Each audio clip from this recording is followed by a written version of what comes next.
you hear me? Do you feel me? We gon' be alright. Nigga, we gon' be alright. Huh? We gon' be alright. Nigga, we gon' be alright. Do you hear me? Do you feel me? We gon' be alright. And when I wake up, I recognize you looking at me for the pay cut. Bahamas, I be looking at you from the face down. One Mac 11, even boom with the bass down. Scheming, and let me tell you about my life. Painkillers only put me in the twilight. With pretty pussy and Benjamin is the highlight. I tell my mama I love her, but this what I like. Lord knows, 20 of them in my Chevy. Tell them all to come and get me, reaping everything I sow. So my karma come in heaven, no preliminary hearings on my record. I'm a motherfucking gangster and silence for the record. Tell the world I know it's too late. Boys and girls, I think I've gone great. Trying to side my face this all day. Won't you please believe when I say, when you know we've been hurt, been down before. Nigga, when our pride was low, looking at the world like, where do we go? Nigga, and we hate poor. Wanna kill us dead in the street for sure. Nigga, I'm at the preacher's door. My knees getting weak and my blood might blow, but we gon' be alright. Nigga, we gon' be alright. Nigga, we gon' be alright. Nigga, we gon' be alright. It's like nigga, living shit, I blast myself. I'm tired of being poor and even worse, I'm black. My stomach hurts, so I'm looking for a person to snatch. Cops give a damn about a Negro. Pull a trigger, kill him, he's a hero. Get it to the kids who the hell cares. One less hungry mouth on the welfare. First ship them, don't let them deal with brothers. Give a gun, step back, watch them kill each other. It's time to fight back, that's what Huey said. 2 shots in the dark, now Huey's dead. I got love for my brothers, but we can never go nowhere unless we share with each other. We gotta start making changes. Learn to see me as a brother instead of 2 distant strangers. And that's how it's supposed to be. Brother, it's close to me. I let it go back to when we played as kids and then change. That's the way it is. That's just the way it is. Things will never be the same. That's just the way it is.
Number 3 is solo.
chanting, now it's time to shh. Come on, ladies. This song is to honor our ancestors, to bring them back. Here today, they're going to walk with us and protect us, all of us.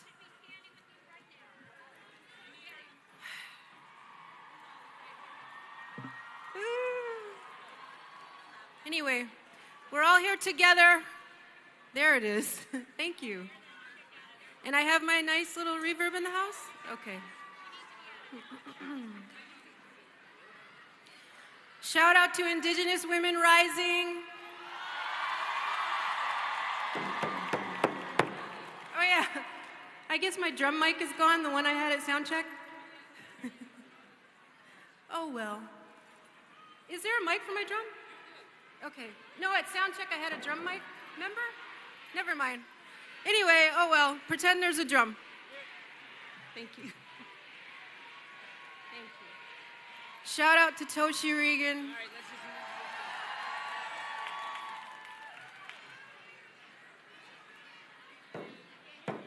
Yeah, it's not on. Can you turn it on in the house?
Testing, testing.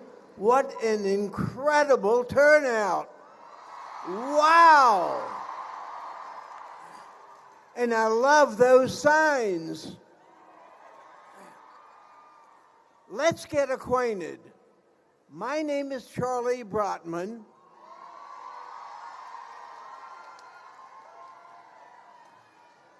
And when I say, hello, everybody, I want you to say, hello, Charlie. Hello, everybody.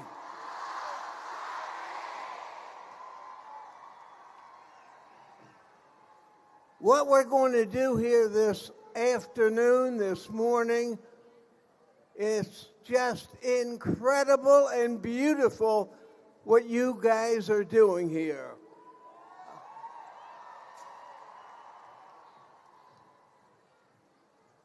My name is Charlie, therefore, effective immediately, all the women here today are Charlie's angels. Yeah. I have announced the presidential inaugural parade, which the crowds here are much larger than at the parade.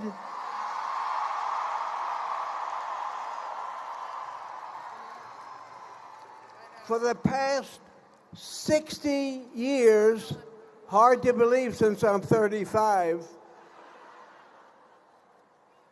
today I've got a new job. And I am tickled to have that job. It's my honor to welcome the national organizers for the Women's March on Washington.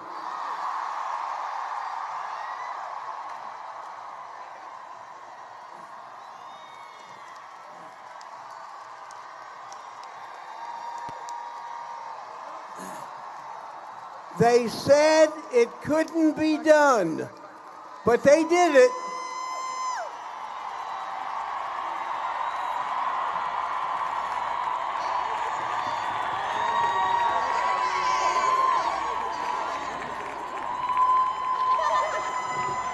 The impossible is now taking place.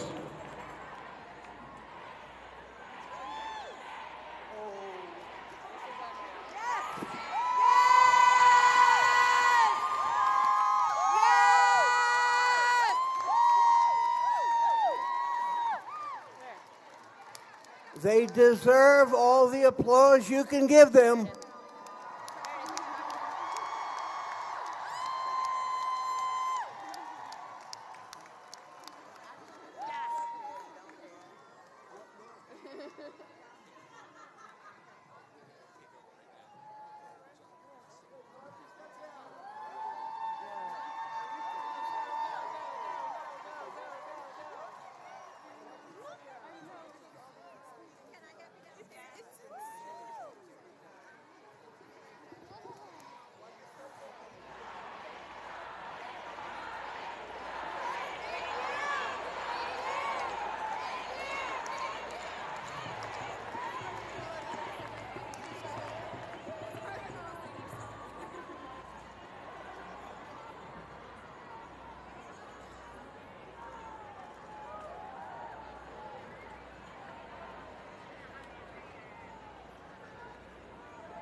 Lots of good things are on the way. Stick around.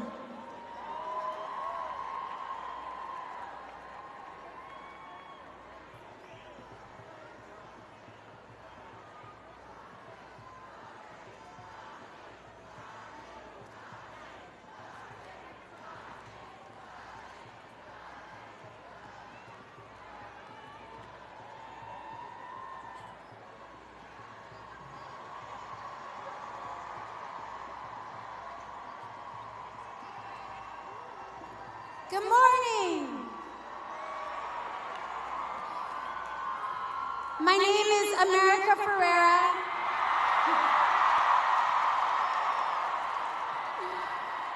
And I am deeply honored to march with you today as the chair of the Artists' Table. As a woman, and as a proud first-generation American born to Honduran immigrants. It's been a heart-rending time to be both a woman and an immigrant in this country. Our dignity, our character, our rights have all been under attack, and a platform of hate and division assumed power yesterday. But the president is not America.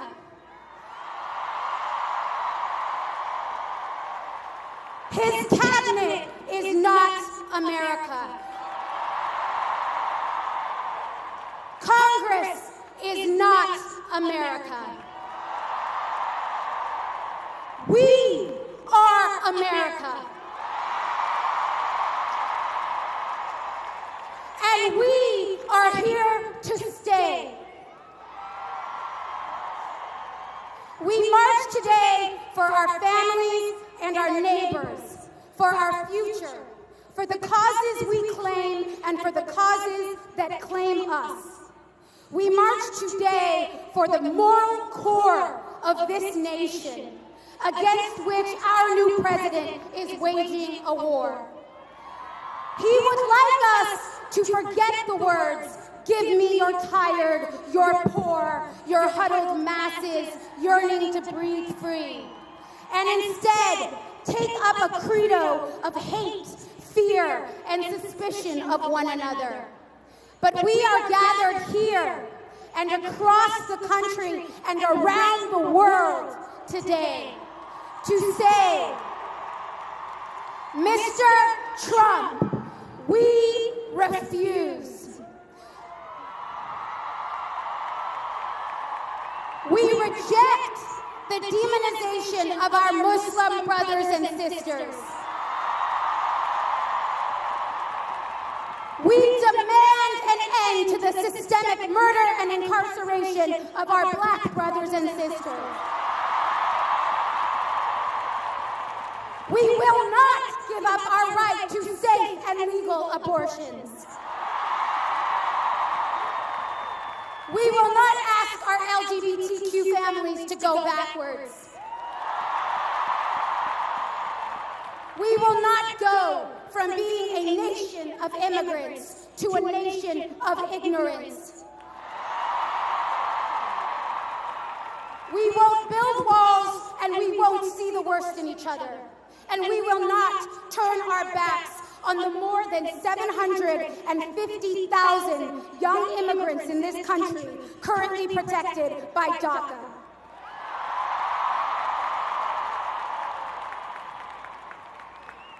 They are hardworking, upstanding, courageous individuals who refuse to live in the shadow of fear and isolation. They bravely took to the streets to declare themselves and to provide a voice and hope for their community. Today, we march with and for them. Together, we, all of us, will fight, resist, and oppose every single action that threatens the lives and dignity of any and all of our communities. Marchers, make no mistake. We are, every single one of us, under attack. Our safety and freedoms are on the chopping block, and we are the only ones who can protect one another. If we do not stand together, march together, fight together for the next 4 years, then we will lose together. Our opposition knows how to stick together. They are united in their agenda to hold this country back and to thwart progress. It is in their slogan. So we too must stand united. If we, the millions of Americans who believe in common decency, in a greater good, in justice for all, if we fall into the trap of separating ourselves by our causes and our labels, then we will weaken our fight and we will lose.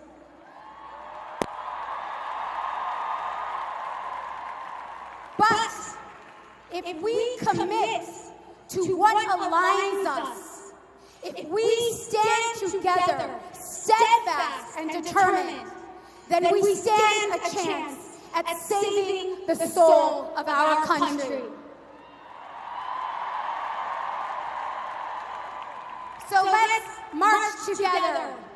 And at this point, we want everyone to take out your cell phone and text women to 40649. Sign up with us so that we can continue to work together. This is only day one in our united movement. So take out your phone and text women to 40649. Let's march.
Jen and Big Lovely.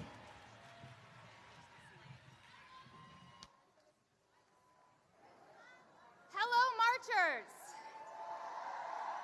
I'm Kristen Ralph-Finkbeiner, and I'm the Executive Director of Moms Rising. My 101-year-old grandma fought for women's rights with the same tough determination that led her to take driving lessons for her 95th birthday. 18-wheeler truck driving lessons in kitten heels. My great-grandma and my mom fought for women's rights too, and my son and daughter fight today. Our nation is generations into this fight for equality, and we are absolutely positively not giving up today. Now, who out there is a mom? Raise your hand. Now, who out there has ever had a mom at any point in your life? Raise your hand. This is our movement. Feel the power. We're Black mothers, Latino, white, Asian, Muslim, Christian, Jewish, and we're mothers of all immigration statuses. We are moms who are differently abled, trans and gender nonconforming, and sometimes we're all these moms in one. Together, we are an inspiring, spectacular, fierce force for change. Together, we are powerful. Together, too, we face obstacles. For instance, facts still exist, show that women make 80 cents to a man's dollar. Moms earn only 71 cents to a man's dollar, and moms of color earn as low as 46 cents to a man's dollar. Our country often claims to worship mothers. We've all heard it. But in truth, moms face a lifetime of economic risk, and 82% of women become moms. But together we have the power to change all of this by raising our voices, by sharing our truths, by amplifying each other. We can change our nation for the better. So together we rise. We rise too against bullies. And we teach our children not to bully, and that bullying is not leadership. We are the leaders our nation needs right now. We are leading the way to move forward policy that lifts our nation, policy like health care, fair pay, child care, paid family leave, criminal justice reform, gun safety and police reform, food justice, fair treatment for all families, including immigrant families. We will not stop fighting until we win. We stand, we rise, we march for each other. The unfair treatment of any single one of us hurts all of us. Silence is not an option. Our freedoms are intertwined. We rise knowing that democracy and justice aren't about one day, one person, one Oval Office, or one election. We stay engaged in the easy times and we double down in the hard. Who here is ready to double down? When I say a word, you say rising. Women, moms, community, America. We are all rising together. The over 1 million members of Moms Rising rise with you. We invite you to take action with us at www.momsrisingnow because we know together we are the fierce, determined, and inclusive leaders our nation needs. Generations of work brought us here today, but the challenges we face are unprecedented. We will not be bullied. We will not be silenced. We will rise together. I believe in us. Thank you.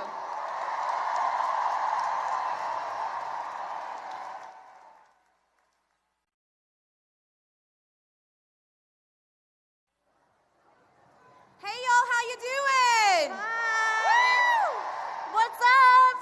My name is Evie Harmon and I'm a co-founder and global coordinator for the Women's March on Washington. And my name's Brianne Butler, and I'm also a co-founder and one of the global coordinators for the Women's March on Washington. It is our utmost honor to introduce to you the president of the Natural Resources Defense Council, RIASA. Woo!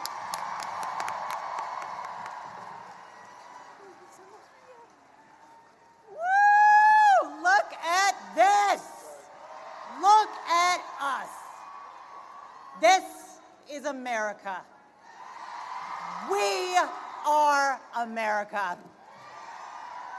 My sisters, my friends, it is such an incredible sight, such an inspiration to see so many of us standing here today in solidarity.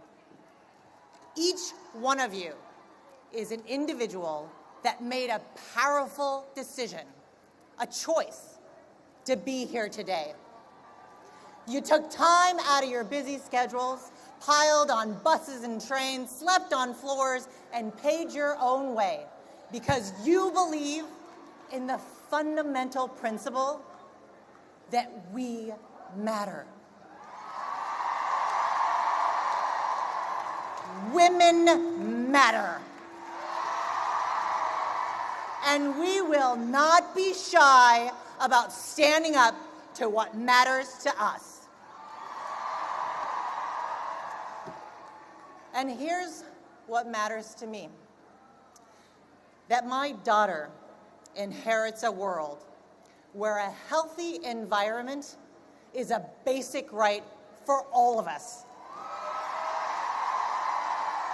For all of us, no matter where we live, what we look like, how much money we make, or how we vote. A world where the rights of communities and tribal nations are held first, not last, and polluters come second. A world where we don't have to worry about a mosquito bite when we're pregnant, or that our children will come down with asthma because of dirty air. A world where young people rise up to tackle the greatest single threat to your generation, climate change. That is the world that we are marching for today. Because right now, we are facing a government that is putting polluters first and the rest of us at risk.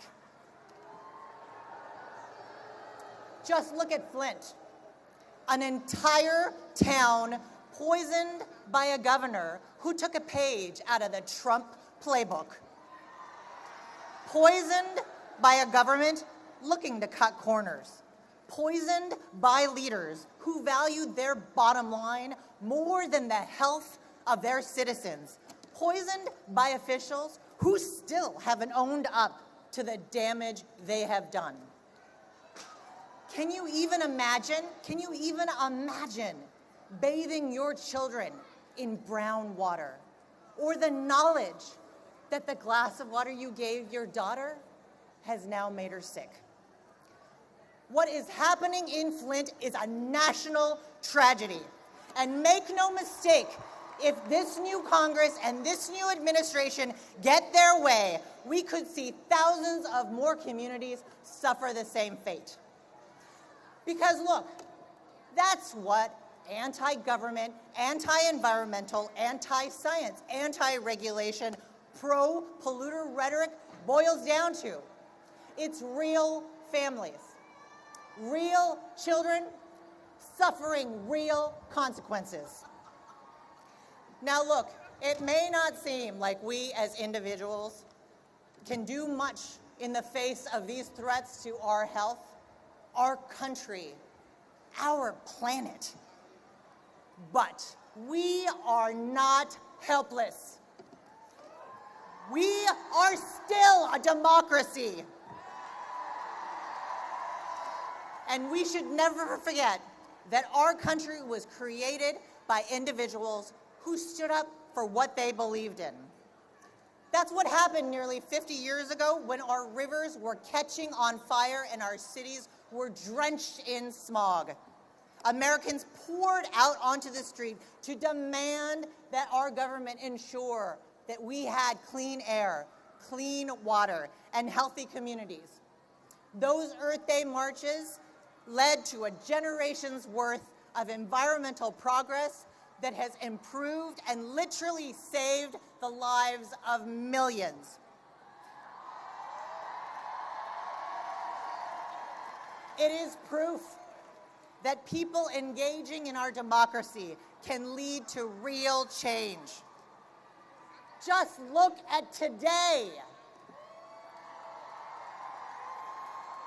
It was one woman in Hawaii who suggested that women should march during the inauguration. And look at us now. 500,000 people strong.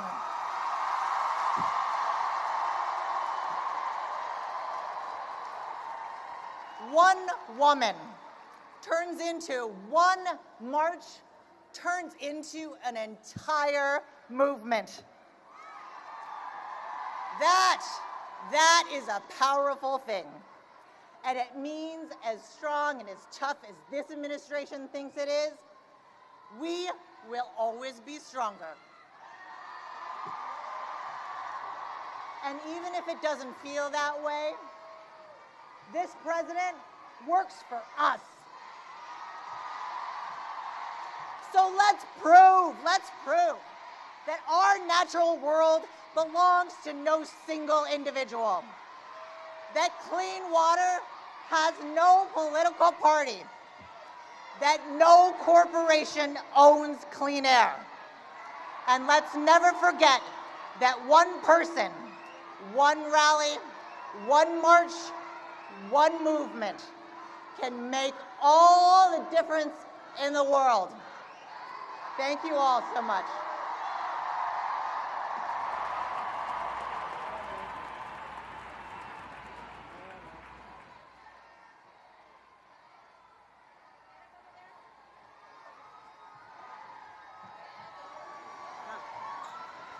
Ready? Hi, everyone. My name is Vanessa Rubel.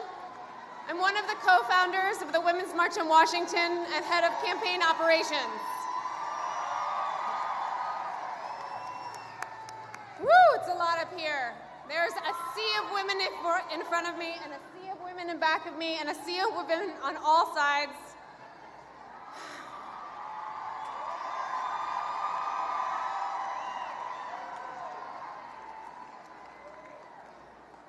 It just goes to show we are our own best hope. We can only move forward together. This is my partner. I'm Ginny Suss, producer for the Women's March on Washington. And I'd like to introduce my hero, feminist icon, Gloria Steinem.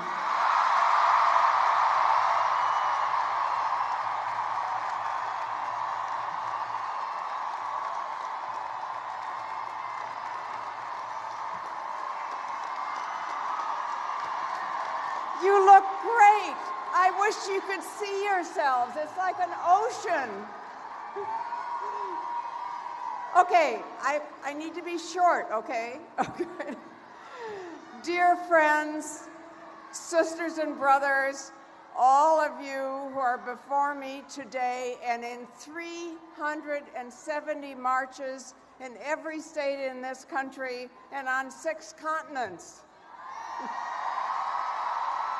And those who will be communing with us at 1 p.m. and 1 at 1 in a silent minute for equality in offices, in kitchens, in factories, in prisons, all over the world.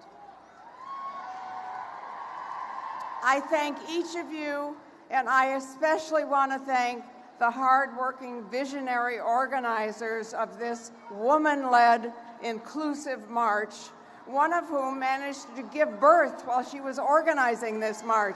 Who else can say that? Thank you for understanding that sometimes we must put our bodies where our beliefs are. Sometimes pressing send is not enough. And this also unifies us with the many in this world who do not have computers or electricity or literacy, but do have the same hopes and the same dreams. I think that because I and my beloved co-chairs, the Golden Oldies, right? Harry Belafonte, Dolores Huerta, LaDonna Harris, all these great people, we may be the oldest marchers here today. So I've been thinking about the uses of a long life. And one of them is that you remember when things were worse. We remember the death of the future with Martin Luther King, with Jack Kennedy, with Bobby Kennedy, with Malcolm X. Without those deaths, for instance, Nixon would not have been elected, and there would not have been many of the wars we have had. Now, our great leaders like Barack Obama and Michelle Obama are still with us. And remember how much we feared they might not be, and how much threat there was, in fact, on their lives. And they are with us. And now our honored Bernie Sanders is still with us. And not only with us, but he's focusing on economic justice and achieving free universal college education in my state of New York. Right? And now Hillary Clinton is alive.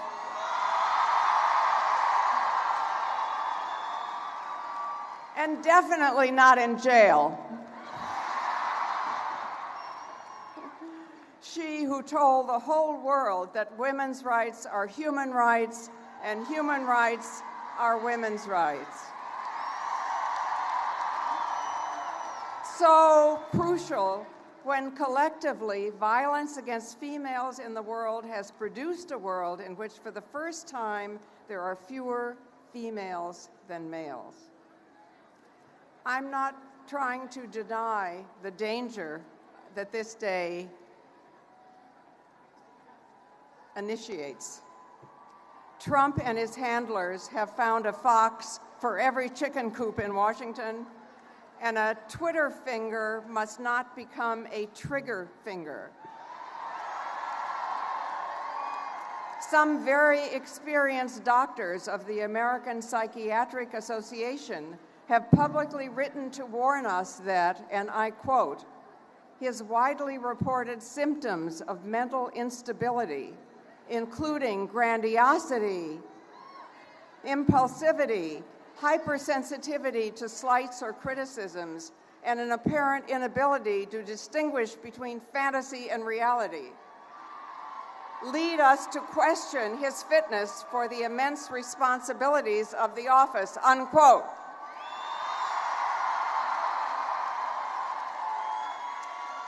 This was on full display in his inaugural address yesterday. Everything that happened before him was a disaster, and everything that he would do would be fantastic, the best ever, miracles, and all the superlatives. He also said he was with the people. Indeed, he was the people. To paraphrase a famous quote, I just want to say, I have met the people, and you are not them.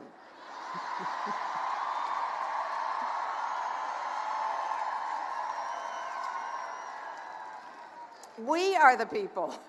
Just this march in Washington today required 1,000 more buses than the entire inauguration. 1,000 more.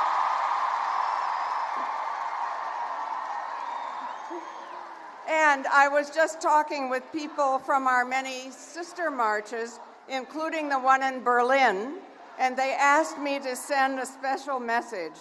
We in Berlin know that walls don't work.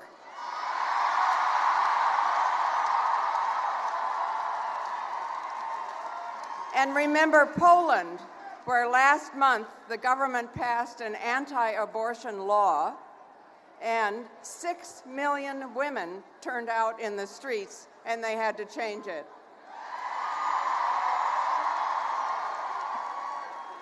We are the people, we have people power, and we will use it. You try all the power that you tried to eliminate. For instance, you tried to eliminate the Congressional Ethics Committee. You had to reinstate it, right? Because of people power. Because this is the upside of the downside. This is an outpouring of energy and true democracy like I have never seen in my very long life.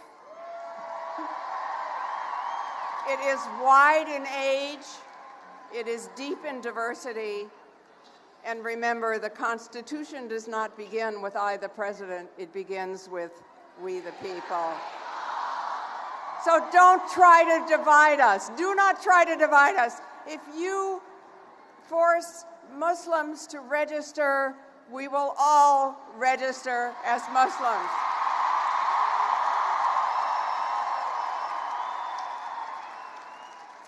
I know that there are women here from corporations and media and all kinds of places that make it kind of risky for you to say what you care about, what you feel, and what you support.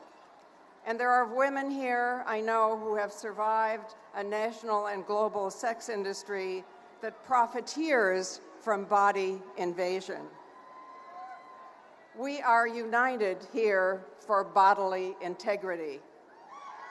If you cannot control your body from the skin in, you cannot control it from the skin out. You cannot control your lives, our lives. And that means the right to decide whether and when to give birth without government interference.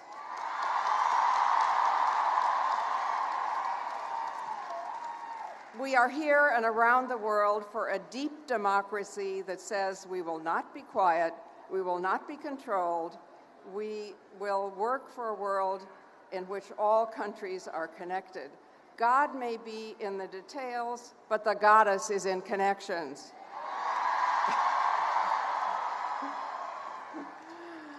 We are at one with each other. We are looking at each other, not up.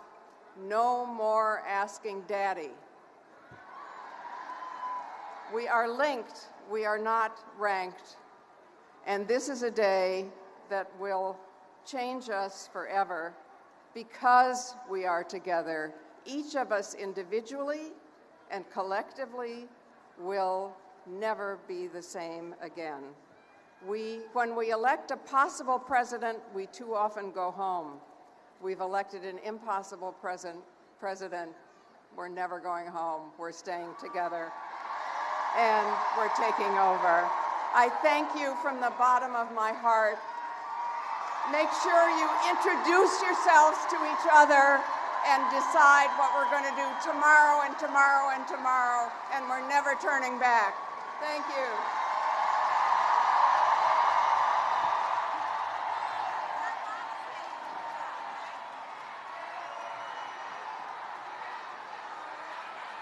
Hi, I'm Teresa Shook. I'm the one whose Facebook event went viral. Thank you all for making it happen. Thank you all for being here. And we can't give up. And we have to keep fighting. And I want to give a shout out to my state of Hawaii, the state of aloha, and diversity. And to my family, to my granddaughters who inspired me to do this so that they can grow up and have opportunities available to them equal to everyone else, for all women. And equal rights for all people. Thank you to everybody who's here who made this possible.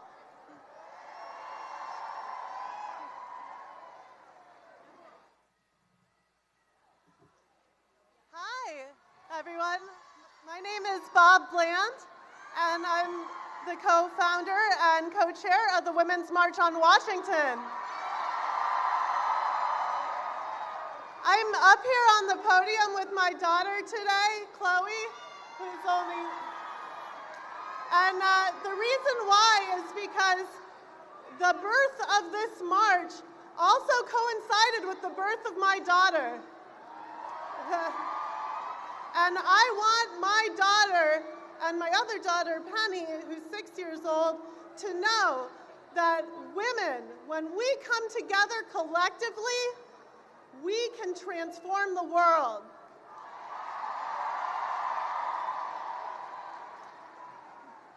We are breaking down the walls between each other today and standing united in solidarity for our rights and for the rights of the most marginalized among us.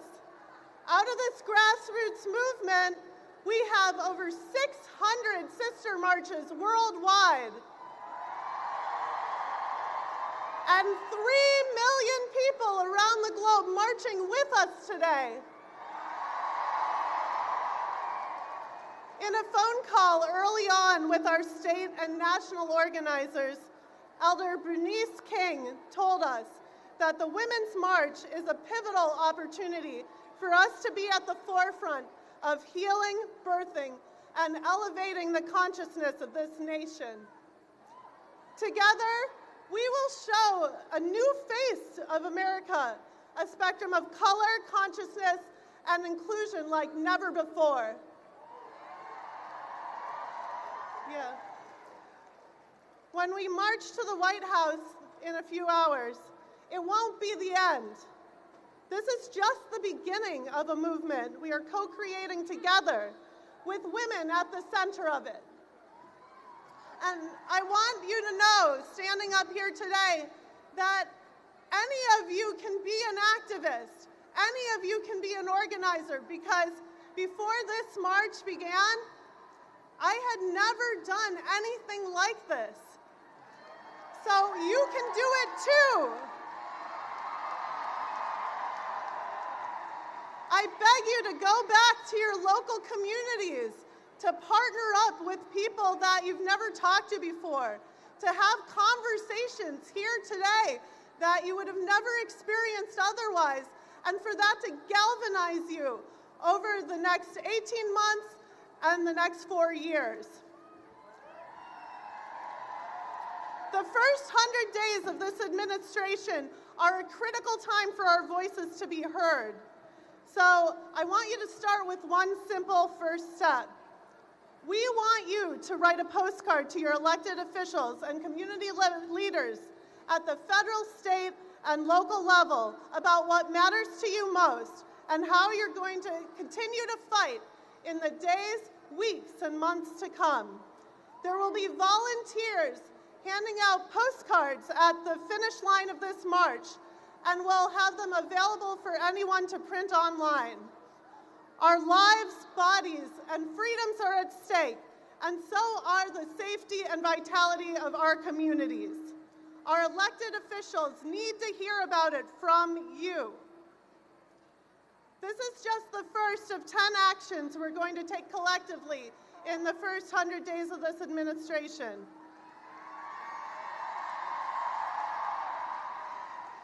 Tomorrow isn't about hanging up your marching boots. It's time to get your friends, family, and community together and make history.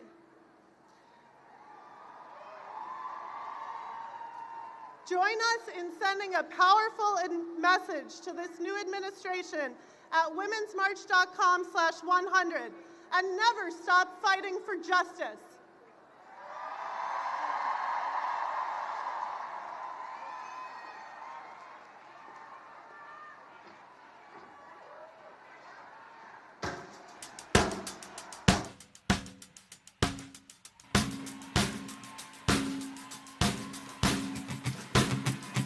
Ain't no justice cause the government got people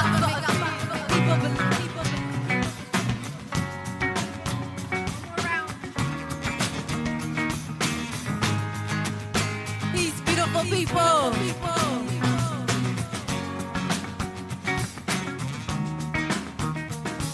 Ain't no justice cause the government got bought for a fee. The people believe what they see on TV. The drivers are asleep, passed out in they seats, operating war machines while they talk on the scene. Numbing out and impaired from the fear and the greed. They abduct us, but nothing walking down our own streets. The popos protected, the powers that be. Our bodies portray what's profiled on their screens. Stakeholders control us, stole freedom of speech. Still love our rights in the night after they privatize peace. Teach violence through silence that the status quo keeps. Carry gold on a stick, dangling out of our reach. Put poison in the sky so my people can't breathe. I know we will rise, when must we first bleed? We gon' heal, we gon' grow what they sow, they shall reap. We'll break every wall till our people are free.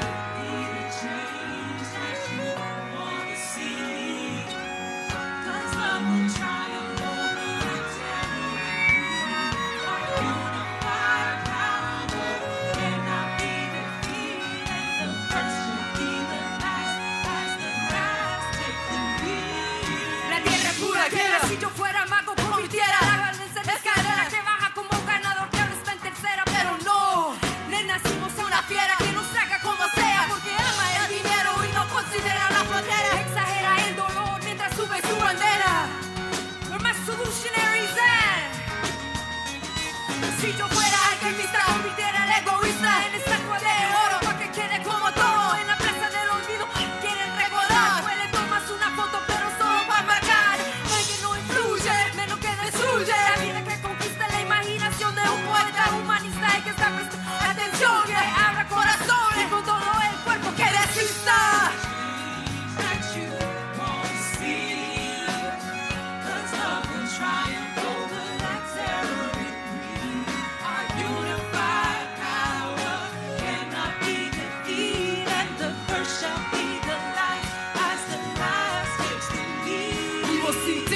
Justice, honesty, black and brown power, native sovereignty. We'll decolonize our people's psychology. Aristocracies unlock monopolies and misogyny, hegemony, hypocrisy. There'll be no borders, binaries, no poverty, no detention, no imprisonment policies. There'll be no violence to the side, no more atrocities. Wealth will be distributed properly. Workers will be paid what they are to be. No human, no life is property. We reclaim reparations like prophecy. Humans and the earth in harmony, and right relationships of reciprocity. We raise up our babies to live consciously. We will love who we love, be who we wanna be. Be the change that you wanna see. 'Cause love will triumph over that terror in me. Our unified power cannot be defeated, and the first shall be the last, as the last victory. Ellos es que canten con el sonido de su corazón, pulmones llenos de aire para combatir la destrucción. Como el viento pinta la noche, ya como el día pinta el sol. Y un mañana pasajero que no mano liberó. Fuerte como una baja, trae vida como el tambor. Esperanza que en el futuro se encuentra don. El momento fugitivo que cultiva compasión. Entra por piscina, huecos de la guerra y rebotó. Y busca paz en la bala, ganas de emoción. De moneda sucia, dulce que comienza y devoró. Pero ella el fluyente trae el espíritu del sol. Al centro conocieron el sonido de su voz.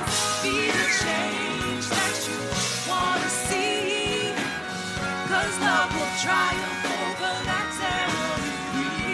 Our unified power cannot be defeated, and the first shall be the last, as the last be the change that you wanna see. 'Cause love will triumph over that terror in me. Our unified power cannot be defeated, and the first shall be the last, as the last victory. Be the change, be the change, be the change, be the change. Where my solutionaries at, y'all? Where my solutionaries at? We gonna change this, y'all. The first shall be the last shall take the lead. Yeah, yeah, yeah, yeah. The first shall be the last shall take the lead. Love is the strongest force in the universe. Keep shining, y'all. Climbing poetry, people. Climbing poetry.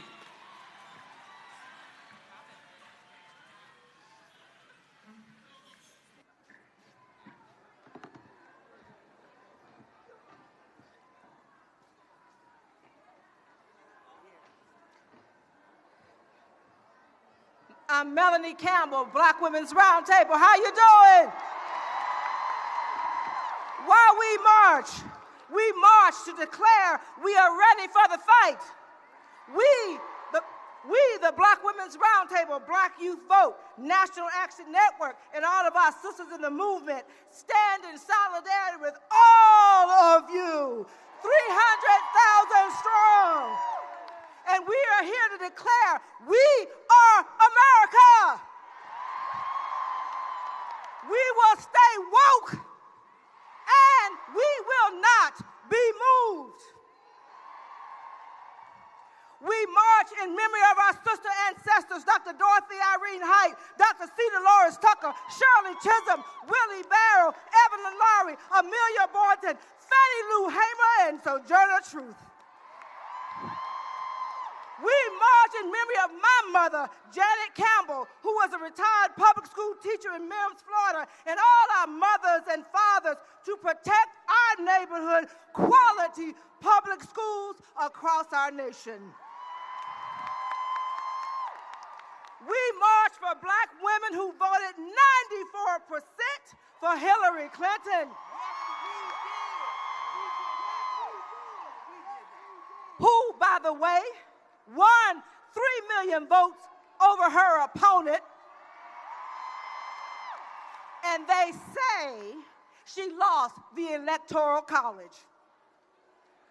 We march, and I need your help on this one, my sisters and my brother. We march even for the 53% of white women who voted for that other guy.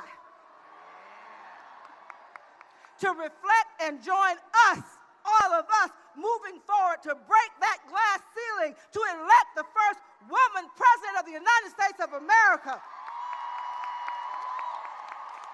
and appoint a Black woman to the Supreme Court in our lifetime.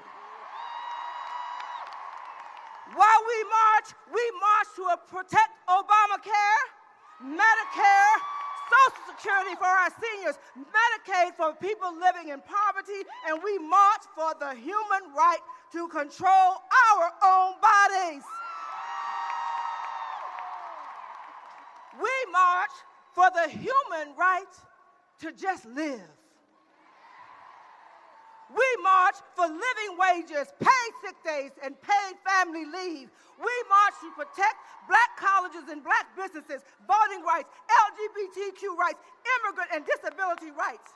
And we march for freedom of religion and freedom of the press.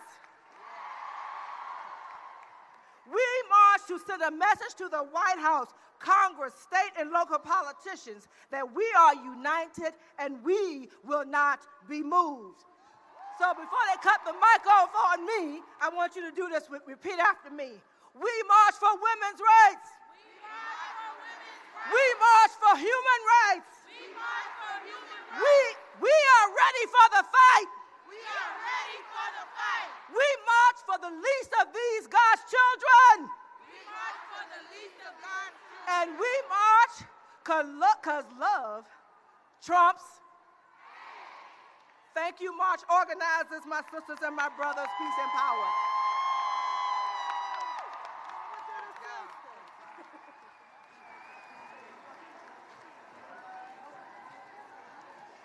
Good morning.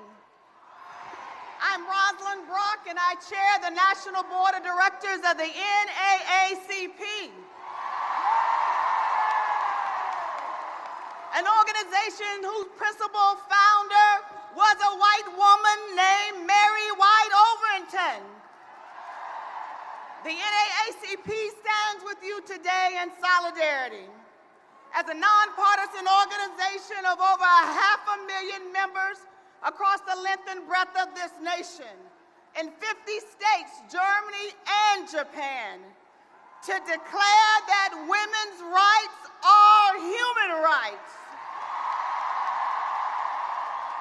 We send a message to our new government that we will not stop until women enjoy equal status. Throughout the history of this nation, women have worked to achieve full civil rights and has served as the conscience of this nation. In 2008, 2012, and 2016, Black women exercised the right to vote larger than any other group in this nation. However, despite our best efforts, we learned a hard lesson in this last presidential election. Elections have deep and lasting consequences, especially for those who do not vote. The silence in America has been deafening for Black women and our families who also feel forgotten and locked out of a prosperous society. For centuries, we've been overlooked and most oftentimes left behind, even in the movement to advance women's rights. And so I call upon you, my sisters, in the words of my ancestral Shiro Sojourner Truth. Ain't I a woman?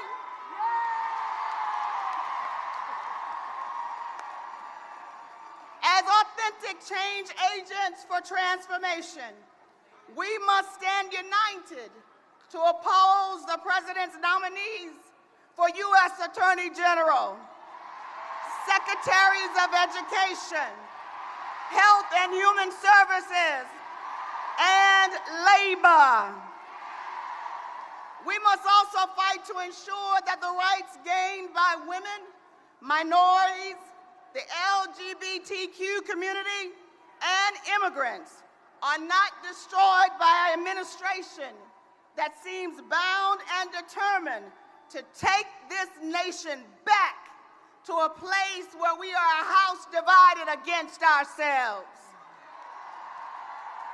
And so, my sisters, I ask you today, as we face the rising sun of a new day begun, let us boldly declare to this administration and to this nation that we will organize, we will fight, and we will march on till victory is won. Because courage will not skip this generation. Courage will not skip this generation. Courage will not skip this generation. Peace and power.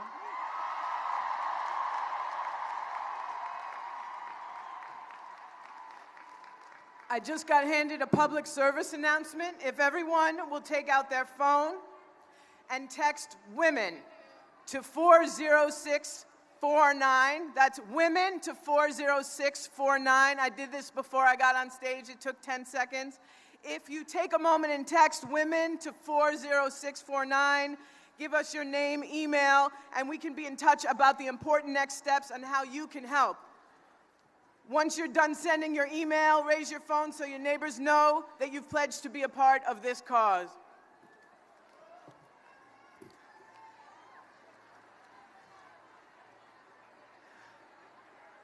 And now let me tell you who I am.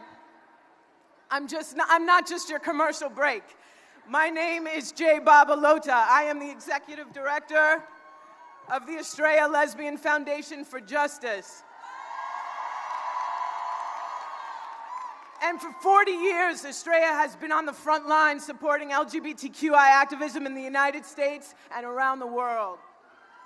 But I am not here to talk to you about 40 years. I'm here to talk to you about today, right now. We may be here because of someone or something we did not choose, but today we did choose to show up, to stand up, to march, to gather together. That is what this time is about, what we are going to choose.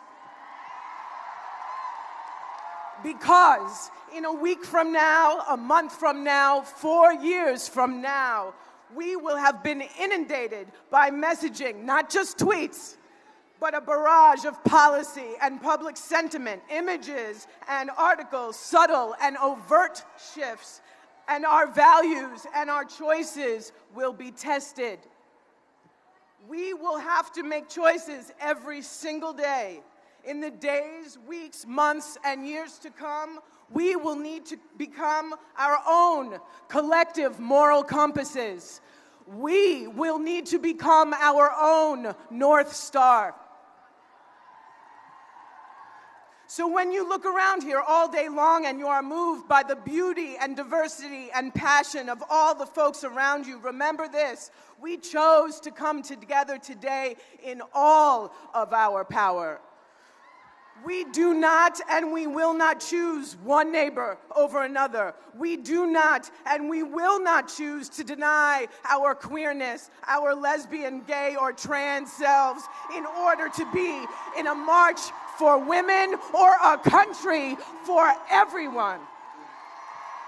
We do not and we will not deny the beauty and power and joy in our blackness and brownness as if it will make us safer or any more sane in a country that has proven otherwise over and over again.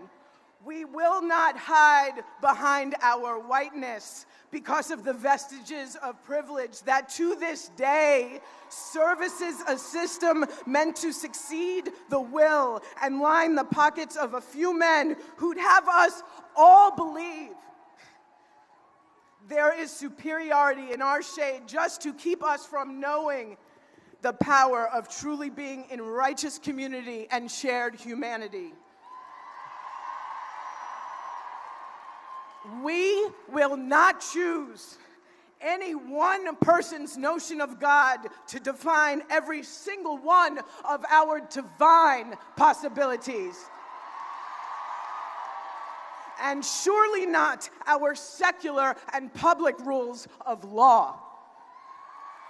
We will not choose some of our rights over all of our rights. Because we choose to know better, to do better, to be better, and to love better. Now, let me talk to you about love. I might be wonderful, but I know I got chosen to be up here as the resident homosexual, or one of them anyway. So what do you need with a big old queer like me? I think it is to talk about radical love. To stand here on this stage right now and proclaim my commitment to love in the most radically honest way possible. For us all, right now, to commit to doing so.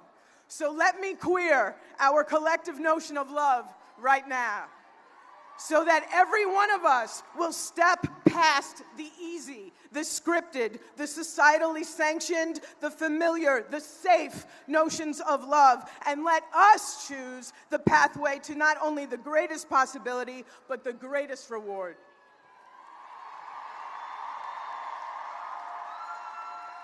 We are not a fluke.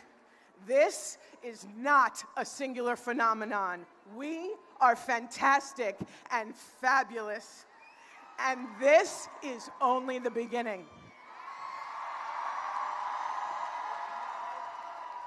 No, this is not a one-off. This is an uprising. This is an uprising of love. Say it. We are an uprising of love. We are an uprising of love.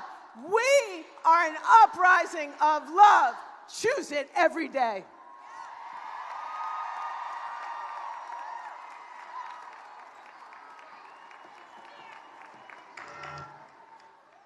Hello, Women's March on Washington. My name is Muriel Bowser, and I am the mayor of Washington, D.C.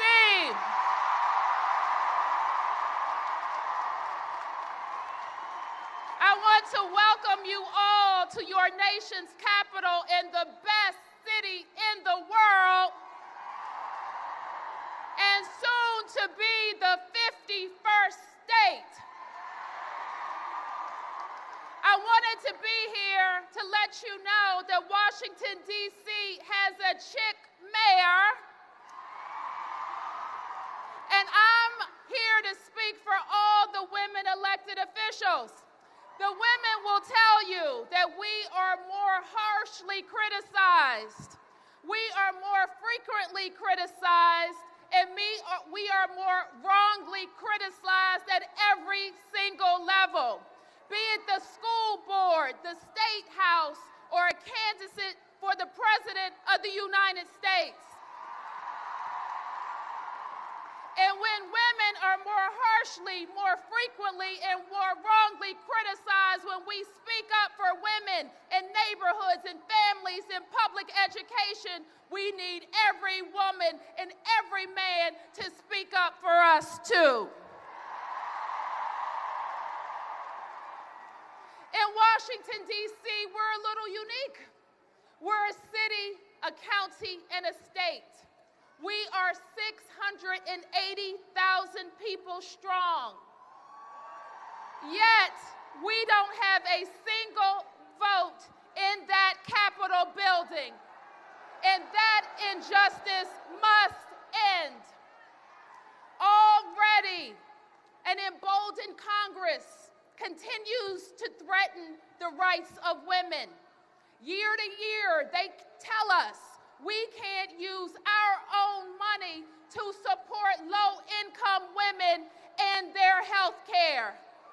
And now they want to make it permanent. You tell them to leave us alone. Leave us alone. Leave us alone.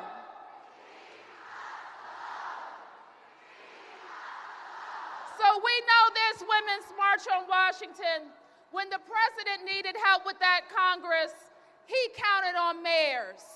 And mayors have to stand up for immigration rights, for reproductive rights, for LGBTQ rights. We have to stand up to fight climate change from the mayor's office. And we have to stand up for public education because that's what our kids need. So let me just say this, because this is what we tell the Congress, and this is what you should tell them from your states. The best thing the federal government can do for us is leave us alone.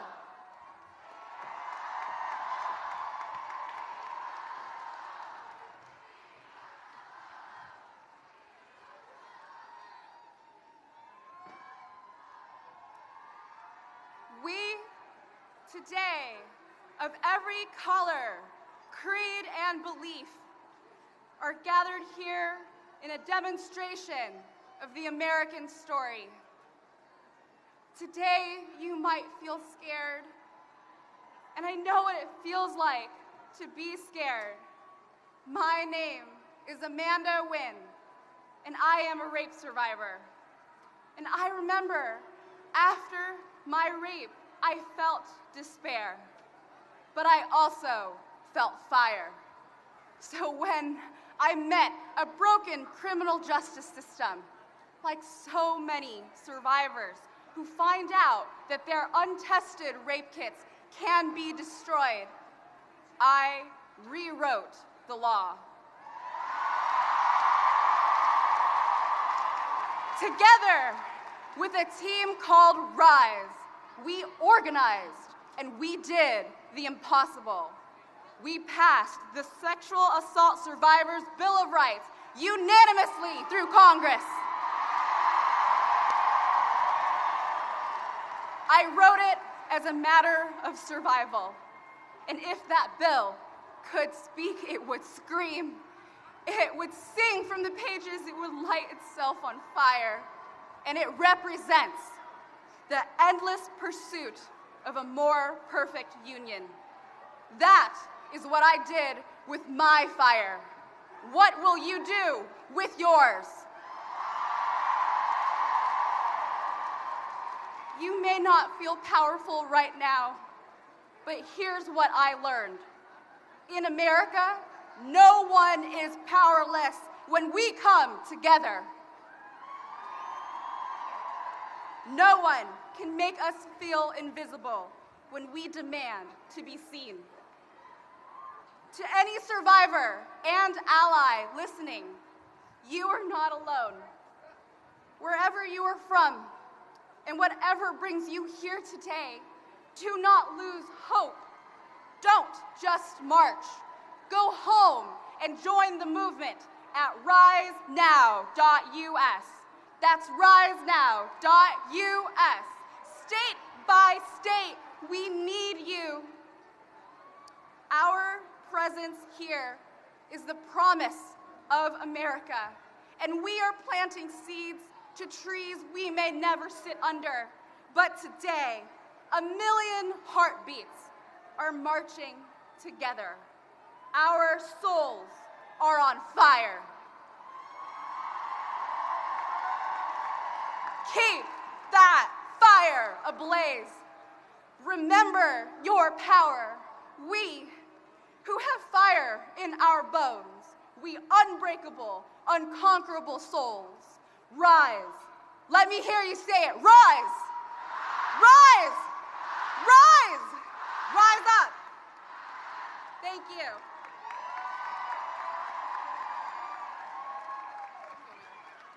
I have to make an announcement. Please pay attention just for 1 second. Kate Stroud from Charlotte, North Carolina, who is blind, has been separated from the people that she came with. She's in all black. She has a pink hat, a pink backpack, a pink cane. If you came with Kate Stroud, she is on stage right. Come to the back of the stage. Again, Kate Stroud to the back of the stage. We have her. She's safe. We just want to reunite her. Thank you.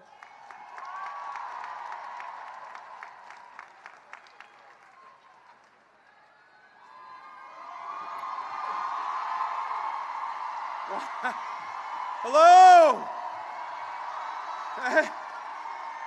Unbelievable! Look at this! I can't even see the end of the crowd! Unbelievable!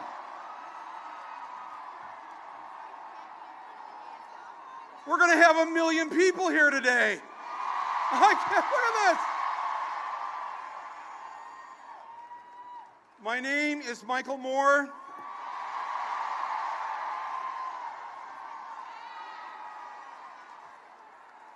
Okay, we got through day one. We're in day two now of the Trump tragedy.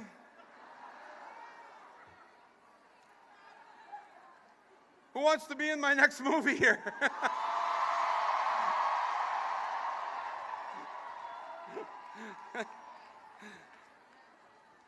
So I woke up this morning, picked up the Washington Post, and the headline read, "Trump takes power." I don't think so. Here's the power. Here's the majority of America right here. We are the majority.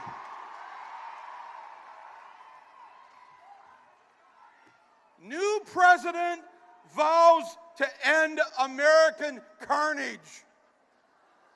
Mr. Trump, we are here to vow to end the Trump carnage.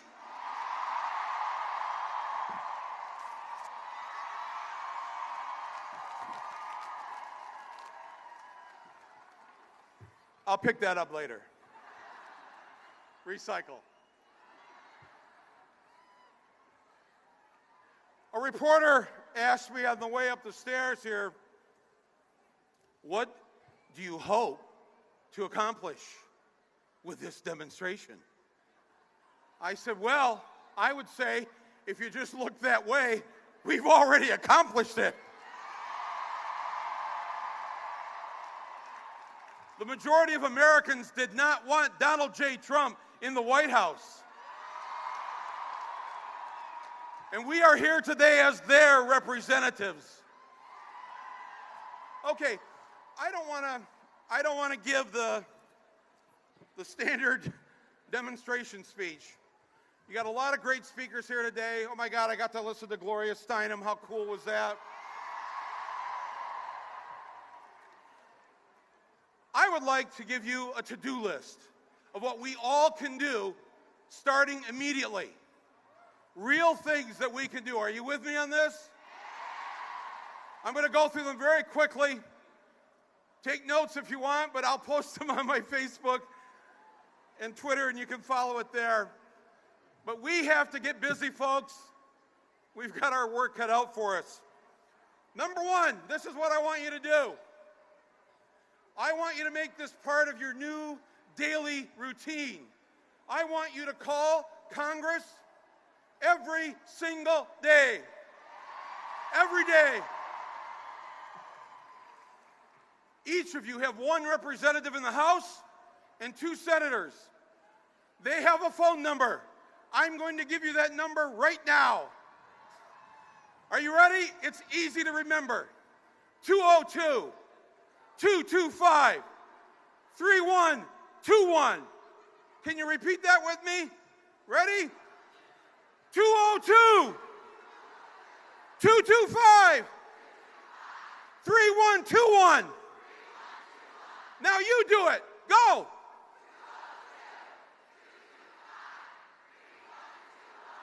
What are we going to do with that number?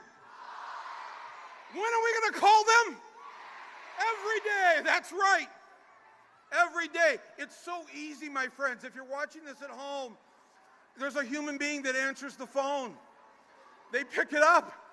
Even if you don't know who your member of Congress is, just give them your zip code. They'll connect you to the office. It's that easy. It'll take 2 minutes. Each day, I and others are going to be posting things for you to call Congress to do. On Monday, call them and tell your senators, and you can get them at the same number, we do not accept Betsy DeVos as our Secretary of Education. Get some water.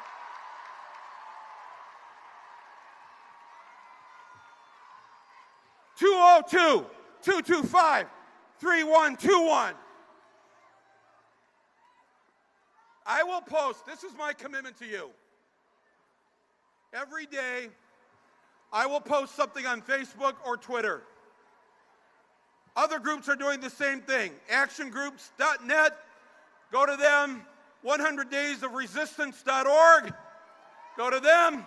Indivisible, go to them. Lots of groups are doing this. Follow them and call your member of Congress, call the 2 senators, and you know what? That's only 3, there's 5 days. On the 2 other days, call your state representative and your state senator on the other day.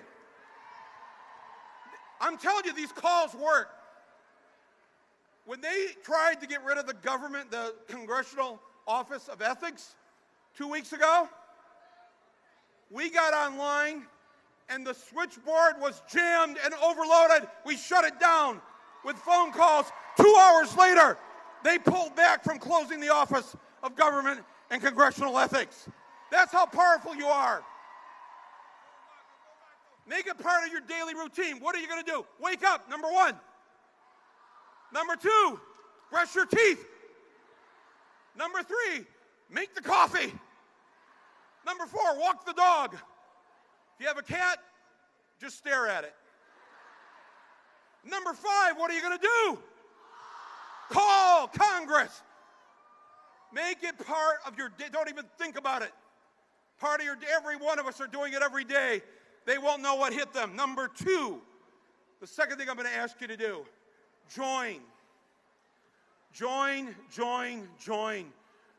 groups. Join Planned Parenthood. Join the ACLU. Join NARROW. Join a group.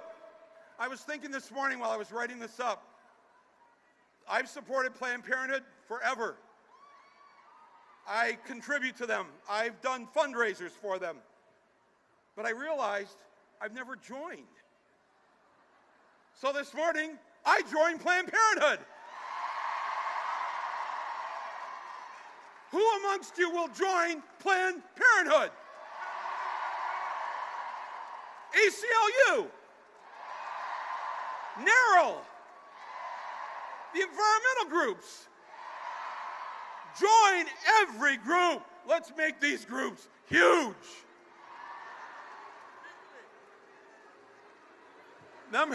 Huge. Bernie, huge. Number three, you need to form your own personal rapid response team. All it takes is 5 to 10 family members and friends, the people that you're going to call or text or send an email to on any given day where we have to move fast. Everybody here, who will form a rapid response team? 5 to 10 people.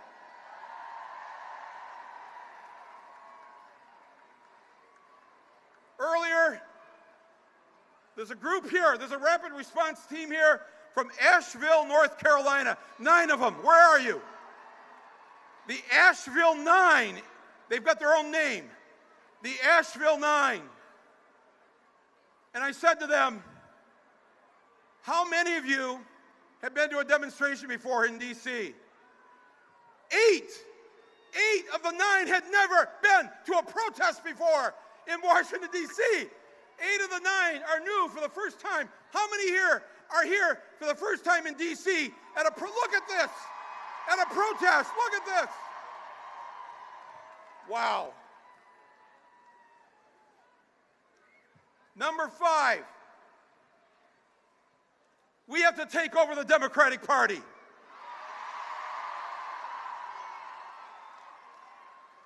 God bless the Democrats who fought with us, who've done so many good things. It's no knock on them. But if you were coaching the women's basketball team, twice in 16 years, my friends, we've won and then lost. We've let this happen twice now in 16 years, where we win the White House, but they walk through the door. Are you going to let this happen again in your lifetime? I'm not. I'm sorry, but the old guard of the Democratic Party has to go. It has to go. We need new leadership. We need young leadership. We need women leadership. We need people of color. We need gay and lesbian and bisexual and transgender. I support Keith Ellison as the new DNC chair. He is a great organizer and our only Muslim member of Congress.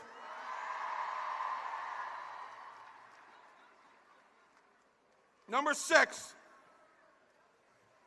to you from the blue states and the blue cities, don't feel alone. You have a job to do. We're going to look to you over these next, let's just say, months.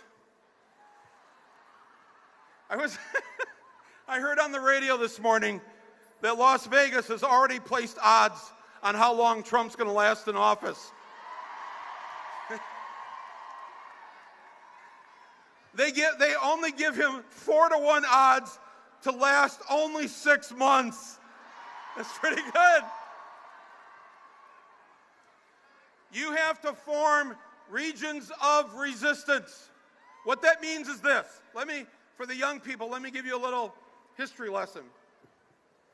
Roe v. Wade, that made abortion legal in this country in 1973, did not happen in a vacuum. It did not happen by itself. It happened because our 2 largest states in 1970, 3 years earlier, made abortion legal, New York and California. Because abortion was legal in those 2 large states for 3 years, they helped to create the new normal. The new normal being a woman has a right to control her internal organs and what goes on in there. It's not the job of the government. So, New York, you have a job to do right now. California, Minnesota, Massachusetts, actually all of New England, the entire West Coast, you're a region of resistance. Virginia, you're a region of resistance. In Virginia, this is how we take back the South. We start in Virginia. Form your region of resistance. And what you have to do in these states, you have to create laws that show the rest of the country what it looks like to have health care for all, what it looks like to not have mass incarceration, what it looks like to pass laws that prohibit discrimination in employment for gays and lesbians and others. Show the rest of America how it works. If you're a city in a red state, if you live in Detroit, God, that's painful to say that Michigan is a red state. But you live in a blue city in Michigan, you live in Traverse City, Michigan, a little town. Bernie got 70% of the vote in that little town. Form your region of resistance there. Say to the people in power, you are not going to come to my city and take my Mexican brothers and sisters away. I will stand in front of you, nonviolently and peacefully. The other night I asked 30,000 people in New York City, who will join me to block the George Washington Bridge, the Holland Tunnel, and the Lincoln Tunnel if the federal government comes to take our Mexican brothers and sisters away? 30,000 people say, I will do it. You have to be willing to put yourself on the line. It's that important. The next thing on the to-do list, you have to run for office. You, yes, you. Now I can see your faces. No, Mike, not me. I'm shy. This is not the time for shy people.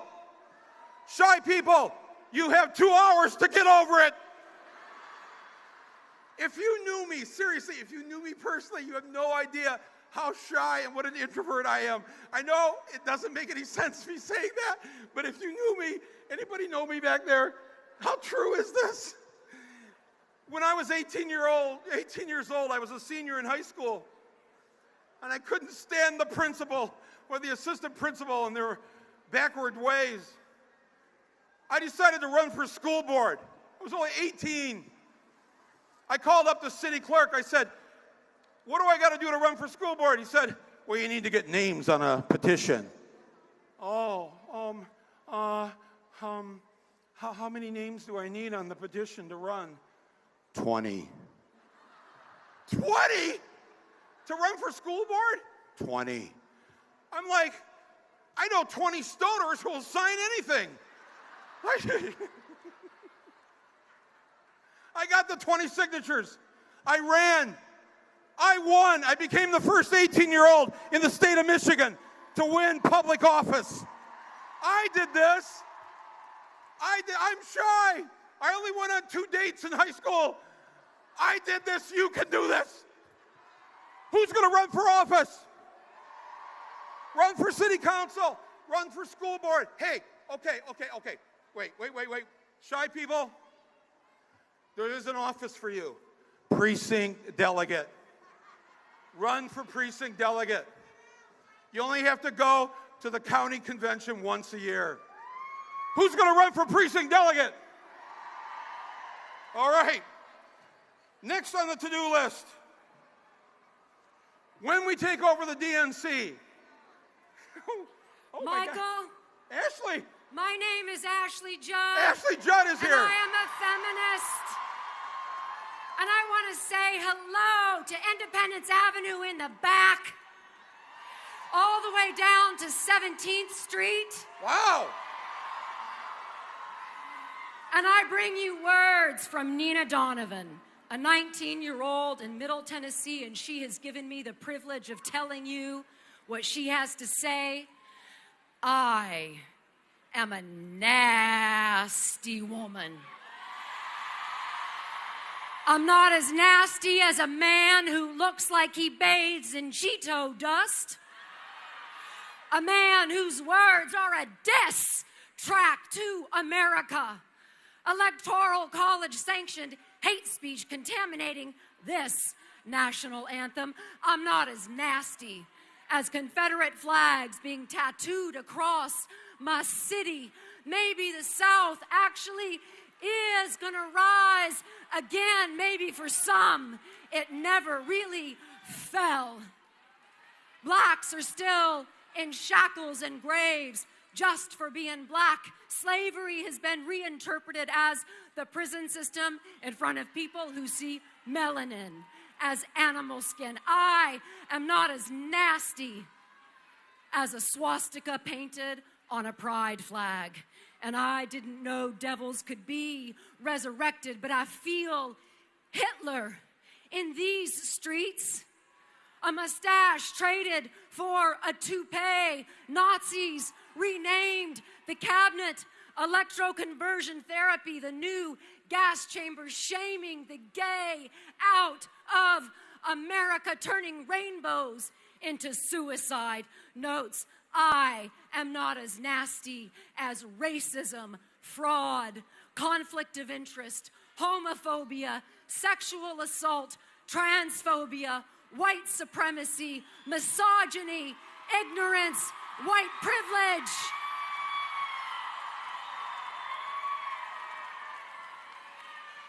I'm not as nasty as using little girls like Pokemon before their bodies have even developed. I am not as nasty as your own daughter being your favorite sex symbol. Like your wet dreams infused with your own genes. But yeah, I'm a nasty woman. A loud, vulgar, proud woman. I'm not nasty like the combo of Trump and Pence being served up to me in my voting booth. I'm nasty like the battles my grandmothers fought to get me into that voting booth. I'm nasty like the fight for wage equality. Scarlett Johansson, why were the female actors paid less than half of what the male actors earned last year? See, even when we do go into higher paying jobs, our wages are still cut with blades sharpened by testosterone. Why is the work of a black woman and a Hispanic woman worth only 63 and 54 cents of a white man's privileged daughter? This is not a feminist myth. This is inequality. So we are not here to be debunked. We are here to be respected.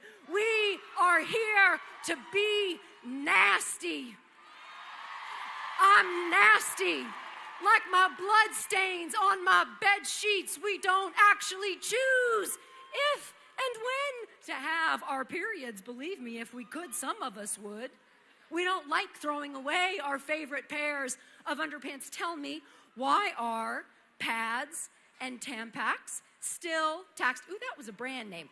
Why are tampons and pads still taxed when Viagra and Rogaine are not? Is your erection really more than protecting the sacred, messy part of my womanhood? Is the blood stain on my jeans more embarrassing than the thinning of your hair? I know it is hard to look at your own entitlement and privilege. You may be afraid of the truth. I am unafraid to be honest. It may sound petty, bringing up a few extra cents. It adds up to the pile of change I have yet to see in my country. I can't see. My eyes are too busy praying to my feet, hoping you don't mistake eye contact for wanting physical contact. Half my life I have been zipping up my smile, hoping you don't think I want to unzip your jeans. I am unafraid to be nasty because I am nasty, like Susan, Elizabeth, Eleanor, Amelia, Rosa, Gloria, Condoleezza, Sonia, Malala, Michelle, Hillary.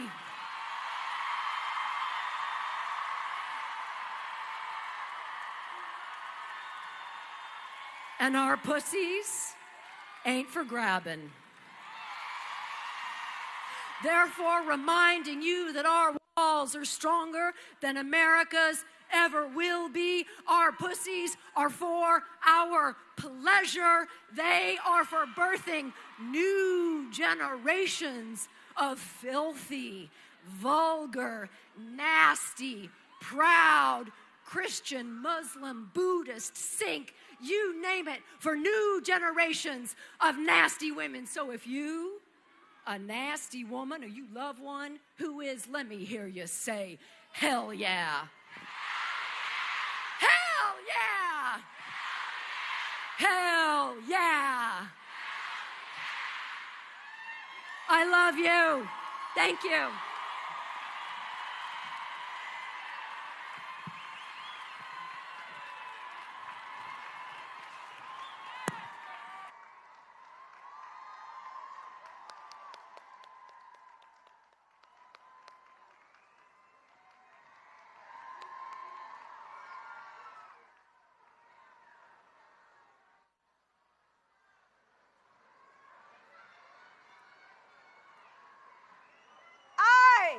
I'm an American Muslim woman,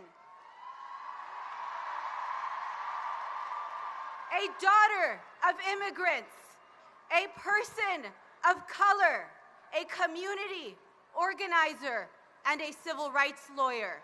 I, like you, am proud to work to be among Donald Trump's worst nightmares. My name is Zahra Billu, and I speak to you on behalf of the Council on American Islamic Relations, or CARE, the nation's largest American Muslim civil rights organization. Today, I march for every person who has made sacrifices and supported me in a country where many like us are targeted.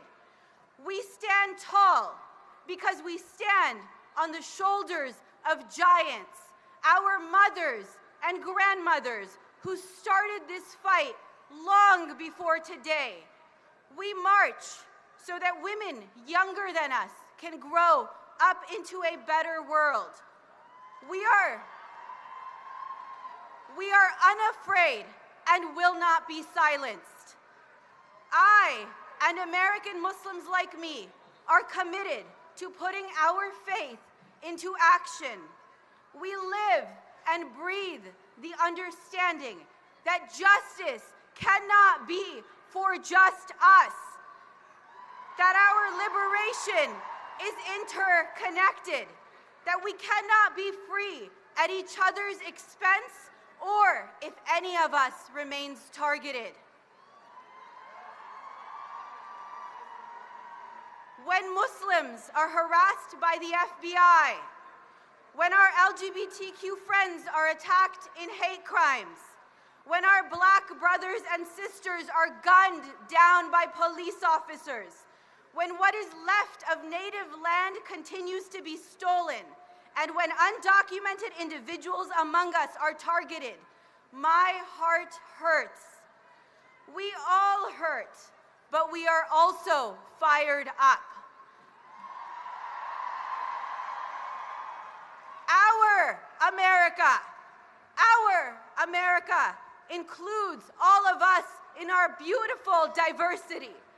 Our America requires that we march to protect each other. Our America needs us to build a better future. We have our work cut out for us, but we are ready.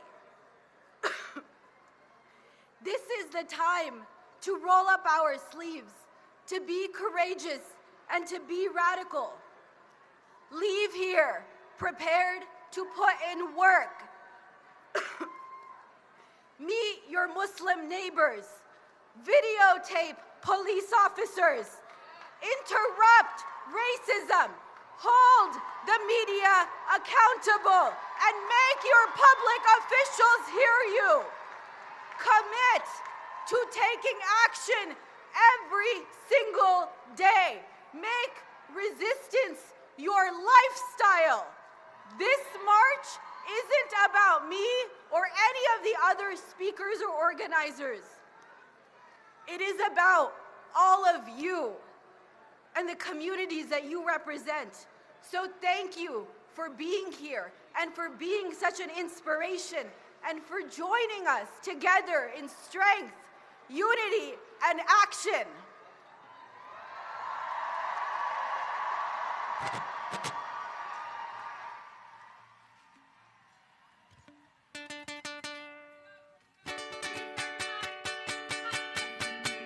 And I'm here to bring you my war cry.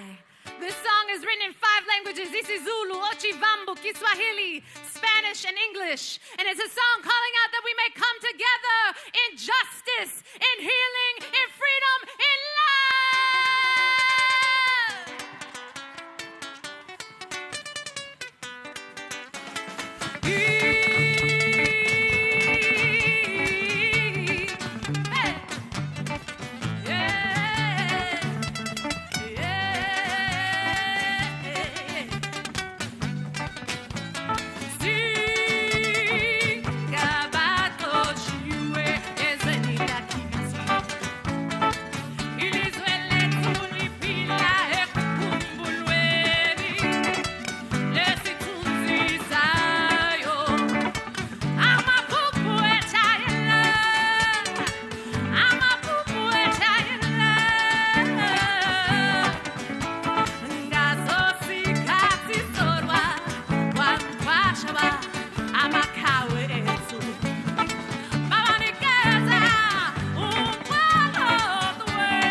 want you to put your hands together again. We're gonna lift this one up even higher. We're gonna send this message of love, of justice across the world so everyone can feel it. We are exiles. Our nations live in memory shadows. Our dreams lament. Once buried our warriors where dirges gave them trails of everlasting names, tears and songs. Could hear our war cry from the top of the mountain. Knew we were coming and feared it. But you stopped our tongues, hid our words into the dust, almost forgotten. Fear has made our voices still no longer. We will sing our way home. Vibration breaking ground, you will fear us. We will sing our way home. We've been given the power of the word, and we will use it. We will use it. We will use it. We will use it. We will use it. We will use it. We will use it. People not jealous tongue. We will not break the spirit at birth. Comrades from this song. Sing out with war cry. This is that siren. Hold on, we're coming.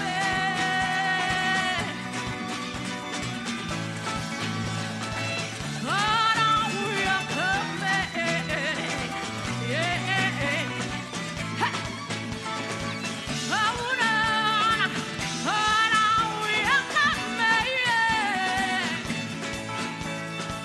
Hold on, we're coming. Hold on, yeah. Woo.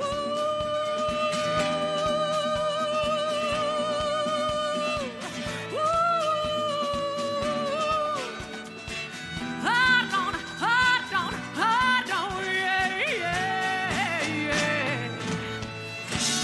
Hold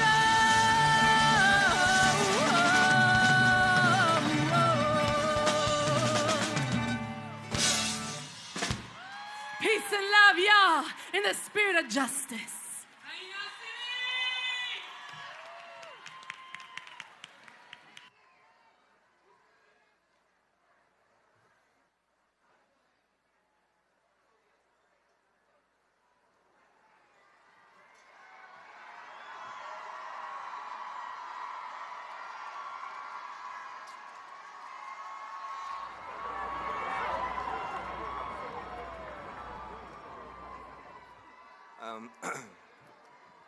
My name is Van Jones. I'm with the Love Army.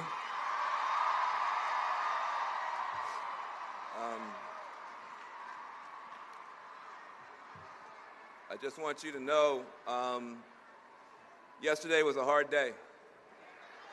And when I saw the president flying away in that helicopter, I felt like something beautiful was dying. And I felt something that we had all worked for and we had all given our hopes and our dreams to was dying. And yet, with every breakdown, a breakthrough is possible. And today, because of you, something beautiful is being reborn in America. Something beautiful is being reborn right here and right now. You know, when we started the Love Army, I'm here as a private in the Love Army. When we started the Love Army, people actually started hating on the Love Army. They said, love, that's some weak stuff. They said, love, I don't want to be a part of some weak love thing. I said, look, if love is weak in your life, that sounds like a personal problem. You need to get off Tinder and get off Grindr and get some real love, because real love is the strongest stuff in the universe, am I right? Real love is the strongest stuff in the universe. The Love Army and this movement is built on that mama bear love. That mama bear loves those cubs. And that mama bear not gonna let you mess with those cubs. And this movement is not going to let you mess with the Muslims. This movement's not going to let you mess with the dreamers, President Trump. We're not going to let you mess with women. We're not going to let you mess with the earth. We're not going to let you mess with Black Lives Matter. This movement's based on that kind of love. And let me say something. When you have a movement based on that kind of love, you can talk to people on both sides of the aisle. We love the conservatives enough to tell them that they have to be better conservatives than this. You have to be better conservatives than this. Real conservatives love the Constitution. We have a president who seems to be an authoritarian. Real conservatives stand up for and believe in clean government. We have a president who seems to be committed to a kleptocracy. Real conservatives are patriotic. We have a president that doesn't seem strong for America. He seems weak for Russia. Conservatives, you got to do better than this. Stand up to Trump as conservatives and be better conservatives than this. We love you enough to tell you that. And we also love you enough to say liberals and progressives. We got to be better liberals and better progressives. We do. I'm tired of hearing us say love trumps hate, but sometimes sound more hateful than Trump. I'm tired of us, and I've been guilty of it, putting down all the red state voters and saying that they're all stupid and that they're all uneducated. We have to stop that. Just because somebody made a bad vote doesn't make them a bad person, and it's not going to make us into bad people either. I'm not going to let a bad vote have us become bad people. We're going to fight for them anyhow. We're going to fight for their dignity anyhow. We'll fight against them on the bigotry, but we're going to fight for their justice and their dignity as well. This movement has the opportunity to stand up for the underdogs in the red states and the blue states, to stand up for the Muslims and the dreamers and the black folk, but also to stand up for coal miners who are going to be thrown under the bus by Donald Trump. We're going to stand up for them. We're going to stand up for them. All those Rust Belt workers who he's not messing with, but he's about to mess over, we're going to stand up for them. And we have to have a position that's clear. When it gets harder to love, let's love harder. When it gets harder to love, let's love harder. I saw that movement. They came into this town yesterday. They had red hats on. They were proud of their accomplishment. And they thought that they had taken America back. What they never counted on was 1 million women in pink hats that are going to take America forward. Thank you very much. Thank you very much. Love Army.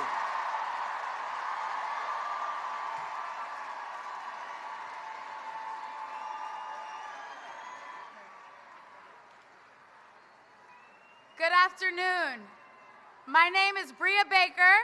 And I am Natasha Williams, and we are national organizers. Yay! And it is our honor and privilege to bring the next speaker to the stage, the one and only author and activist, Janet Mock. Woo!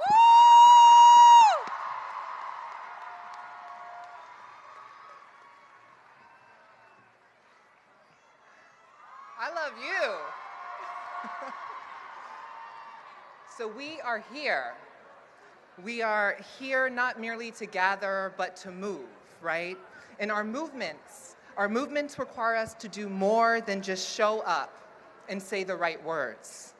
It requires us to break out of our comfort zones and be confrontational. It requires us to defend one another when it is difficult and dangerous. It requires us to truly see ourselves and one another. I stand here today as the daughter of a Native Hawaiian woman and a Black veteran from Texas. I stand here as the first person in my family to go to college. I stand here as someone who has written herself onto this stage to unapologetically proclaim that I am a trans woman, writer, activist, revolutionary of color.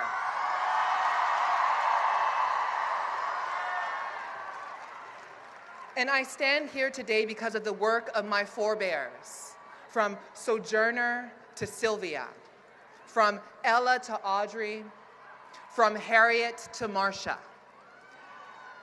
I stand here today, most of all, because I am my sister's keeper.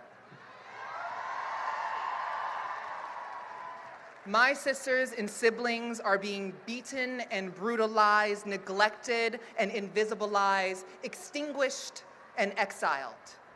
My sisters and siblings have been pushed out of hostile homes and intolerant schools.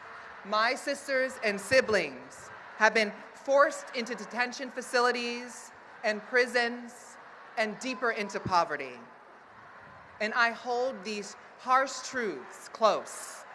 They enrage me and fuel me, but I cannot survive on righteous anger alone.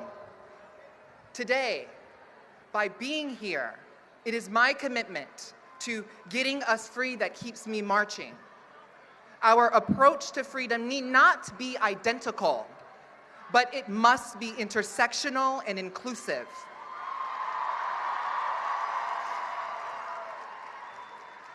It must extend beyond ourselves. I know with surpassing certainty that my liberation is directly linked to the liberation of the undocumented trans Latina yearning for refuge, the disabled student seeking unequivocal access, the sex worker fighting to make her living safely.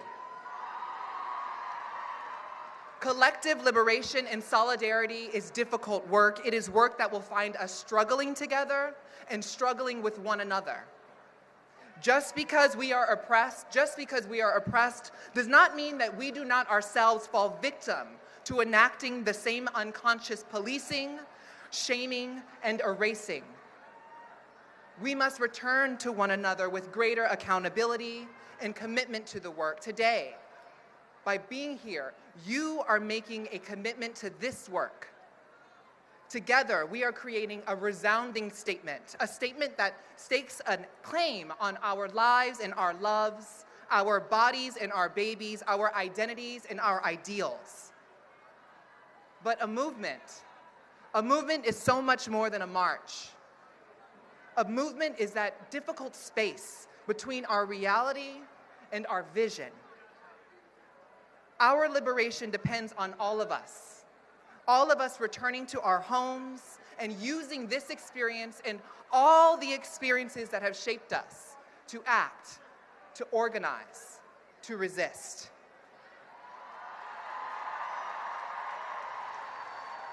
Thank you.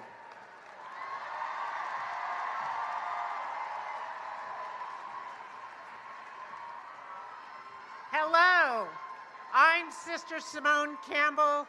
I'm one of the nuns on the bus and honored to be here today.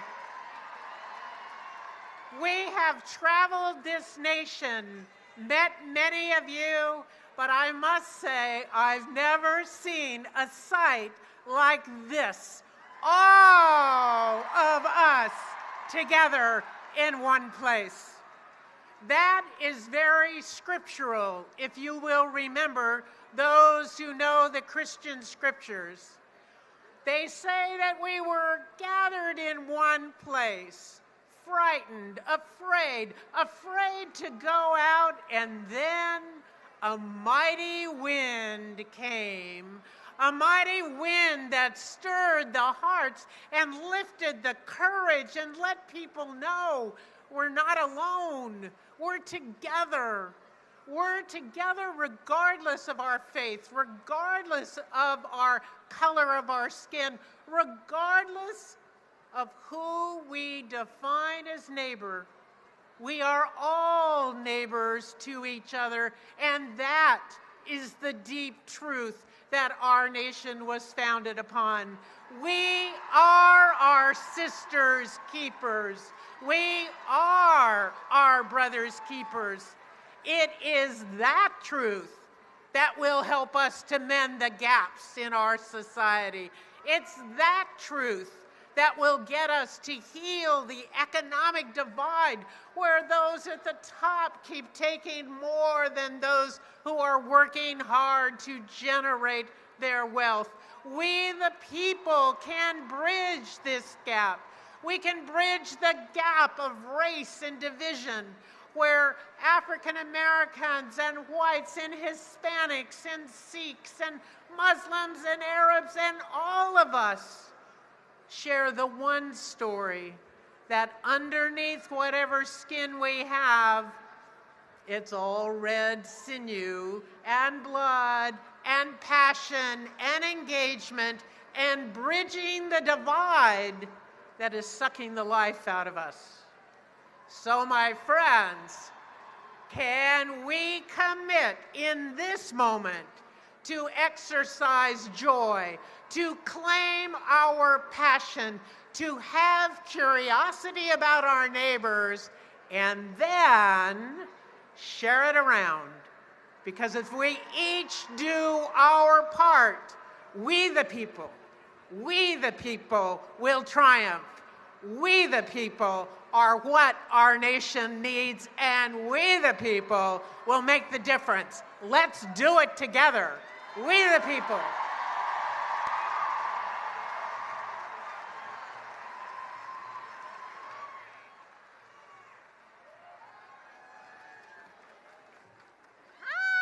How's everyone doing today? Because we're feeling really good. My name is Alyssa Klein, and I'm the social media manager for the Women's March on Washington. And I'm Rashma Sajani, and I'm one of the youth coordinators for the Women's March on Washington. And this is Sean.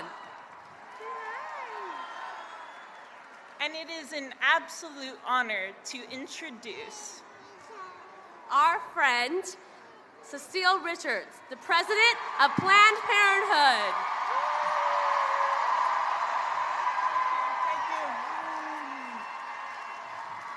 Hello, Washington. You are a beautiful sight. It is an honor to be here on behalf of the 1 in 5 women in America who've been to Planned Parenthood for health care. I wish every single one of them could see you. You are a beautiful sight, or for some folks in Congress, a terrifying one. We're here today to thank generations of organizers and troublemakers and hellraisers who formed secret sisterhoods, who opened Planned Parenthood health centers in their communities and demanded the right to control their own bodies. And today we're here to deliver a message. We're not going to take this lying down.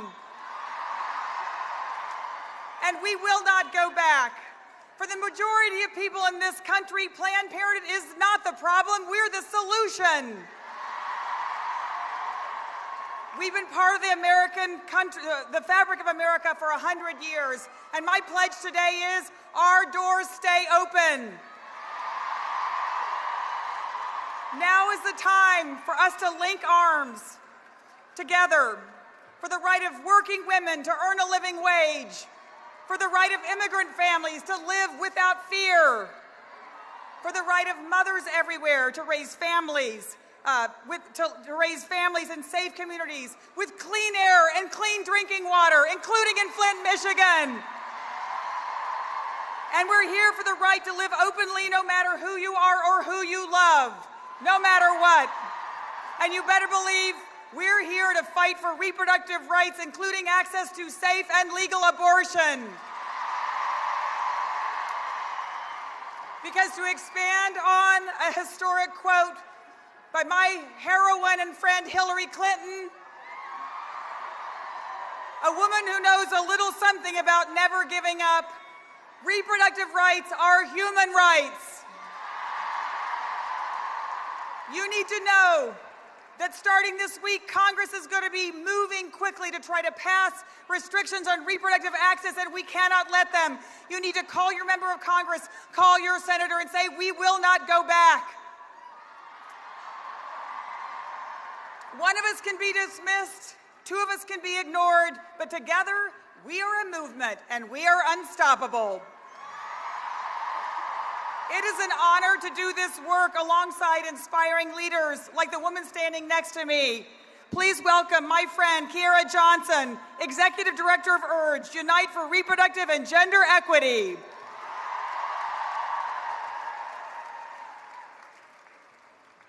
I see some nasty women out there. So nasty. I see some nasty boys out there too.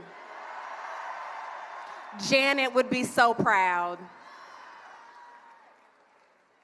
My name is Kiara, and I'm the ED of Unite for Reproductive and Gender Equity. And I work with young people, and I am unapologetically abortion positive.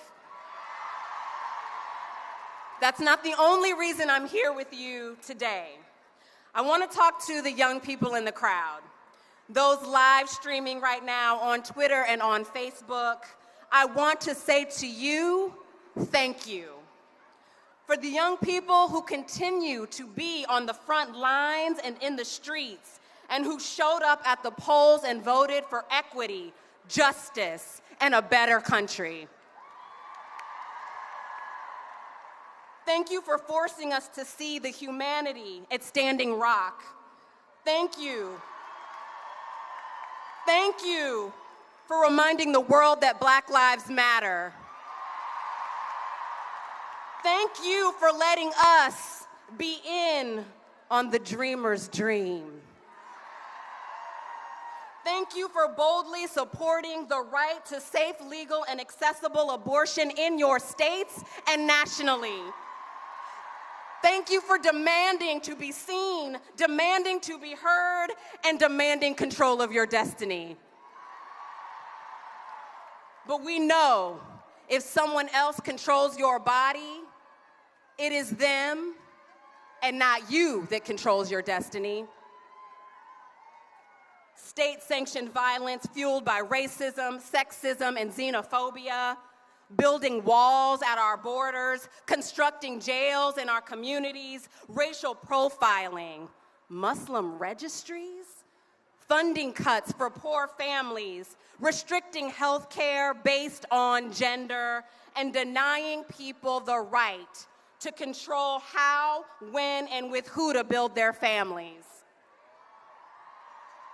These are all attempts to control us. Not some of us, but all of us.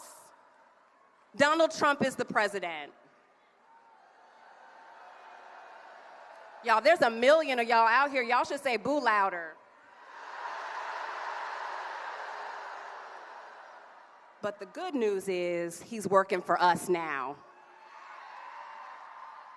That means he needs to hear from us not just today, but tomorrow and every day of his presidency.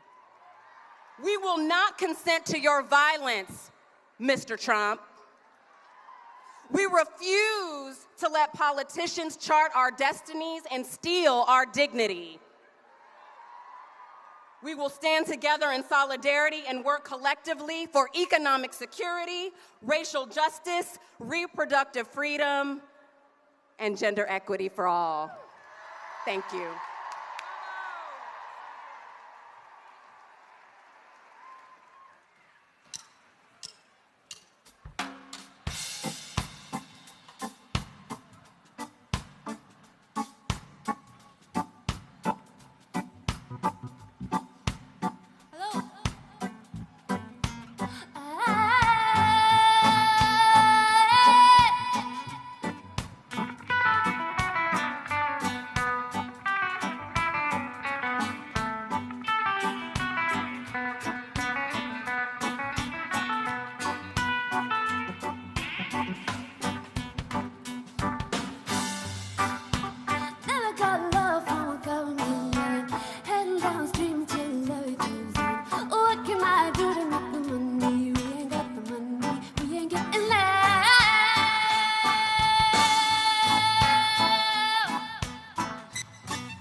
I have another announcement. Vanessa Tijerina has been separated from Amos Gonzalez, and you can reunite over on this side of the stage, stage left. Vanessa Tijerina and Amos Gonzalez, please reunite on stage left.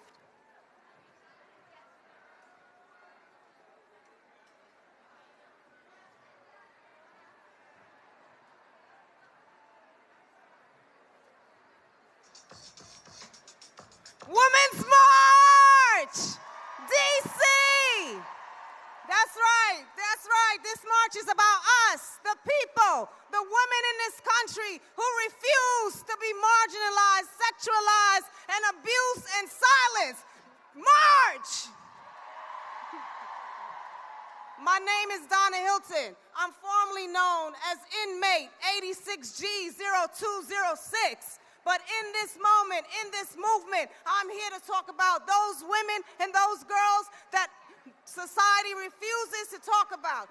They continue to criminalize. They continue to abuse, sexualize, denigrate, and dehumanize. And I stand here today to tell you that we are human, that we are women, and we are you, and you are we, and we count. And who said we couldn't break the ceiling? This is the glass ceiling right now, and from today on, this is our ceiling. And how amazing and wonderful it is to be in this powerful movement of sisterhood.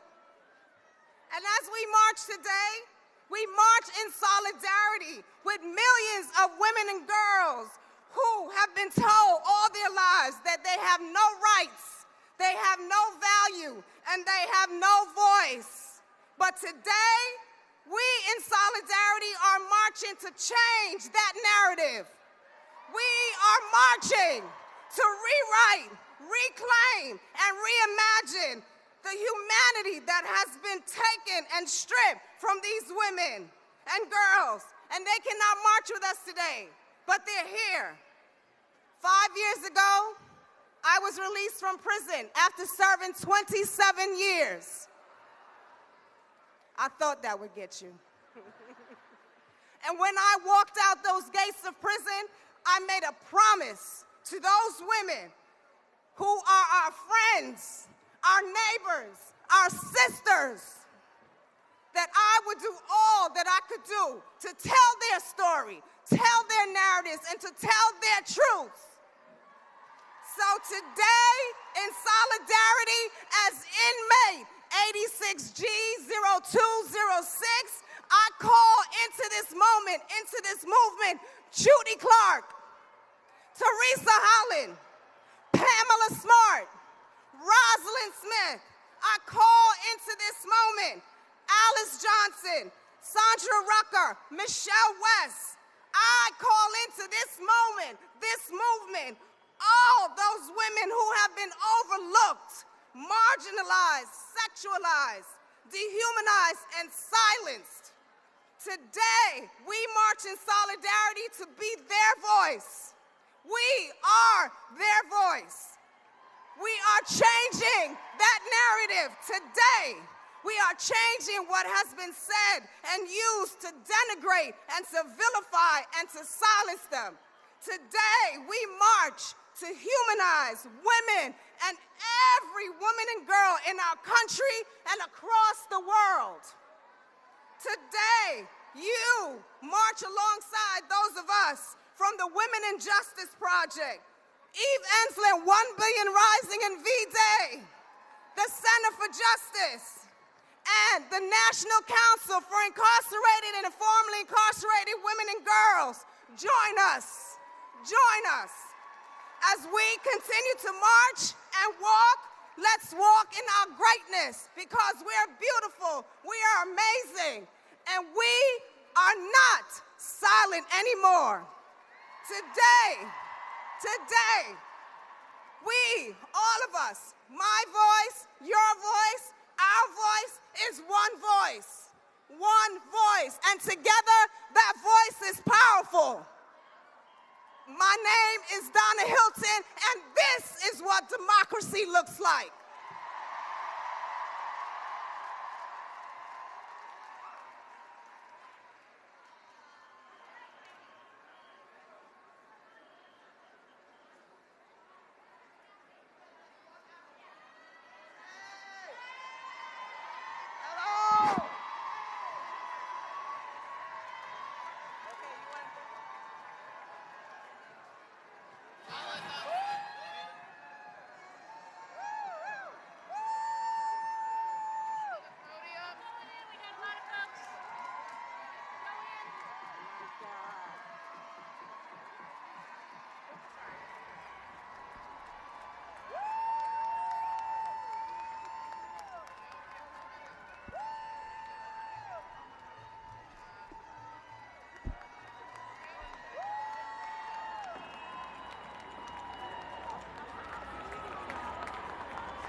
elect pro-choice Democratic women all over this country.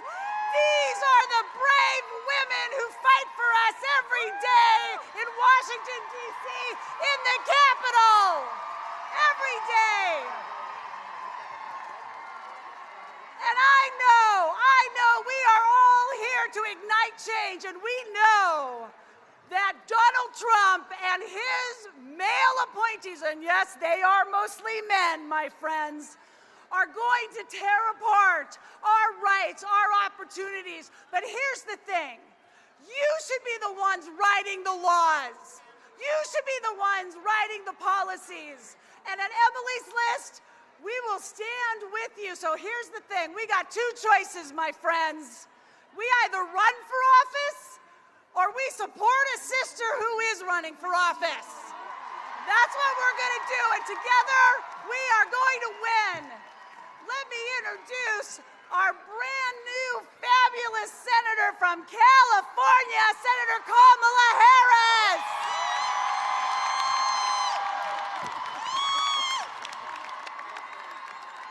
All right.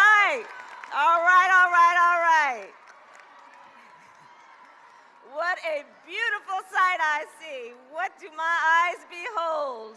This is an extraordinary day, and we all should be extremely, extremely proud. So here's the deal. I believe we are at an inflection point in the history of our country. I believe this is a moment in time that is a pivotal moment in the history of our country. I think of this as being a moment in time similar to that moment in time when my parents met when they were active in the civil rights movement as students at the University of California, Berkeley in the 1960s. It's a moment in time that is similar to a moment in time many of us have experienced in our personal lives. You know, when that circumstance and situation required us to look in a mirror, and with furrowed brow, we asked the question, who are we? This is that moment in time for our country, where we are collectively looking in a mirror and with furrowed brow, asking this question, who are we? And ladies and gentlemen, I believe the answer is a good one. Imperfect though we may be, I believe we are a great country. And part of what makes us great is we are a nation that was founded on certain ideals. Founded on the ideals that were spoken in 1776, that we are all and should be treated as equals. Founded on the ideals that guarantee every person's right to worship freely without intrusion. Founded on ideals where our immigrant communities represent the heart and soul of what it means to be an American.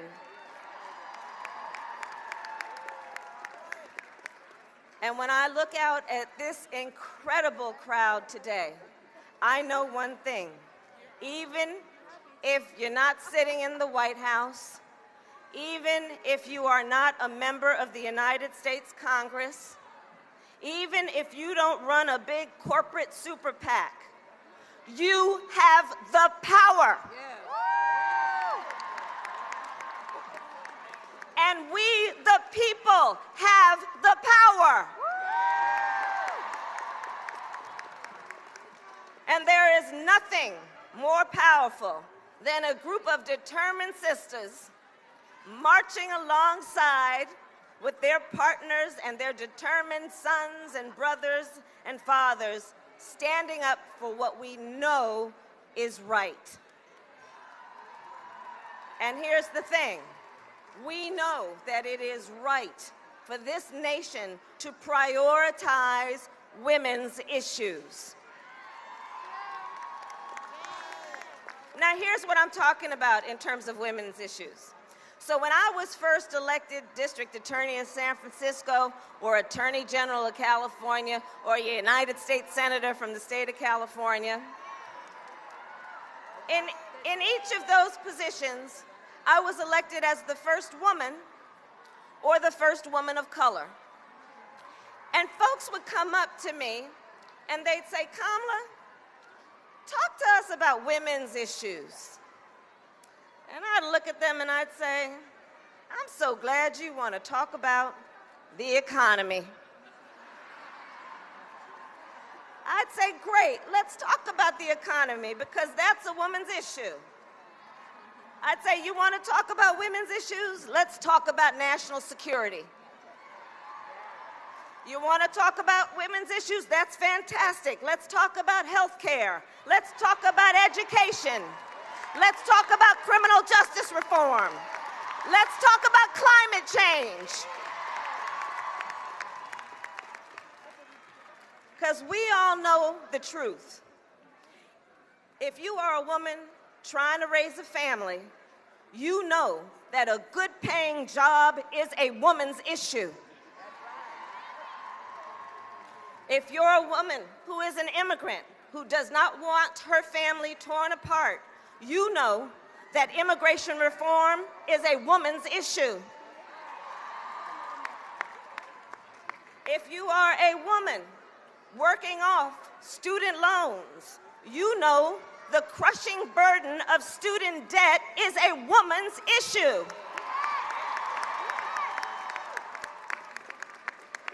If you are a black mother trying to raise a son, you know black lives is a woman's issue.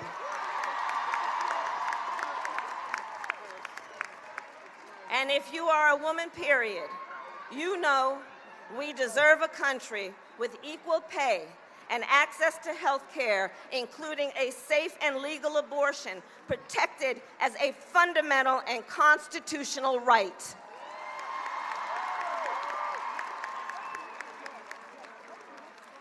So all of this is to say, my sisters and brothers, that we are tired as women of being relegated to simply being thought of as a particular constituency or demographic. We together are powerful, and we are a force that cannot be dismissed or written off onto the sidelines. But I've got to tell you what we all know is this. We've got our work cut out for us, and it's going to get harder before it gets easier. I know we will rise to the challenge, and I know we will keep fighting no matter what, because we've got the power. And I promise that I, along with my sisters and brothers on this stage, will be fighting for you every single day.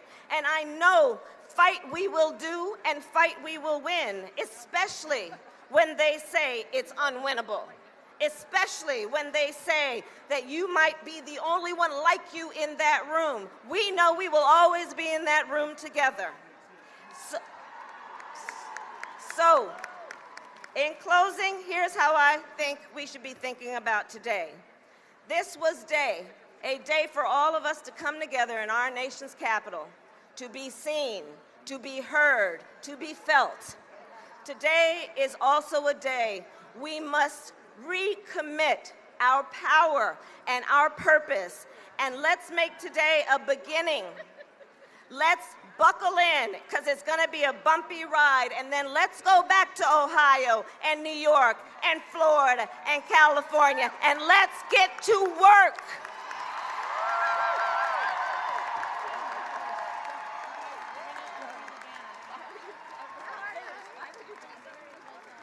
Wow. You look so damn good out there. I am here because I have a message. I want to ask Donald John Trump, are you disturbed that over 250,000 people, mostly women, led by women, are here in Washington today? And you know that we're here rallying and protesting against your presidency. Let me tell you further why we are here. Your words, your actions have shown us that you don't respect us, that both you and all of your nominees for your cabinet posts are dangerous for us and all of our families. I want to talk to you about those nominees and why they are dangerous.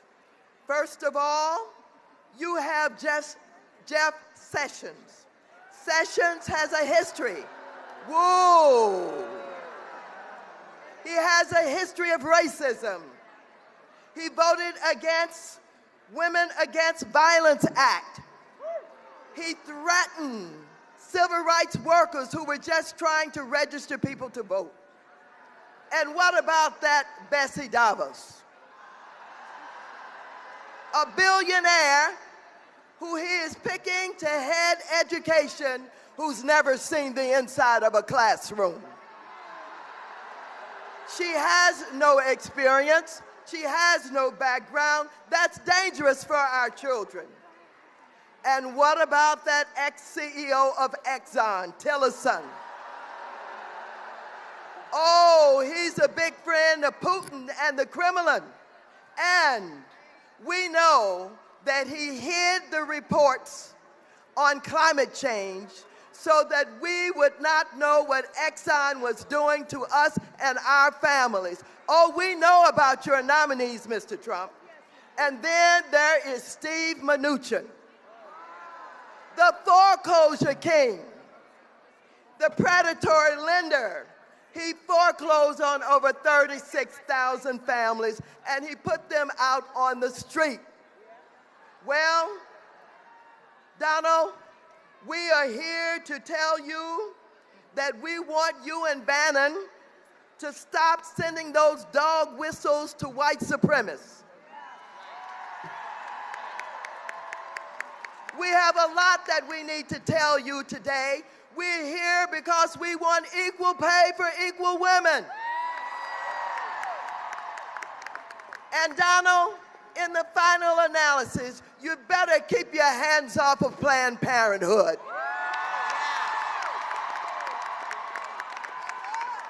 And so, Donald, while we are concerned, we're rallying and we're protesting, you don't intimidate us. You don't scare us. We're going to fight against you and your policies. We're going to struggle. We're going to do everything necessary to show you you cannot take this country down the path that you think you're going to take it down. We're not going to allow you to do it. And so I want to thank all of you for being here today. Are you ready for the fight? Are you up to the fight? Are you going to continue the fight? Thank you all so very much. Now, you have all of these members of Congress here, and all of us work together so very well. But I'd like to introduce you to the black women of Congress who belong to the Black Caucus, who are struggling every day along with our sisters in the Congress for justice and equality. First, our organizer, Yvette Clarke. That powerful woman from Oakland, Barbara Lee. Gwen Moore. You just heard from Kamala Harris. Lisa Blunt Rochester. Sheila Jackson Lee. Terry Sewell. Val Demings. And Brenda Lawrence. Give them all a big round of applause. Thank you. Just more than 100 years ago, women and men, but mostly women of courage just like you, marched on Washington to tell the then president before his inauguration inauguration that they demanded the right to vote. Now today, those women, they were tripped, insulted, hospitalized, but they knew that that fight for the vote was important for them, their families, and this country. Today, after Hillary Clinton put 65 million cracks in the hardest and highest glass ceiling, we are marching on Washington for similar reasons. We want to be counted. We want to be heard. And we are going to fight for what we believe in. Just as the women stared down their own future at the impossible, we are not turning back. We have so many issues to fight for. We don't have equal pay for equal work in this country. We don't have a national paid leave plan. We have to fight for what we believe in. We know that not until every woman and girl in this country has the chance to reach their God-given potential, that America will not reach hers. That's right. We only have 20% of women in Congress, and many of them and our male colleagues stand here firmly for you. But I promise you, if we had 51% of women in Congress, do you think we'd be debating access to contraception? Do you think we would be debating whether to have paid leave? Do you think it would be so hard to end sexual assault on college campuses and in our military? It would not. This is the moment of the beginning of the revival of the women's movement. This is the moment you will remember when women stood strong and stood firm and said never again. This is the moment that you are going to be heard. I'm going. I'm leaving. It's now her turn. It's Tammy's turn. Hey everyone, I'm Senator Tammy Duckworth. You guys look great. By the way, I wore my Don't F With Me jacket to this rally because this is full of a bunch of people who are saying the same thing. You know, yesterday, I gotta tell you, I was pretty depressed. And I looked at my baby girl. I brought my daughter here today because this is her first protest. She's 2 years old. Exactly. So all the girls and boys out there, thanks for coming out. This is about our country. I didn't shed blood to defend this nation. I didn't give up literally parts of my body to have the Constitution trampled on. I did not serve, along with the men and women in our armed forces, we did not serve to protect the Constitution, to have them roll back our rights. And this is what it's about. It's about you going home after today and standing up and fighting in your communities. Don't take what you do today and don't let it end. Take it home. Run for office yourself. Get out there and be those voices. Be that change that you want to see in the world. They're not going to roll back the Americans with Disabilities Act because without the ADA, I would not be here today. All my folks in the disability community. They are not going to pollute our air and our water. And you know, I just sat through 2 weeks of confirmation hearings for what starts to look like a swamp cabinet of cabinet secretaries. People who forget that they have millions of dollars in the Cayman Islands. Oh, sorry, we forgot to disclose that. People with ethical problems. People who don't know whether or not there's a safe amount of lead that can be in your drinking supply. These are all things we have to fight for. This is what every single one of the people standing on this stage is going to be fighting for. So join us. Come together. Go home and fight in your communities, on your school boards. Run for Congress. Run for the legislature. Be that voice, because without you, we don't. I saw a sign out there that says, "Women are the wall." Where's that sign? Women are the wall and Trump will pay. That is absolutely right. We are the wall. You will not roll back our rights. Not as long as we're here. Not as long as we're breathing. Thank you. God bless each and every one of you.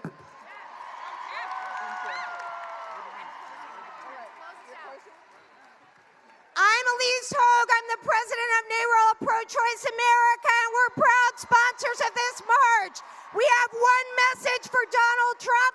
We will not be punished for owning our lives. Y'all are beautiful. Have a great day. My name is Ashley Love, and I just quickly wanted to say that all Black lives matter, including women. Thanks so much. Thank you. Thank you so much. Thank you, honey. When I say people, you say power. People. Power. People. Power. Fist up for Angela. Hands off Asada. Rest in power, Maya. Audra took us higher. Fannie Lou, Ella, NOI, and the Panthers. I thank God for Michelle Alexander. My mama raised me all by herself. Her left hand and her right hand was a help. As a man, I could never understand how she felt. Fuck white supremacy, white privilege, and white wealth.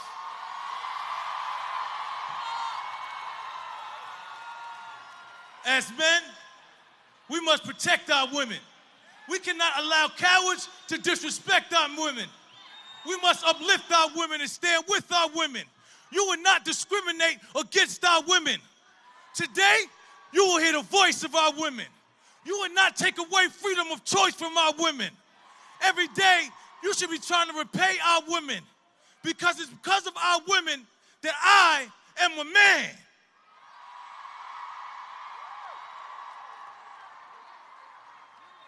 My name is Aja Monáe, and I'm a poet, and I'm honored to be here. When people say language has no power, let us not forget it was language, it was words that got Trump in office. It was the power of words.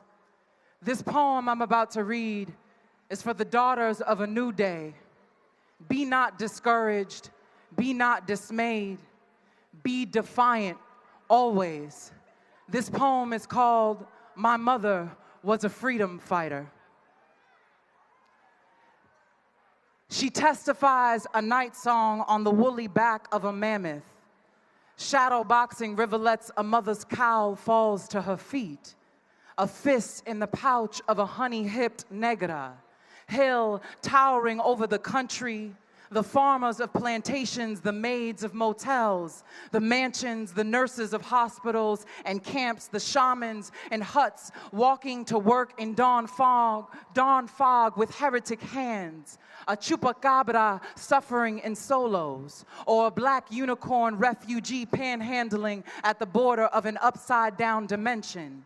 Beguiled by bars, bearing the burden of crimes of love, cold sweat, despair, almonds, denied a passport to mercy, a citadel of judgment. She was born in the bulwark of bordellos, brothels, poor women, least love, and pawn shops shaped as men, traversing the sins of them. Unyielding wind blows her back into dirt roads, waves dimly seen. My mother was a freedom fighter, singed at the stakes or drowned at sea. She studied the way of water and gills. She is a mermaid. She is an archipelago of shanty towns. She is made of invention and necessity and found scraps, a bouquet of bloody music in her hands, cane of sugar, leaves of tobacco, a cluster of bananas, coffee beans, the husk of corn, a poppy seed tea shrub, spikelet of wheat, rice flour, gold nuggets, diamonds and coltan.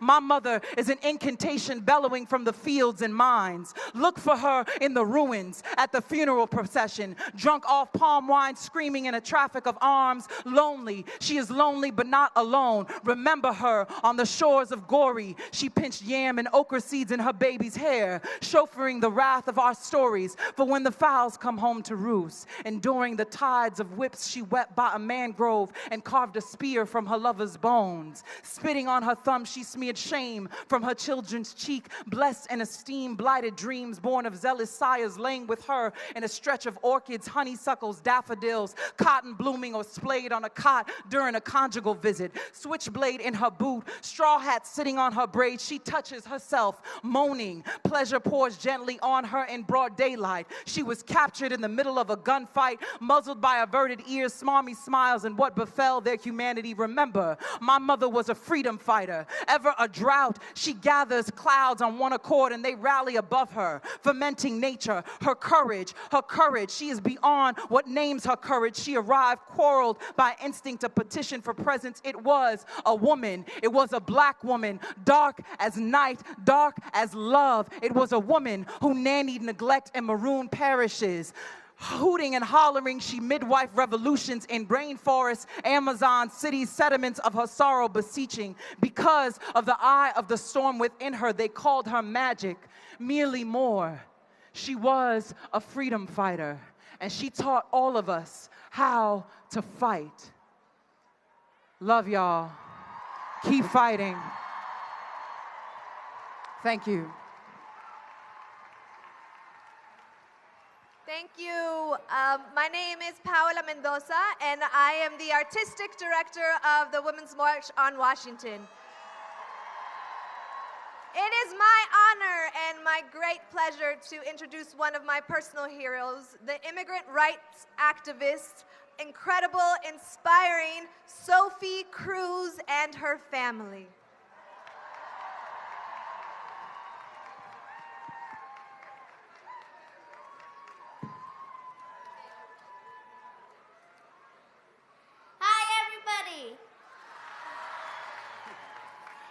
My name is Sophie Cruz. We are here together, making a chain of love to protect our families. Let us fight with love, faith, and courage so that our families will not be destroyed. I also want to tell the children not to be afraid, because we are not alone. There are still many people that have their hearts filled with love and tenders to snuggle in this path of life. Let's keep together and fight for the rights. God is with us.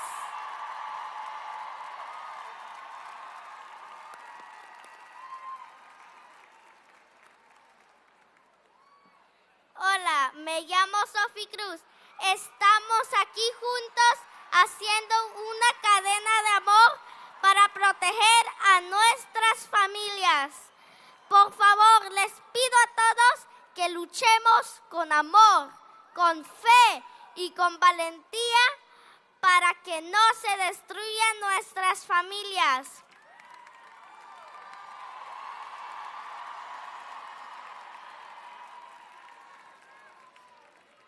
También les quiero decir a los niños que por favor no tengan miedo porque no estamos solos.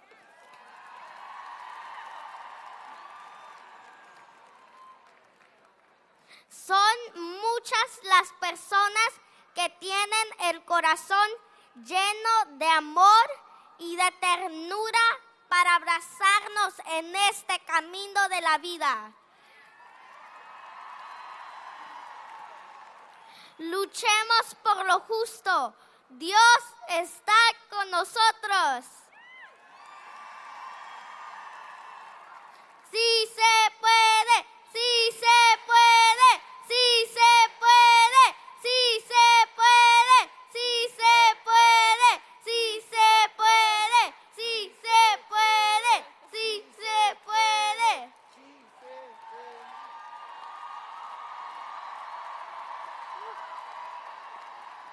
Thank you, gracias.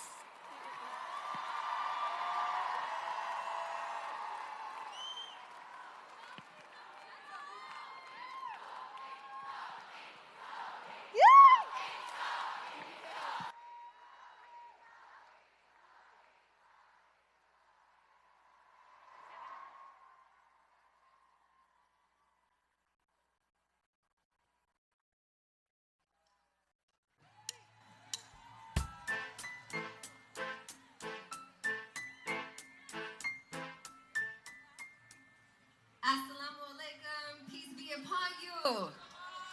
Where are my ladies at? Ladies, make some noise.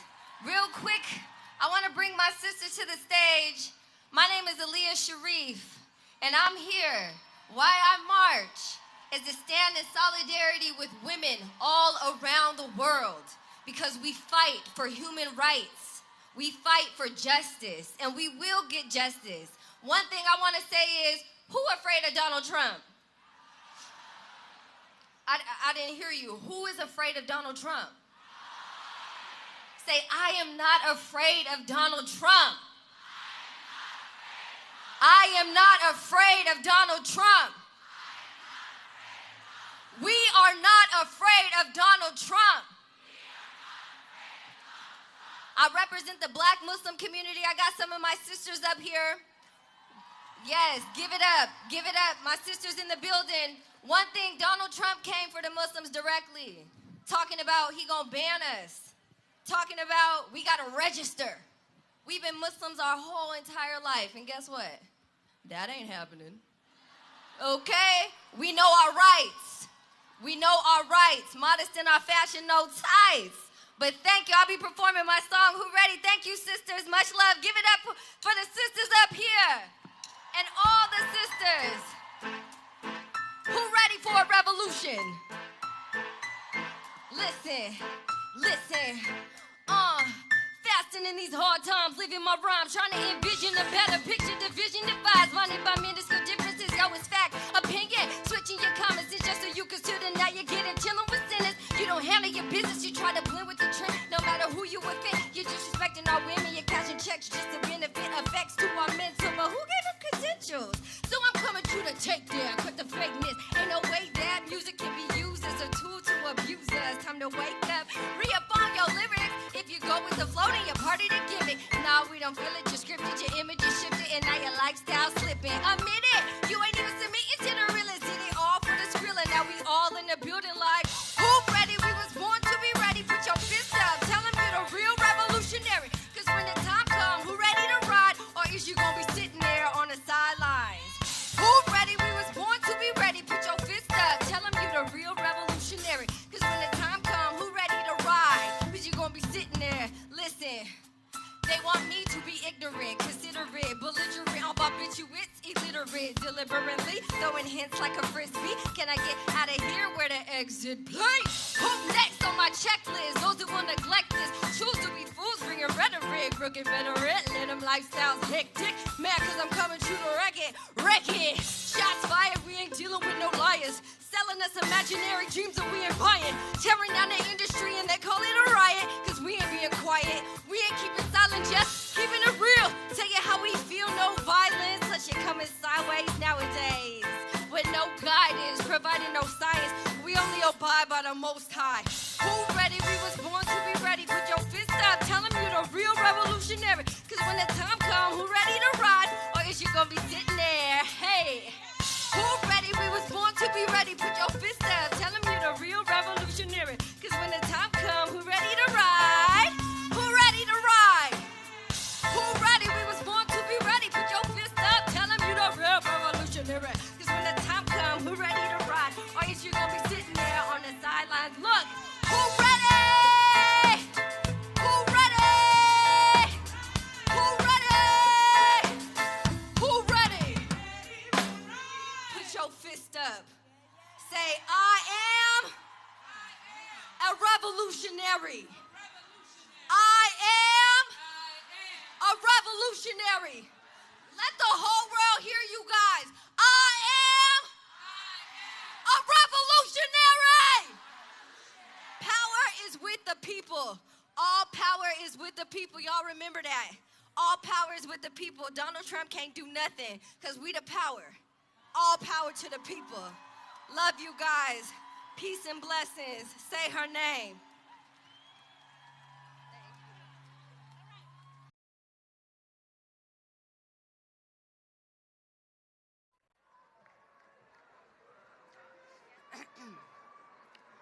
Have you been to the gynecologist yet? That was the question my mom asked me at 15 when I informed her about a change that I had noticed in my body. Now, I'd like to start off by saying I am not by nature a particularly private person, but by profession I am extremely private. I'm not the type to divulge facts about my personal life. I am fiercely protective of my family, and I have no social media presence. But I feel that in the face of this current political climate, it is vital that we all make it our mission to get really, really personal. So yes, at 15, I had been to a gynecologist. I was living in New York City and had visited a Planned Parenthood there. My mother moved to California a few years before. My brother Hunter and I were living with my father, and at 15, I had been working in the entertainment industry for 8 or so years and had been fortunate enough to be eligible for private health insurance through my union. Our family struggled financially. We'd been on public assistance for several years, and I was primarily responsible for making my own doctor's appointments. But still, I was nervous about taking this next stride towards womanhood, and it was actually my clinician at Planned Parenthood who suggested I speak with my pediatrician if I was seeking a referral. She was compassionate and professional and told me that she was happy to treat me for regular checkups and when the time came, for STD and cancer screenings. No judgment, no questions asked. Planned Parenthood provided a safe place where I could be treated with gentle guidance. Now, I may have been 15 and surprisingly self-sufficient, but I'm sure there isn't one person here who has not been helped by Planned Parenthood directly or otherwise. When I knew I was coming to speak on behalf of women's reproductive and health issues, every single one of my girlfriends had a story about Planned Parenthood. They saved me so many times. One of my best girlfriends confided in me, saying, "They saved my ass and some other parts too." When I found out I had precancerous signs I never would have known about without my annual checkups, and her speech grew more emphatic and emotional as she described how the organization had helped her decide between treatment options. She was able to make some difficult decisions, deciding what was right for her body, and her then partner without anyone else's interference. My sister also used Planned Parenthood services for years after moving states. She'd been living her whole life in New York City, pursuing her dream to move to California. She had no contacts and no health insurance, but was able to regularly see a doctor at a Planned Parenthood clinic for screenings, advice, birth control, and checkups. For the more than 2.5 million patients a year that rely on Planned Parenthood services for cancer and STD screenings, birth control, safe abortion, and pregnancy planning, these are uncertain and anxious times. Lawmakers in 24 states have tried to block patients from receiving care at Planned Parenthood. Congress has voted to limit access to reproductive services 9 times. Boo. Yes, boo. There are very real and devastating consequences to limiting access to what should be considered basic health care. For millions of Americans, Planned Parenthood is often the only trustworthy and affordable clinic providing safe education, sex education, safe abortion, and life-saving services. President Trump, I did not vote for you.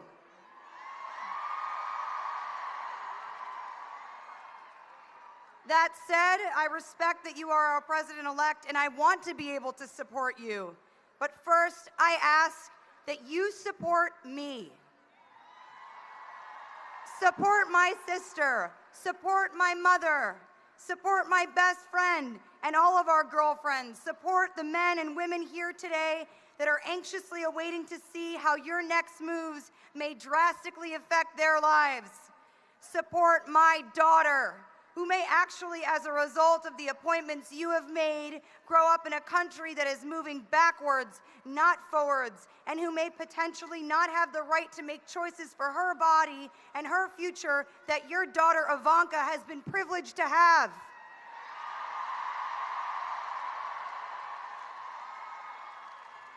I ask you to support all women and our fight for equality in all things, including the fight to be recognized as individuals who know better for ourselves what is right for our bodies, better than any elected official, popular or otherwise. It is a great honor for me to be speaking here in front of all of you today. After the result of this November's election, I felt as a woman, as an American citizen, a great weight bearing down on my shoulders, the feeling that the near future would present many obstacles, confrontation, and division. My immediate thought after hearing the election results was, oh man, we have so much work to do. But once the heaviness began to subside, I realized that an opportunity has presented itself to make real long-term change, not just for future Americans, but in the way that we view our responsibilities to get involved with and stay active in our communities.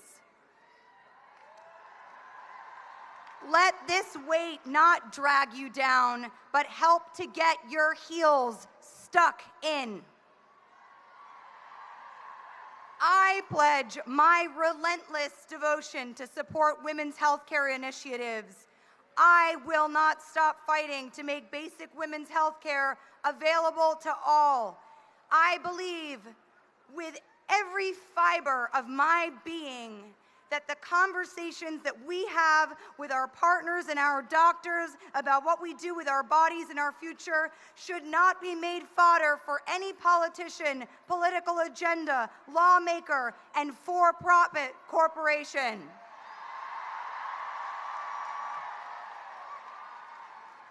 We must stand up for what are our basic human rights and always move forward, never backwards. The current political administration benefits from taking the power away from us. Don't give up your power. Don't let the feelings of helplessness make you complacent. I urge you all to make a difference on the ground. Volunteer. Volunteer with organizations that help women seeking a safe place to make some of the most difficult decisions of their lives. Donate to causes.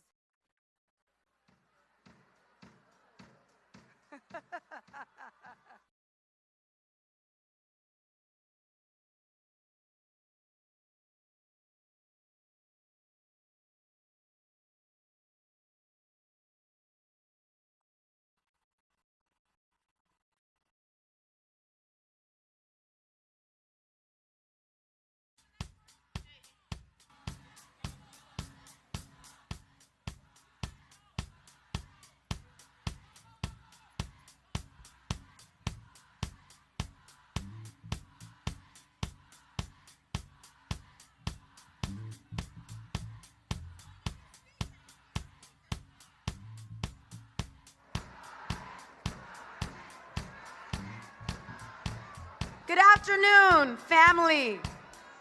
My name is Carmen Perez, and I am the Executive Director of the Gathering for Justice.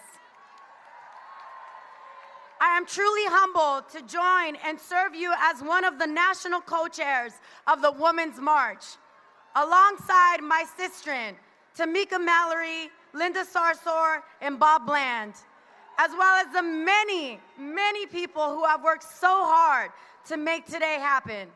Thank you. I stand here as a Chicana Mexican-American woman, as a daughter and granddaughter of farm workers, as a family member of incarcerated and undocumented people, as a survivor of domestic violence, as a woman who knows pain and who has transformed her pain into gifts. Gifts that have allowed me to see light in the darkest places. For 20 years, I have worked in America's prisons. I have seen families being torn apart, locked up in cages, many stripped of their rights, their freedoms, and ultimately their lives. And the majority are Black and brown, including women, women who I call sisters. This has to end. This will end because of you, because of us. Today, I join you all and raise my voice, loud and clear, to say we had had enough. We know what the problems are. We know who our enemy is. We know what the injustice have done to us and those we love. But to overcome them, we have to stand in solidarity. We have to listen to each other and know that we always have more to learn. To protect each other, we don't always have to agree, but we have to organize and stand together. We must remember that unity of action does not mean that we have to be unanimous in thought, but that injury to one is injury to all. I am reminded of the words of my mentor and boss, Harry Belafonte. Those who are working towards the liberation of our people are only subject to friendship and support. Those who are being divisive are playing the enemy's game. And so our responsibility is to find our way. There's an entry point for all of us to be involved in this movement. So get involved, stay involved, and keep your eyes on the prize. Know that those closest to the problem are also closest to the solution. Trust them. Stand with them in your actions. Because I believe what Fannie Lou Hamer said, when I liberate myself, I liberate others. And if you don't speak, ain't nobody gonna speak on behalf of you. And to those threatening us and our livelihood, I say, si no nos dejan soñar, no los vamos a dejar dormir. If they don't let us dream, we will not let you sleep. We stand here on day one of the new administration, refusing to let them sleep, not for 1 second. We will hold all our officials, whether elected or appointed, accountable. There are some in this country who say we should adjust to work with and adjust to hatred. But Dr. Martin Luther King spoke of the power of being maladjusted to an unjust society. We will not adjust to hatred and bigotry. We will resist Islamophobia, xenophobia, white supremacy, sexism, racism, misogyny, and ableism. We will be brave, intentional, and unapologetic in addressing the intersections of our identities. And collectively, we will stand up for the most marginalized among us, because they are us. We will not wait for some magical being to rise up and save us. We are not helpless. We are the ones we've been waiting for. We are who we need. When I see my liberation bound in your liberation, and you and mine, together we will get free. So remember, when you go back home, think about why you marched. And organize, organize, organize. Si se puede. Thank you. Woo! Thank you so much. I am so proud to stand here with all of you today, to be in service to you, because this was truly a service opportunity for all of us who worked for you. It has been such an honor to work alongside the co-chairs, Bob Bland, Linda Salsor, and the birthday girl who you just heard from, Carmen Perez. Today is not a concert. It is not a parade, and it is not a party. Today is an act of resistance. Now, some of you came here to protest one man. I didn't come here for that. I came here to address those of you who say you are of good conscience. To those of you who experience a feeling of being powerless, disparaged, victimized, antagonized, threatened, and abused. To those of you who for the first time felt the pain that my people have felt since they were brought here with chains shackled on our legs. Today I say to you, welcome to my world. Welcome to our world. I stand here as a black woman, the descendant of slaves. My ancestors literally nursed our slave masters. Through the blood and tears of my people, we built this country. America cannot be great without me, you, and all of us who are here today. Today you may be feeling aggrieved, but know that this country has been hostile to its people for a long time. For some of you, it is new. For some of us, it is not so new at all.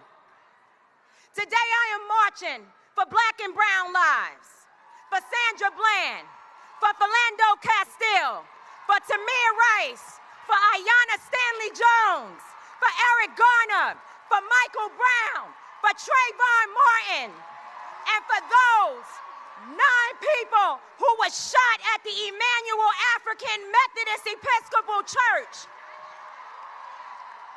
We have a chance, brothers and sisters, to get this thing right. We can do it if women rise up and take this nation back. When you go back home, remember how you felt. What made you that instinct, that gut that said, I gotta get on a bus, a plane, a train, no matter what, to protect my children? That feeling, take it back with you to wherever it is that you came from today. You have awoken a new and renewed spirit. And I am so excited to be a part of this with all of you. But to be quiet in our whisper, to speak low about it, is not going to get it done. We must be bold the way you were bold to come here in these large numbers today. When you feel that we are not taking care of one another properly, put your feelings aside, put your pride aside, and stand up for the most marginalized people in this society. Because if you stand for them, you stand for all. Dr. King said, I will not remember the harsh words of my enemies. I will remember the silence of my friends. God bless you.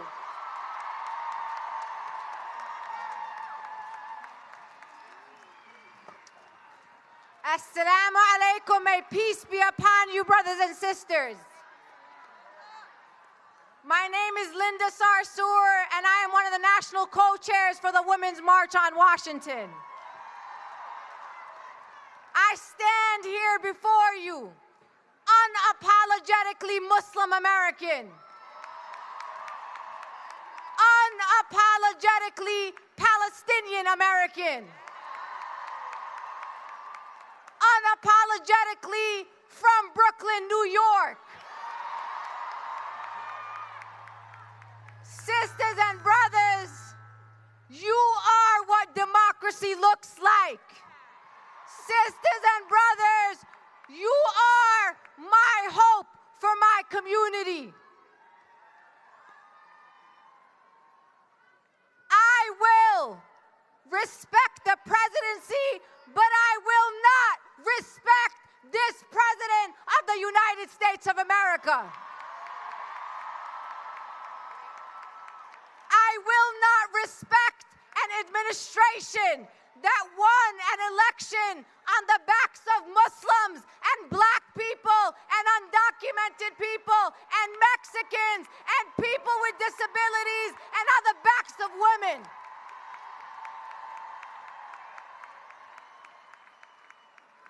Many of our communities, including my community, the Muslim community, has been suffering in silence for the past 15 years under the Bush administration and under the Obama administration. The very things that you were outraged by during this election season, the Muslim registry programs, the banning of the Muslims, the dehumanization of the communities that I come from, that has been our reality for the past 15 years. Sisters and brothers, if you have come here today as your first time at a march, I welcome you. I ask you to stand and continue to keep your voices loud for black women, for Native women, for undocumented women, for our LGBTQIA communities, for people with disabilities.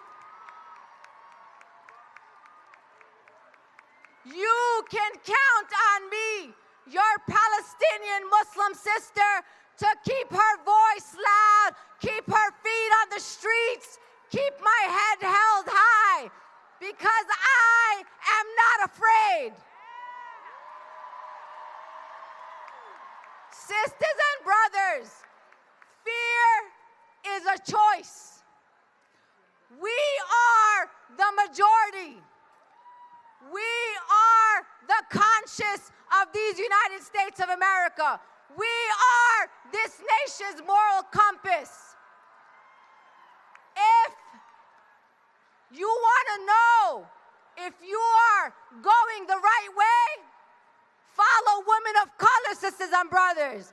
We know where we need to go, and we know where justice is, because when we fight for justice, we fight for it for all people, for all our communities.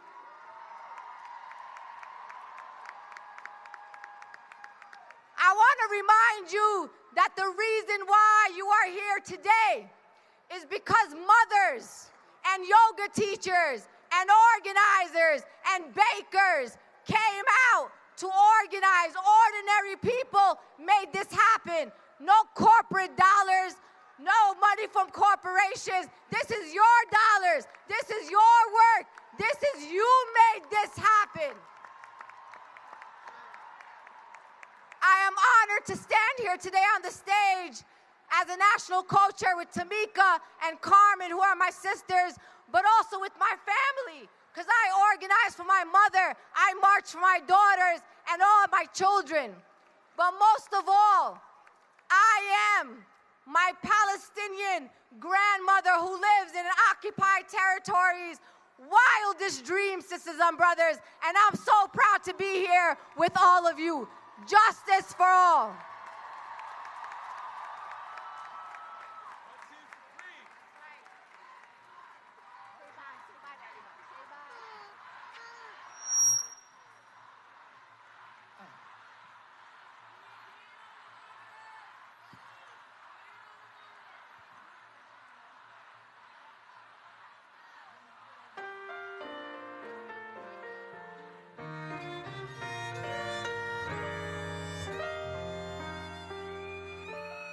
I was born by the river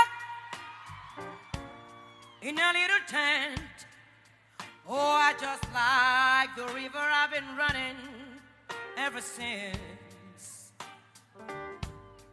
It's been a long, long time coming, but I know the change gonna come. Oh, yes it will. It's been too hard living, but I'm afraid to die, 'cause I don't know what's up there beyond the sky. It's been a long but I know the change gonna come.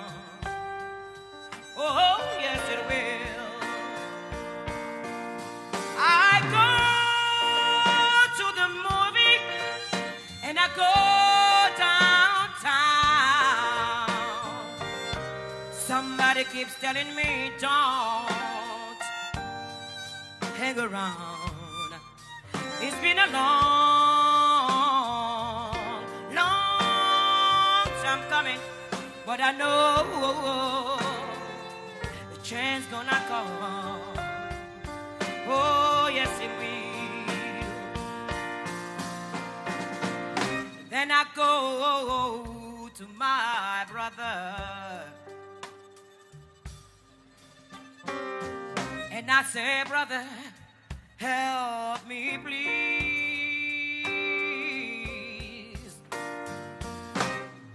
But he winds up knocking me back down on my knees. Oh, very time that I thought I couldn't last for long, but now I think I'm able to carry on. It's been a long, long time coming, but I know the change gonna come. Oh, yes, it will. It's been a long, long time coming, but I know the change gonna come. Oh, yes, it will. It's been a long, long time coming, but I know the change gonna come. Oh, yes, it will. I know the change is coming, and it's gonna come. Thank you. Thank you.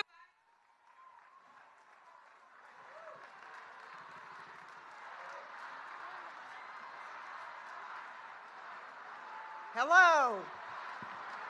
My name is Judith LeBlanc, and I'm a proud member of the Caddo Tribe of Oklahoma and the director of the Native Organizers Alliance. And I march for my daughter Jenna, my nieces Nora, Marie, and Victoria. We march today for Mother Earth because water is life.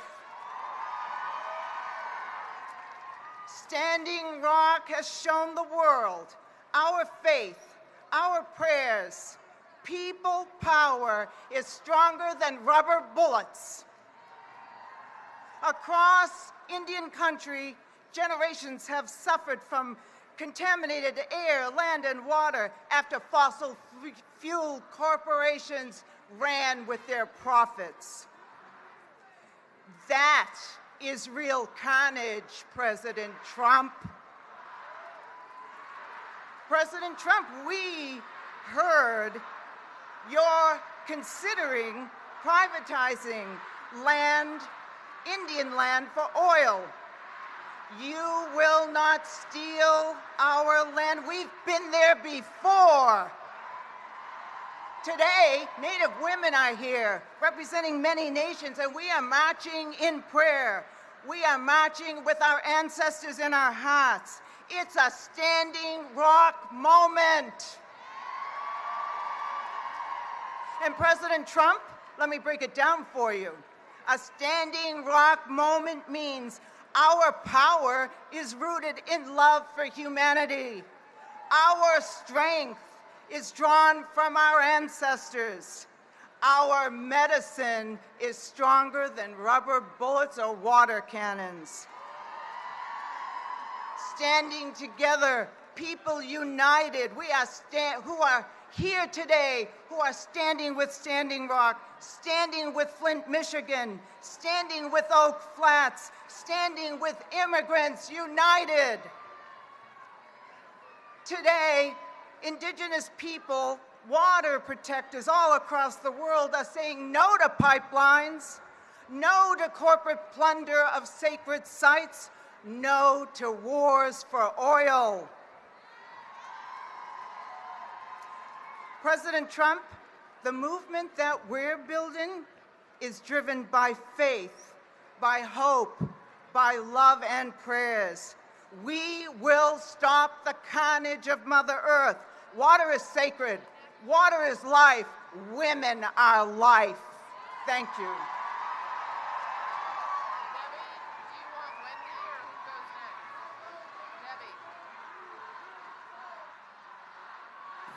Buenos días.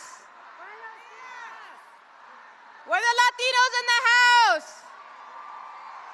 I'm Jessica Gonzalez Rojas from the National Latina Institute for Reproductive Health, and I'm here with my women of color sisters representing reproductive justice at the March for Women.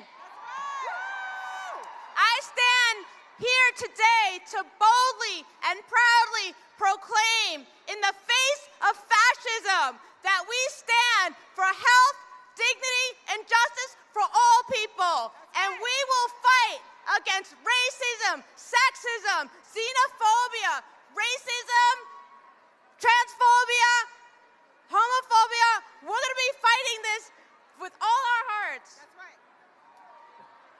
This is a hard moment, folks, but we are a resilient community.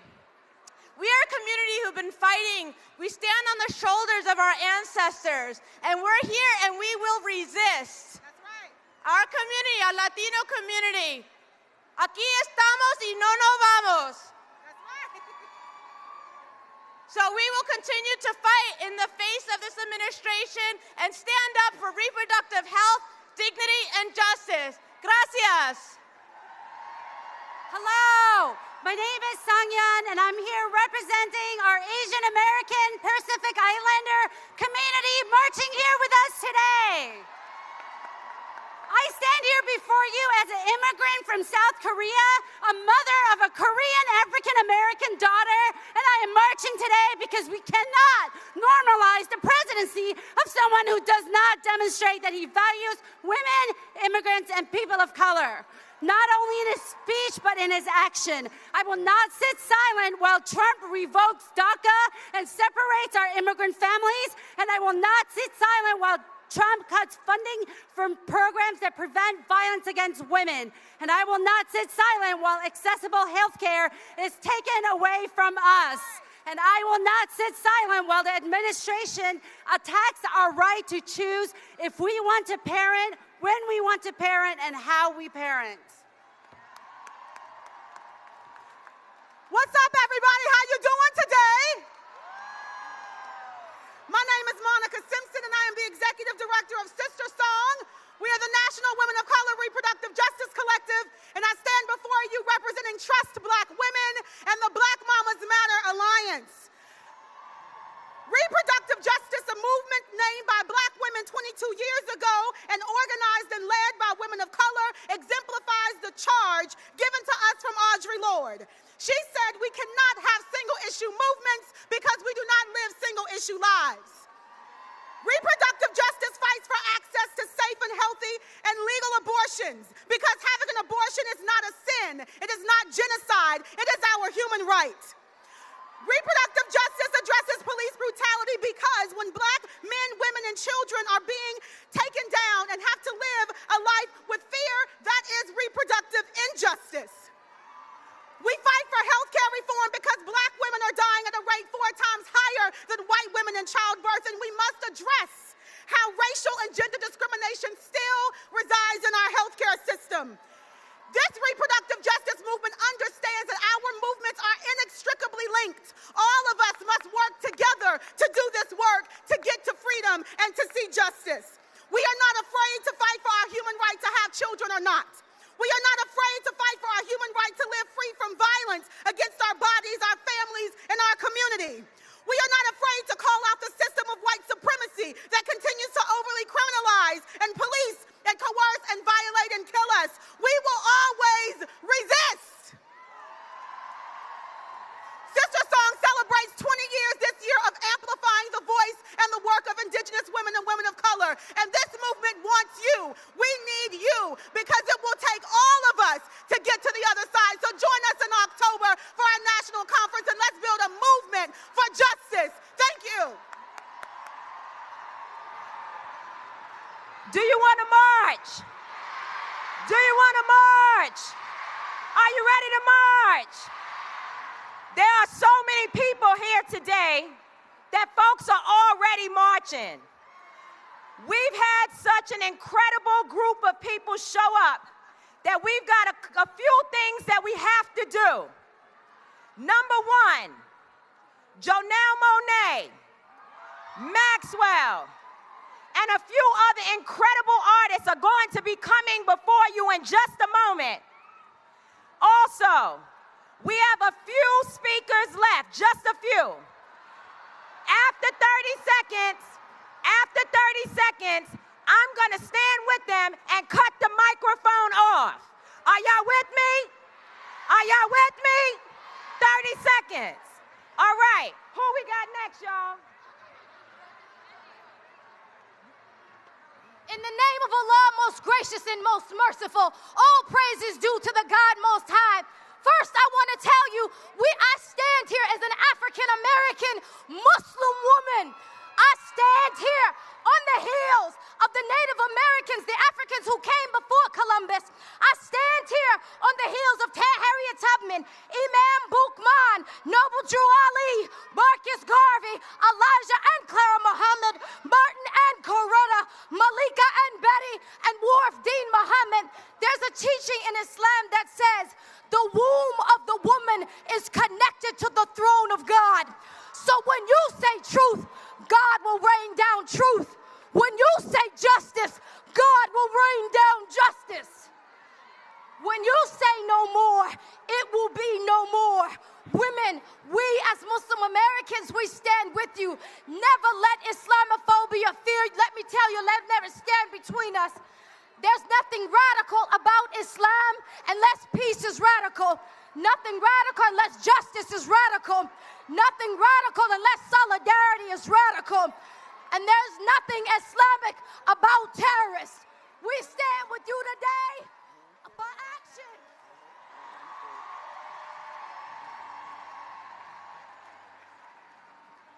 Hello, my name is George Gresham, president of 1199 SCIU. And to President Donald Trump, I don't know what kind of president you will be, but you are a hell of an organizer. We are here today because this is what America looks like.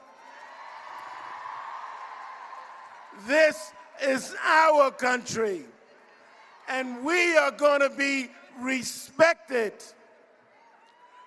We are here to tell you that you can't divide us, that you can't bring us back to the bad old days. If America is going to be great again, it will be because we united together will fight for our rights. We are not giving in, sisters and brothers. We've worked too hard to make the progress that we have. And the fact that you came here today is true, that we in this country will stick together, we will fight together, we will support each other, we will stand up for women's rights, we will stand up for immigrants' rights, we will stand up for workers' rights, we will stand up for human rights, environmental rights. You can't.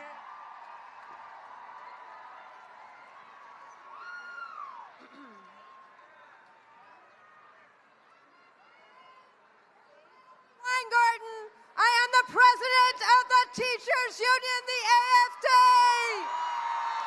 We represent children in America and educators in America and nurses in America and college professors in America. We represent America, as do you in this crowd. So let me ask you, do we want good want schools in America? Do we want good jobs in America? Do we want reproductive health in America? Do we want to control our bodies in America? Do we want to fight against Islamophobia, xenophobia, racism, and sexism? If so, we must stand up like you are right now. Will we act against Donald Trump? Will we use our voices? Let's march. Sisters and brothers, my name is Wendy Carrillo. I was an undocumented child that fled war from El Salvador. I am an unrecognized refugee of this country. During the Salvadorian Civil War, my mother sought refuge in the U.S. and she was denied under incredible violence. She was refused, but she came anyway. As my mother, she worked hard babysitting other people's children so that one day she could save enough money for her mother, my grandmother, and her sister to bring us to this country. I am here because of her courage and the sacrifices of my biological father who paid with his life so that other people could have a right to vote.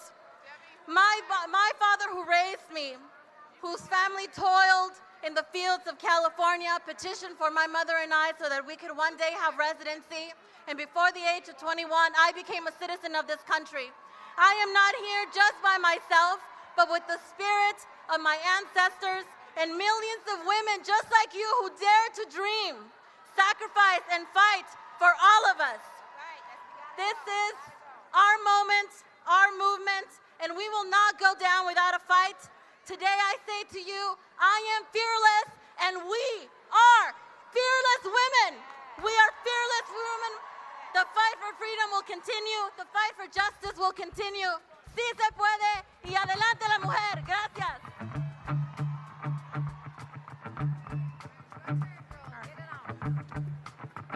Hello, my name is Miriam Ali. I am here in honor of my father, Muhammad Ali, other great Muslims in this country, and all of you, the marginalized few. You know, I just want to say something to the non-voter. We have to start voting. I understand there's a lot of apathy and distrust of the government, but we have to learn from civil rights movements from the past, which is how we got the Civil Rights Act of 1964. You know, Barack Obama said something, and he told me to keep it short, so I'm going to keep it short. He said, don't boo, vote. So this is what we got to do. Don't get frustrated, get involved. Don't complain, organize. You know, so many people binge watch television for hours and hours. They're in their telephones. They're on the computer or on Facebook for hours, but they won't, and they'll stand up for their sports teams. They know every rule of the NBA and the NFL, but they don't know how local government works. We have to start spending time and being responsible for all humanity and stand up for equal rights. Thank you. And the greetings of peace of all Muslims. Assalamu alaikum.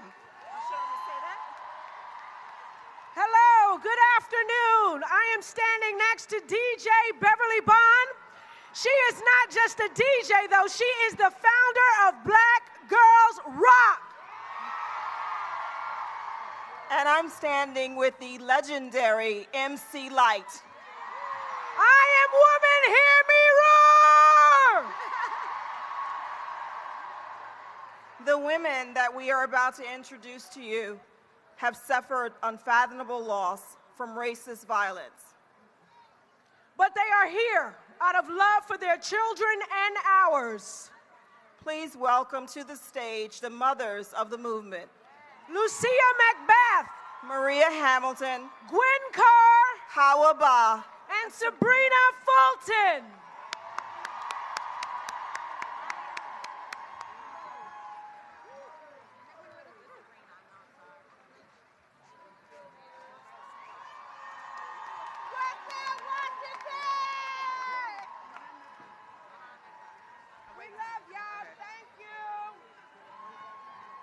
Hello,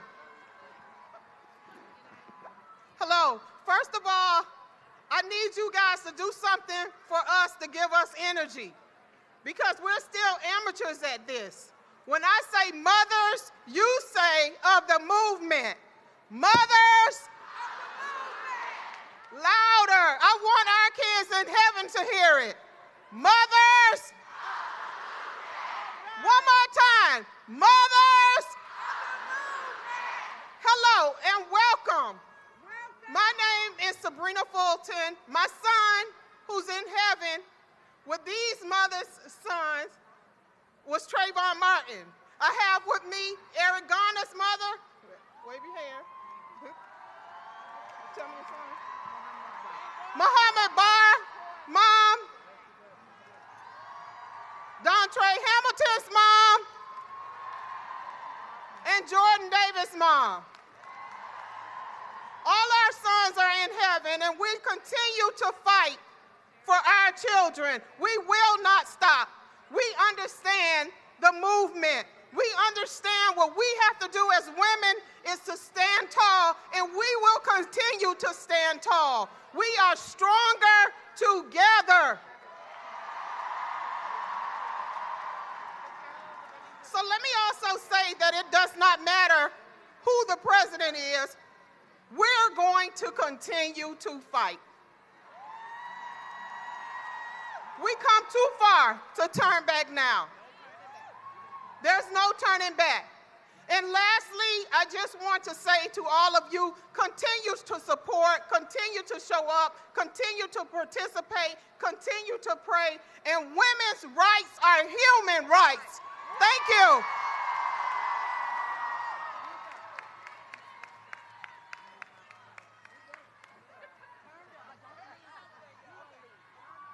All right, y'all ready to march, I know.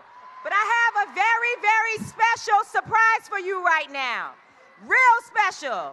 I need y'all to give me a round of applause just to get me pumped up so I can bring this person out. We have a Grammy Award-winning sister in the house, my dear sister and friend, Alicia Keys. Tamika. Ladies and gentlemen, are we here? Are you ready to march? Say yeah!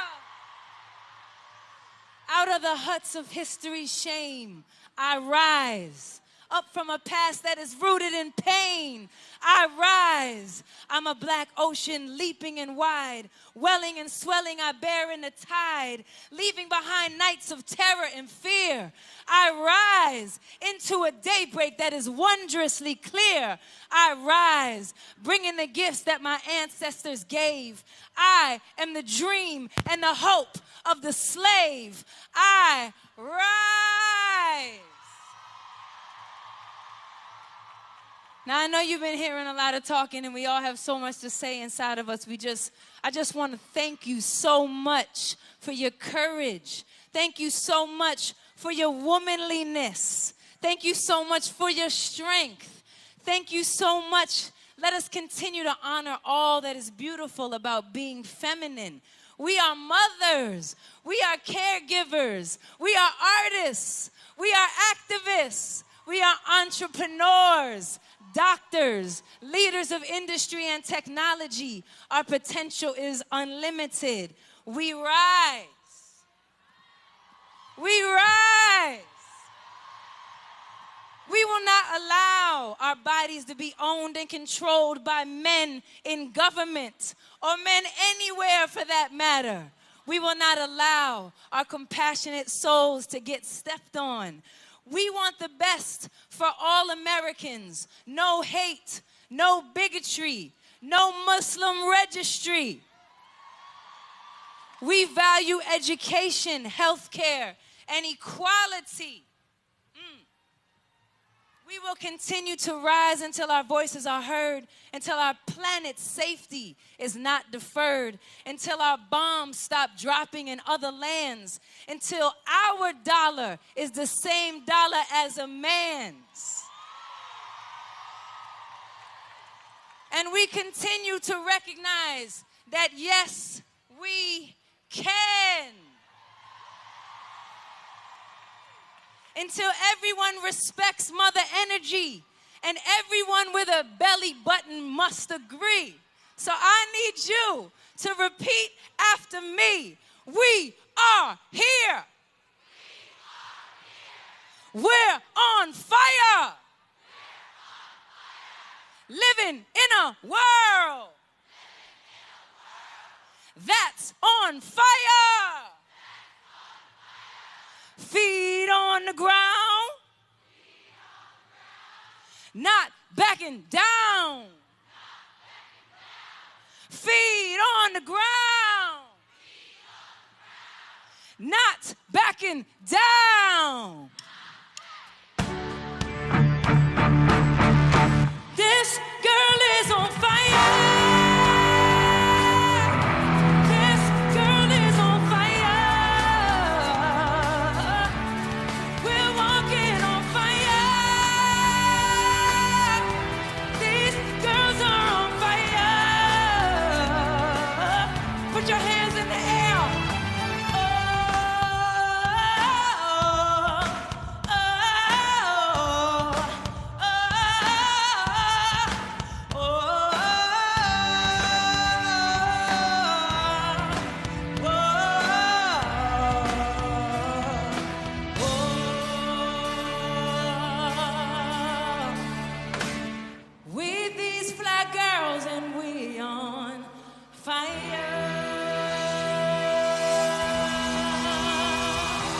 Put your fist up. Put your fist up. Put your fist up. I see your strength. I see your strength. We feel you.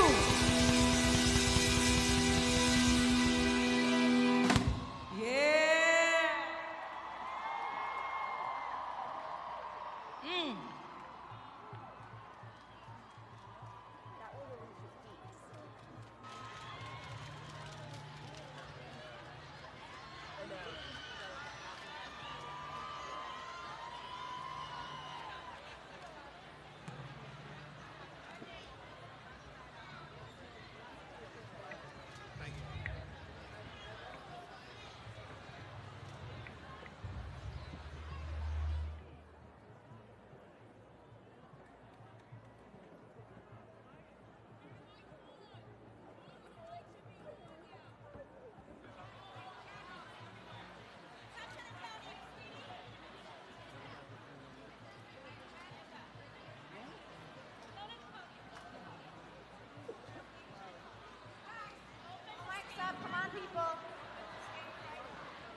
You guys still fired up? You guys ready to march? All right, we almost there. Be patient, sisters and brothers.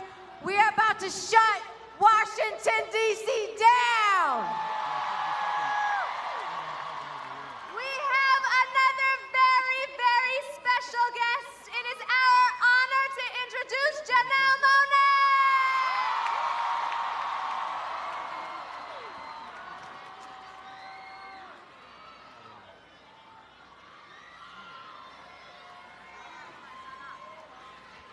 Hello, future. I'm so proud to stand here as a woman, an African-American woman. My grandmother was a sharecropper. She picked cotton in Aberdeen, Mississippi. My mother was a janitor, and I am a descendant of them, and I am here in their honor to help us move forward and fem the future. I just want to say, I want to remind you that it was woman that gave you Dr. Martin Luther King Jr. It was woman that gave you Malcolm X. And according to the Bible, it was a woman that gave you Jesus. Don't you ever forget it. And we must remind them, those who are abusing their power. That is what I am here today to march against, the abuse of power.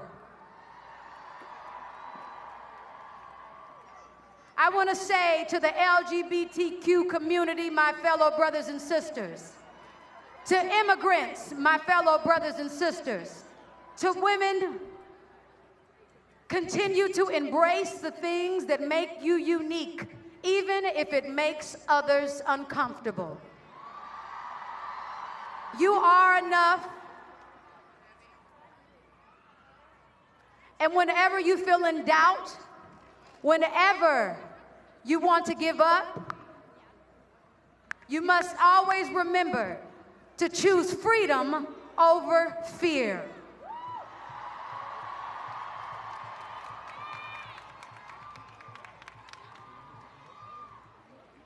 I come here again as an American and as a woman, not as an artist.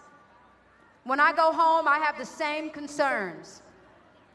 When I see bullies trying to bully you, just know that I am upset about it, and it does not go unnoticed. The things that are happening from Washington to even other Americans abusing their power and abusing others will be hidden no more. Women will be hidden no more. We will not remain hidden figures. We have names. We're complete human beings, and they cannot police us, so get off our areolas. Get off our vaginas. Again, we birthed this nation, and we can unbirth a nation if we choose. We can stop completely if we choose. This is about unity, and I want to bring on stage some more American women and men saying beauty, Jadena, and the mothers of the movement. As I talk about the abuse of power, it's not just happening here in Washington. It has also happened on the ground in the police force. We have amazing cops, we have amazing Americans, but again, we are here to fight against the abuse of power and to unite and to remind us all that at the end of the day, we all pee the same color. And we must protect each other. We must protect one another. So this is a song, music that we wrote, not for ourselves, but for you. Make some noise if you're going to continue to be out there on the front lines. This is a song that is a vessel, and this is a tool for you to take out as you march. This song is called Hell You Talking About. And we're talking about this right now because we must continue to exercise our voices. Some of us protest in silence, and some of us believe that silence is not an option, and music, our sound, is a weapon. No wrong way to do it. But this song is going to honor those who are victims due to the abuse of power. This is a chant, and for us to be one living, breathing organism, I need your help. Can I get you to sing with us? So it goes like this. It's a call and response. I'm going to use Sandra Bland. Sandra Bland, our sister Sandra Bland. So when I say, Sandra Bland, say her name. I'm going to say Sandra Bland, and you say her name. So one more time. Sandra Bland. Sandra Bland. Sandra Bland. Sandra Bland. Say her name. Say her name. Say her name. Say her name. Say her name. Say her name. Say her name. Won't you say her name? Hell you talking about. Hell you talking about. Hell you talking about. Hell you talking about. Hell you talking about. Hell you talking about. Sandra Bland. Sandra Bland. Sandra Bland. Sandra Bland. All right, that was a test. Band, drop it in.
Trayvon Martin. Say his name. Trayvon Martin. Say his name. For his mother. Say his name. Jordan Davis. Say his name. Jordan Davis. Say his name. Jordan Davis. Hell you talking about. Hell you talking about. Hell you talking about. Hell you Jump in on the name. Hell you talking about. All right. So we're going to improv this. So what we're going to do right now is we're going to jump back in. All right. We got the mothers right here. Say a baby's name. Jordan Davis. Here we go. We're going to say Jordan Davis so he can feel us, and we're doing this for his mother who gave birth to him. We are proud of you for standing up here with us today. I'm giving you the mic because this is not about me. So you go. Say, Jordan. Jordan Davis. No. Nope. We're going to do it right because this is a moment for history. We're going to have a moment together where we're listening and we are in tune. We are in tune, all right? 1, 2, 3. Jordan Davis. Say his name. Jordan Davis. Say his name. Jordan Davis. Say his name. Jordan Davis. Say his name. Jordan Davis. Say his name. Jordan Davis. Say his name. Jordan Davis. Say his name. Jordan Davis. Say his name. Say his name. Say his name. Say his name. Say his name. Say his name. Say his name. Say his name. Won't you say his name? Hell. We got another mother. Eric Gardner's mother. And we're going to give you the mic. This is not about me. This is about you. This is about your son. And this is about all of us fighting back against the abuse of power. So when this comes in, we want to be in tune with you on the 1, 2. Say his name. 1, 2, 3. Eric Gardner. Say his name. Eric Gardner. Say his name. Eric Gardner. Say his name. Eric Gardner. Say his name. Eric Gardner. Say his name. Eric Gardner. Say his name. Eric Gardner. Say his name. Eric Gardner. Say his name. Woo!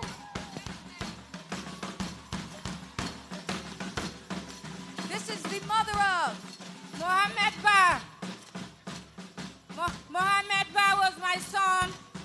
In 2012, NYPD came and executed him. The execution and cover up. We need a justice for all. Mohammed Ba. Mohammed Ba. Okay, we go. 1, 2, 1. Mohammed Ba. Say his name. Mohammed Ba. Say his name. Mohammed Ba. Say his name. Mohammed Ba. Say his name. Mohammed Ba. Say his name. Mohammed Ba. Say his name. Mohammed Ba. Say his name. Mohammed Ba. Say his name.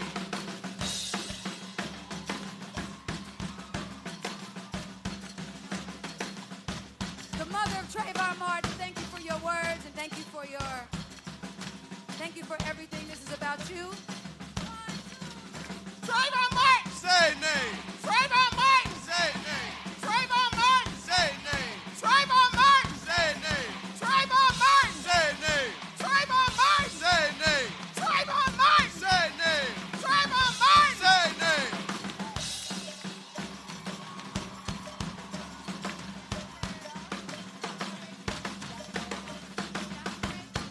Dontre Hamilton's mother. Here we go. 1, 2. 1, 2, 3. Dontre Hamilton! Say his name. Dontre Hamilton! Say his name. Dontre Hamilton! Say his name. Dontre Hamilton! Say his name. Dontre Hamilton! Say his name. Dontre Hamilton! Say his name. Dontre Hamilton! Say his name. Dontre Hamilton! Say his name. We got one more. This is for my trans brothers and sisters. You are not forgotten. We will continue to fight with you, and injustice done to you, and injustice done to anybody. Any of you is one done to me, and should be one done to all of us. Here we go. Maya Hall. Say his name. Maya Hall. Say his name. Maya Hall. Say his name. Maya Hall. Say his name. Maya Hall. Say his name. Maya Hall. Say his name. Deanna Mason. Say his name. Deanna Say name. Deanna Mason. Say name. Deanna Mason. Say name. Hair. Hair you talk about. Hair you talk about. That's what we talking about. Remember, we must protect each other, and we must continue to choose freedom over fear. We can't give up. We can't be scared. And we're going to keep talking about this. We are watching, as Alicia Keys says. We are here. We are watching. God bless you. God bless you.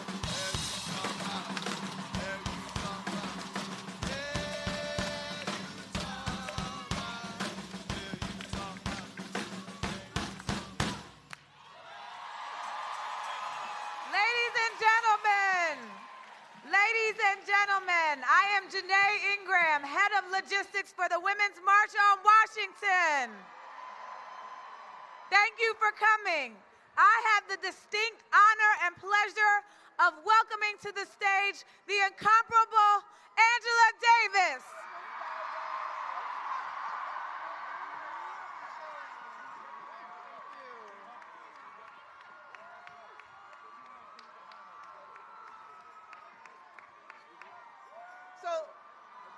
At this very challenging moment in our history, let us remind ourselves that we, the hundreds of thousands, the millions of women, trans people, men, and youth who are here at the Women's March, we represent the powerful forces of change that are determined to prevent the dying cultures of racism, heteropatriarchy from rising again. We recognize that we are collective agents of history and that history cannot be deleted like web pages. We know that we gather this afternoon on Indigenous land. And we follow the lead of the first peoples who, despite massive genocidal violence, have never relinquished the struggle for land, water, culture, their people. We especially salute today the Standing Rock Sioux. The freedom struggles of Black people that have shaped the very nature of this country's history cannot be deleted with the sweep of a hand. We cannot be made to forget that Black lives do matter. This is a country anchored in slavery and settler colonialism, which means, for better or worse, the very history of the United States is a history of immigration and enslavement. Spreading xenophobia, hurling accusations of murder and rape, and building walls will not erase history. No human being is illegal. The struggle to save the planet, to stop climate change, to guarantee the accessibility of water from the lands of the Standing Rock Sioux to Flint, Michigan, to the West Bank and Gaza, the struggle to save our flora and fauna, to save the air. This is ground zero of the struggle for social justice. This is a women's march, and this women's march represents the promise of feminism as against the pernicious powers of state violence. And inclusive and intersectional feminism. And inclusive and intersectional feminism that calls upon all of us to join the resistance to racism, to Islamophobia, to anti-Semitism, to misogyny, to capitalist exploitation. Yes, we salute the fight for 15. We dedicate ourselves to collective resistance. Resistance to the billionaire mortgage profiteers and gentrifiers. Resistance to the healthcare privateers. Resistance to the attacks on Muslims, on immigrants. Resistance to the attacks on disabled people. Resistance to state violence perpetrated by the police and through the prison industrial complex. Resistance to institutional and intimate gender violence, especially against trans women of color. Almost done. Women's rights are human rights all over the planet, and that is why we say freedom and justice for Palestine. We celebrate the impending release of Chelsea Manning and Oscar Lopez Rivera, but we also say free Leonard Peltier, free Mumia Abu Jamal, free Assata Shakur. Over the next months and years, we will be called upon to intensify our demands for social justice, to become more militant in our defense of vulnerable populations. Those who still defend the supremacy of white male heteropatriarchy had better watch out. The next 1,459 days of the Trump administration will be 1,459 days of resistance. Resistance on the ground, resistance in the classrooms, resistance on the job, resistance in our art and in our music. This is just the beginning. And in the words of the inimitable Ella Baker, we who believe in freedom cannot rest until it comes. Thank you.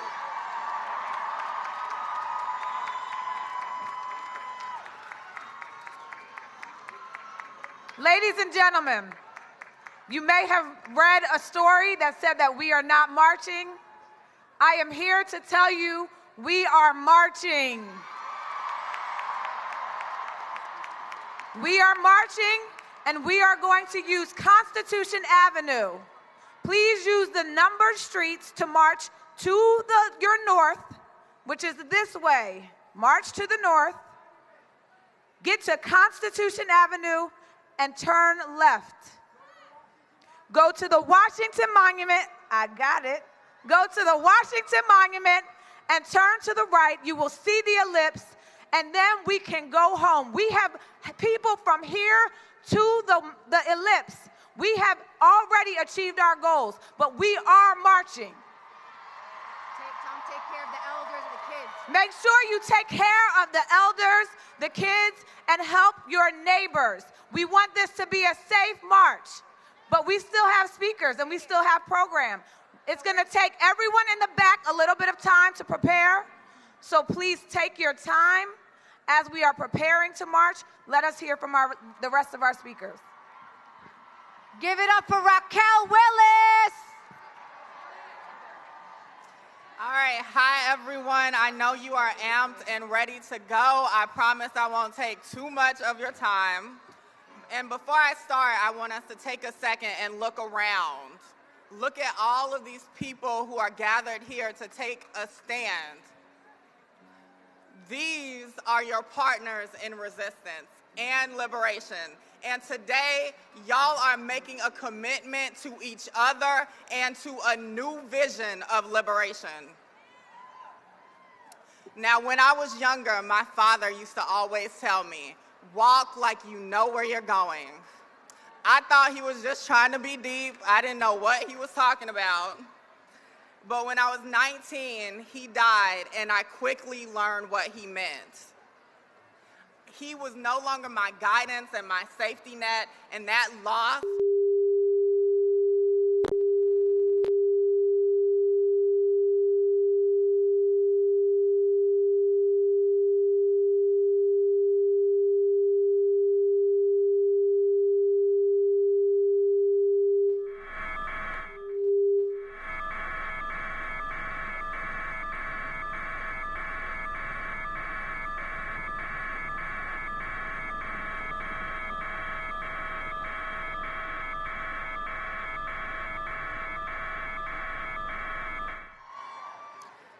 And so I want to stress the importance of us being intentional about inclusion.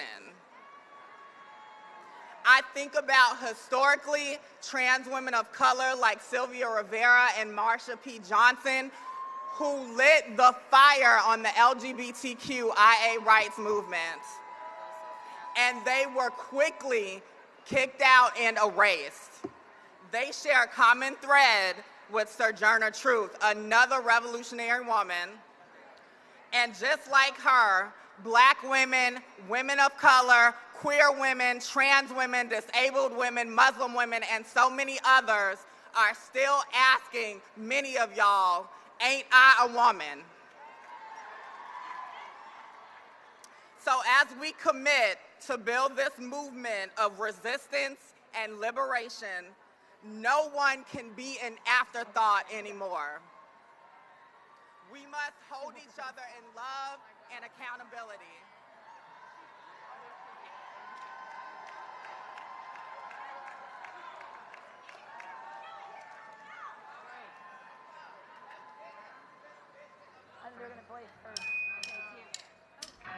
Through the dust, pulled through the dead. Grandma was a suffragette, blacklisted for her publication, blacklisted for my generation. Go, go, go.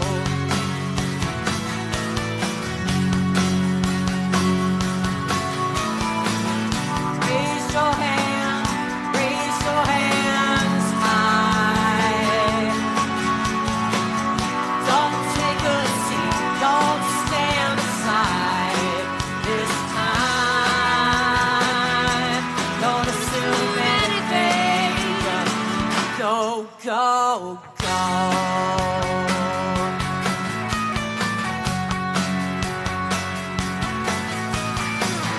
Feed the fire and fan the flame. I know the kids stand the rain. I know the kids are still upsetters. 'Cause rock is cool, but the struggle is better. Go, go, go.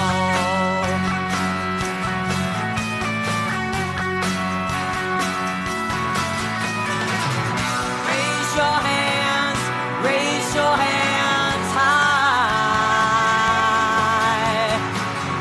Don't take a seat, don't stand aside this time. Don't assume anything. I said this time. Now don't assume anything, just go.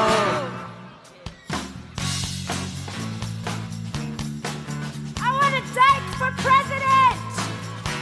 I want a person with AIDS for president and a fag for vice president.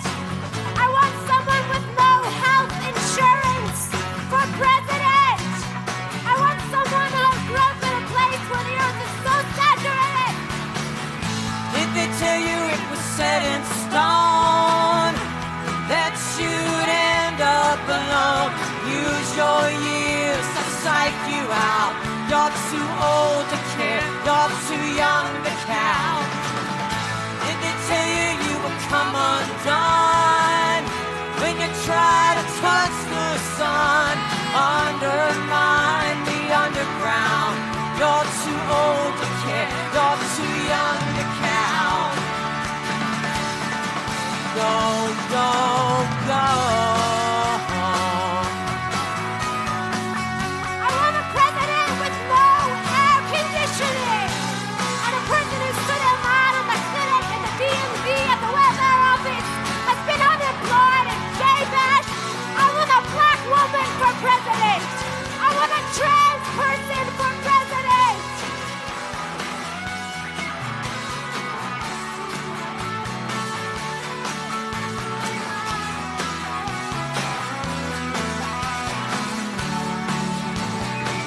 Oh, say this time, not gonna assume anything. Just go, go, go. Go, go. Go, go.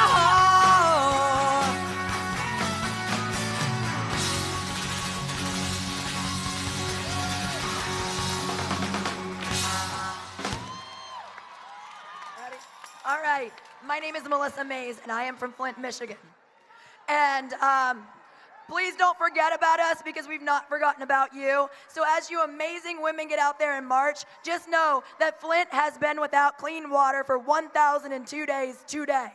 We are poisoned, we are sick, we are pissed off, but we have not let that stop us. We have gone out the streets, in the courts, and we stand together. We stand with all of you, and as you're out there fighting for the rights that we all deserve, like clean water and clean air, just remember, don't forget about us, and we'll stand with you. Go out there, ladies, have a great day.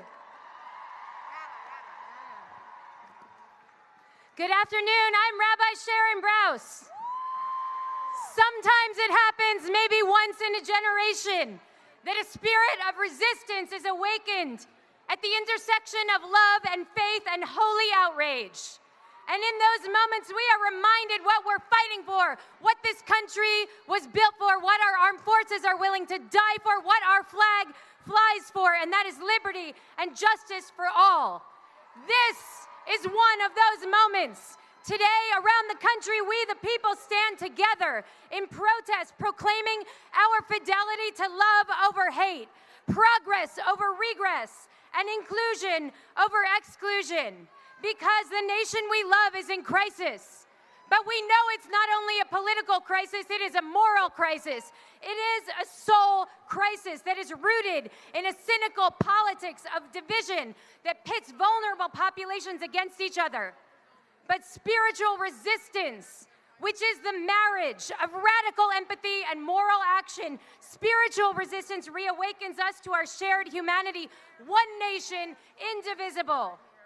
Our children will one day ask us, where were you when our country was thrust into a lion's den of demagoguery and division? And we will say, I stood with love. I stood with hope. I stood with sisters and brothers of all religions and all races and all genders and sexualities to insist that we will emerge from the darkness and bask in the brilliance of an America that honors the infinite worth of all of God's children. I ask you now to take the hand of someone to your right and take the hand of someone to your left. Raise your hands high. We are the vast and varied manifestations of hope and love and spiritual defiance that will hold our nation to its greatest aspirations. We are the agents of change. Together we stand against the moral bankruptcy that threatens our democracy. Together we reclaim truth and lift our voices for justice and mercy. Together, we become the midwives of a new America. Shabbat Shalom. May this holy day bring peace to all of us and peace to our beloved country. Thank you. I have one quick announcement before an amazing guest. There is a 12-year-old little girl who has been separated from her parents. She is in that white tent. Her name is Claire. She has red hair and Converse shoes. She's in that tent to my right. Claire, 12 years old. She's safe and fine, but go to that tent. Thank you. And it is my honor to introduce the amazing, the incredible Maxwell.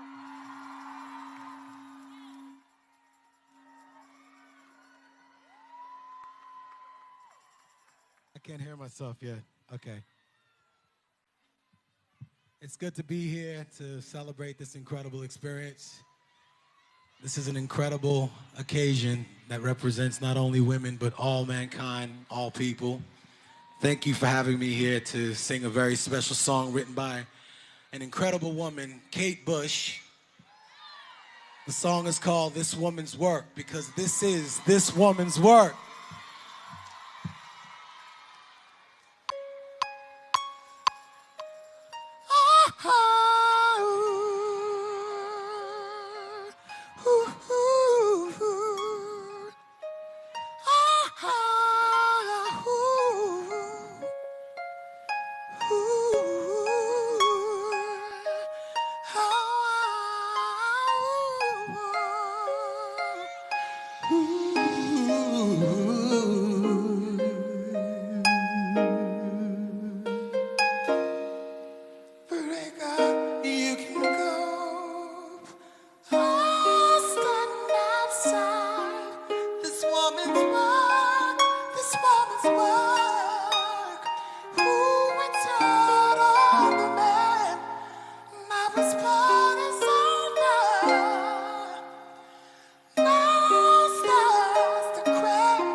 This is dedicated to the memory of Sandra Bland. To all the women out there who have come before us. To Gloria Steinem. To Angela Davis. To the future mothers of America and all around the world. All the world.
But I can't stop.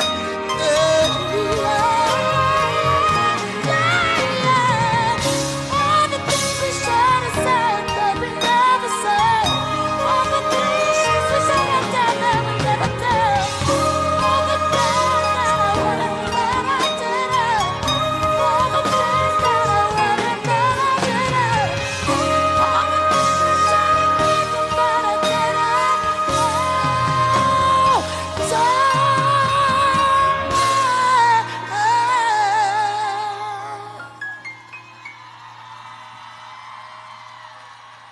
This is a man who stands for all women right here.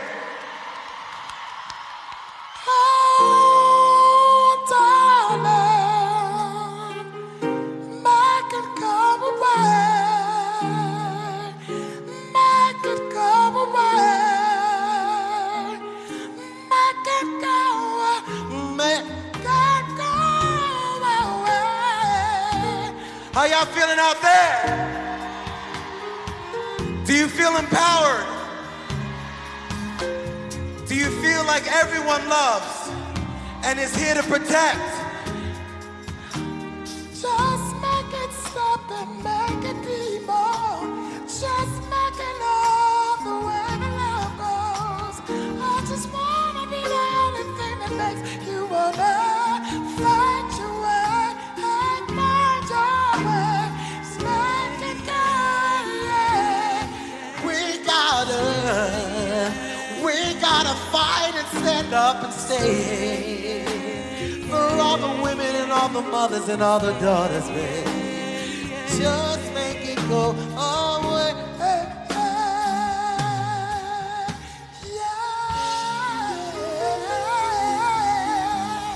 Thank you so much. The Women's March. The march goes on every day, each and every day. Thank you for having me.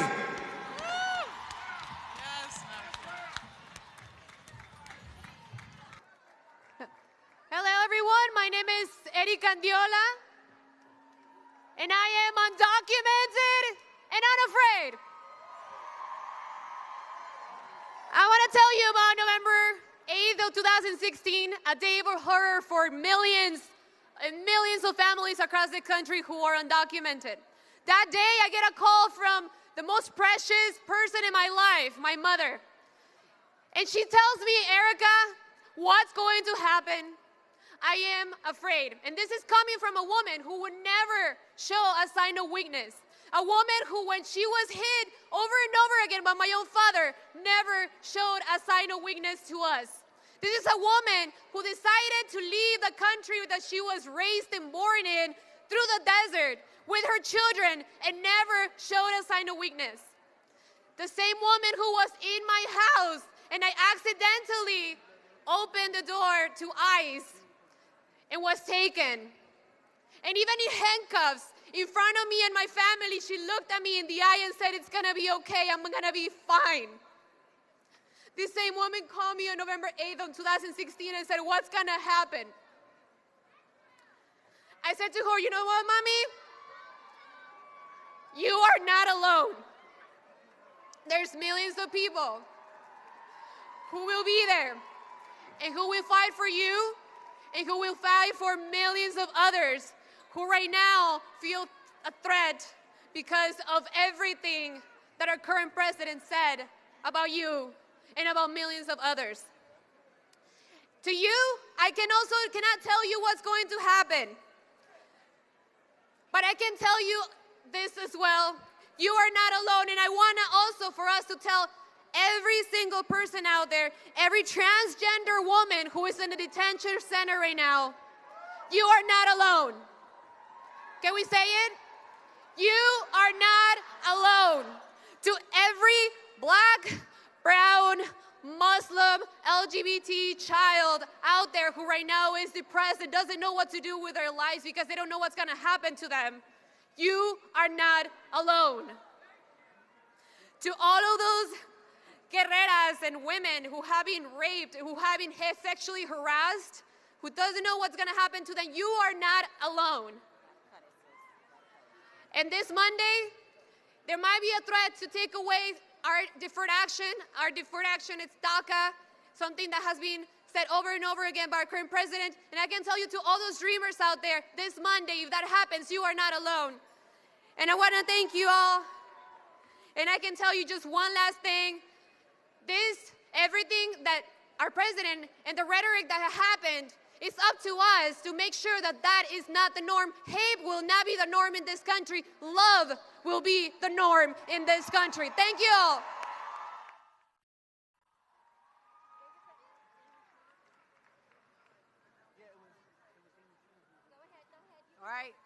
All right. I was at the inauguration yesterday. I know most people weren't at the inauguration yesterday, but I went, and I know we didn't go because we didn't want to make it normal what was going on. But let me tell you, I was standing there and there was a lot of craziness going on. And one of my students looked at me and said, "Is this normal?" And I wasn't sure how to answer. Should I say, no, this isn't normal because we're Americans and we move freely and joyfully. This isn't normal because even if we lose, we know that our freedoms are instantiated in the very soil and the documents. This isn't normal because we know that we can go back and we can fight and we can be certain that the winners don't take all. Or should I say, yes, this is normal?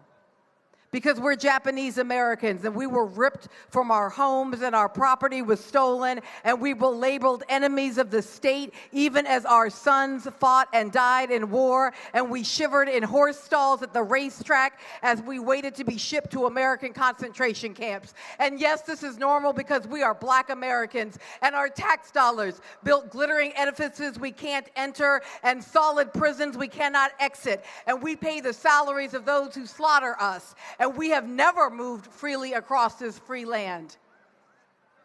And we came shackled in the hulls of ships, and we were pushed into Jim Crow's crowded ghettos, and we're even now pinned in the penitentiaries of prophets. And of course this is normal because we're women, and every boy and every man lays claim to our bodies. And the state's compelling interest says what to do with what's inside us. And some supposedly woke fool calls us the community's greatest asset while he uses us up. And fathers and brothers and dates and strangers pin us and trap us and silence us as we struggle, and then they call us liars if we tell. And yes, this is normal because we're children, so we're precious as embryos and irrelevant when we're born, and no one even asks us what we want before imposing change on us because we're assumed to not have a preference or deserve a voice. And yes, this is normal because we're undocumented and separated and walled and removed and voiceless and betrayed by friends and foes alike. And yes, this is normal because we're sick and our turbans of faith are misidentified and we're killed without comment. And yes, this is normal because we're Muslim. So we're called enemy and deemed foreign and tested and registered. And yes, this is normal because we're queer. And our very being is deemed unnatural, and our love unworthy, and our families laughable. And yes, this is normal because we're disabled. So we're shut out of homes and work and classrooms and sidewalks. So it wasn't the inauguration that made it normal or not. We're going to decide today whether or not this is the normal.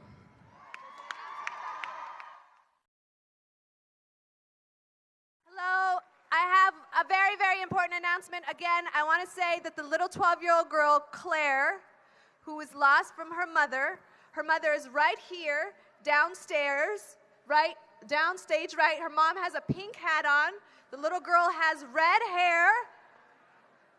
A lot of us have a pink hat on, but there's a little girl that's lost. She's looking for her mother. She has red hair. She has Converse on. Her shirt is... She got blue shorts on. Please bring her to the stage. Her name is Claire, 12 years old. Bring Claire to the stage. Hi, I'm Amy Schumer.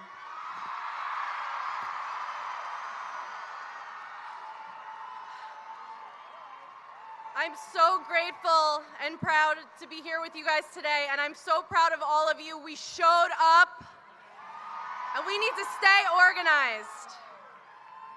It is my great honor to bring to the stage my friend, ladies and ladies, introducing Madonna.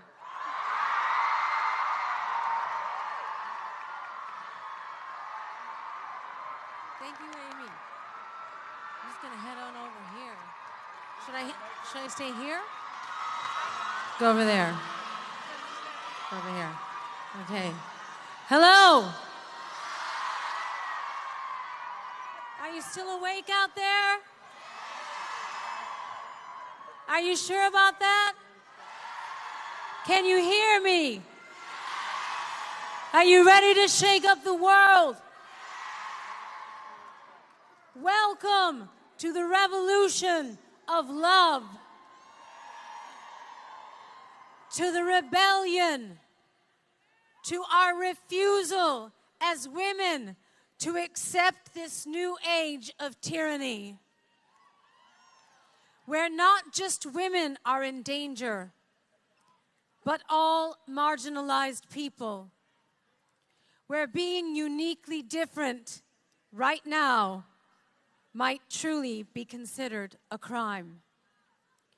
It took this horrific moment of darkness to wake us the fuck up. It seems as though we had all slipped into a false sense of comfort, that justice would prevail and that good would win in the end.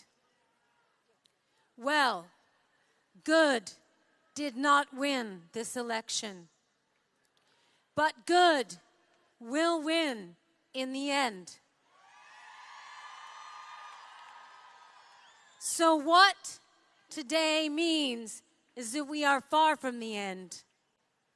Today marks the beginning of our story. The revolution starts here. The fight for the right to be free, to be who we are, to be equal. Let's march together through this darkness, and with each step, know that we are not afraid. That we are not alone.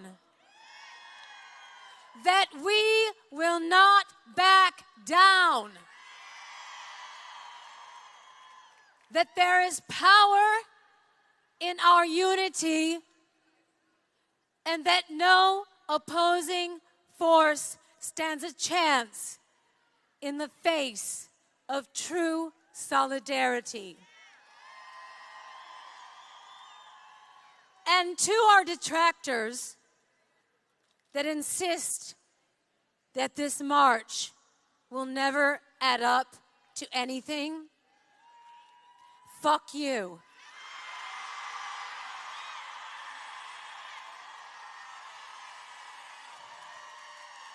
Fuck you. It is the beginning of much needed change. Change that will require sacrifice, people. Change that will require many of us to make different choices in our lives. But this is the hallmark of revolution. So, my question to you today is, are you ready? I said, are you ready? Say, yes, we're ready. Say, yes, we're ready. One more time, you're ready. Yes, I'm angry. Yes, I am outraged. Yes, I have thought an awful lot about blowing up the White House. But I know that this won't change anything. We cannot fall into despair.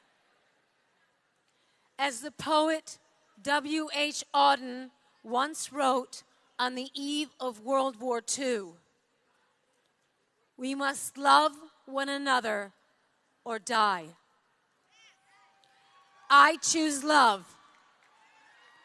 Are you with me? Say this with me. We choose love. We choose love. We choose love.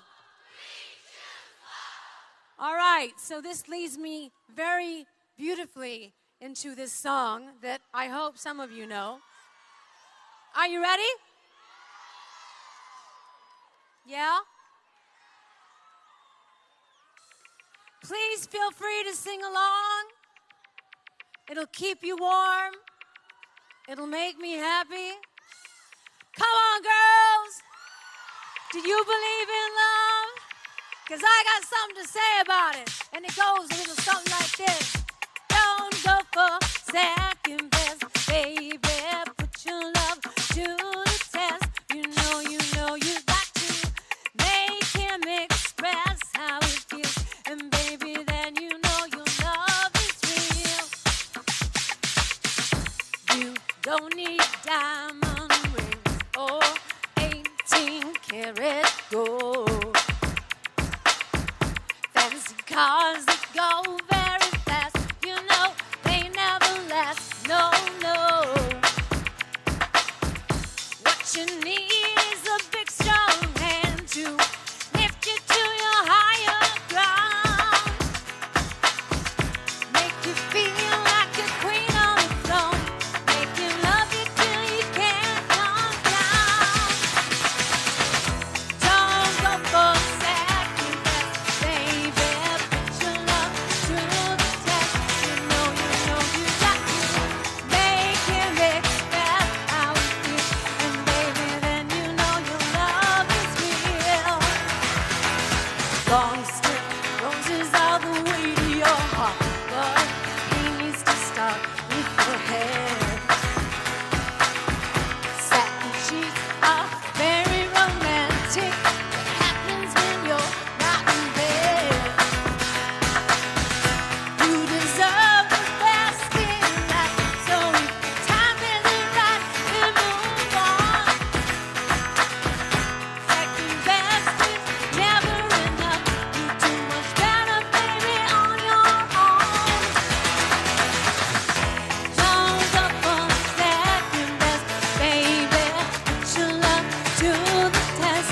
You know you got to make him express how it feels. And baby, then you know your love is real. Express yourself. You got to make him express himself. Hey, hey, hey, hey, I can't hear you. If you want it right now, better make him show you how. Express what he's got, baby, ready or not. Express yourself so you can respect yourself. Hey, hey. So if you want it right now, better make him show you how. Express what he's got, baby, ready or not. I can't hear you. Express yourself so you can respect yourself. Hey, hey. So if you want it right now, express what he's got, baby, ready or not. Thank you. Thank you very much. And I have one more song, but I'm gonna need a little bit more audience participation. Can you handle it? Do you have the energy for it? This next song, I can't even say his name. This song is dedicated to the new DT in the White House. Boo. Okay. D could stand for Dick. I don't know. Here we go. Are you ready?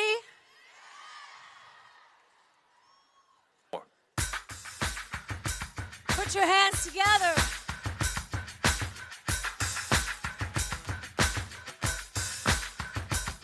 Come on, all you people back there. All the way back there.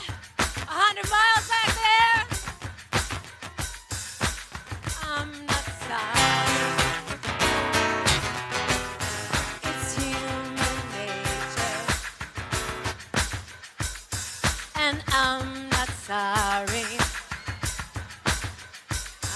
Your bitch, don't hang your shit on me. You wouldn't let me say the words I long to say. You didn't want to sing that through my eyes. You tried to shove me back inside your neighborhood. Silence me with bits and lies. Did I say something wrong? Oops, I didn't know I couldn't talk about sex. Did I stay too long? Oops, I didn't know I could speak my mind. And I'm not sorry. It's human nature. I can't hear you. And I'm not sorry. Not your bitch, don't hang your shit on me. You punish me for telling you my fantasies, breaking all the rules I didn't know. You took my word and made a trap for silly fools. You held me down and tried to make me break. Did I say something wrong? Oops, I didn't know I couldn't talk about sex. Did I stay too long? Oops, I didn't know I could speak my mind. And I'm not sorry. It's human nature. No, I'm not sorry. Not your bitch, don't hang your shit on me. All right, repeat after me. Here we go. I'm not your bitch. Don't hang your shit. I'm not your bitch. Don't hang your shit on me. One more time. Here we go. I'm not your bitch. Don't hang your shit. I'm not your bitch.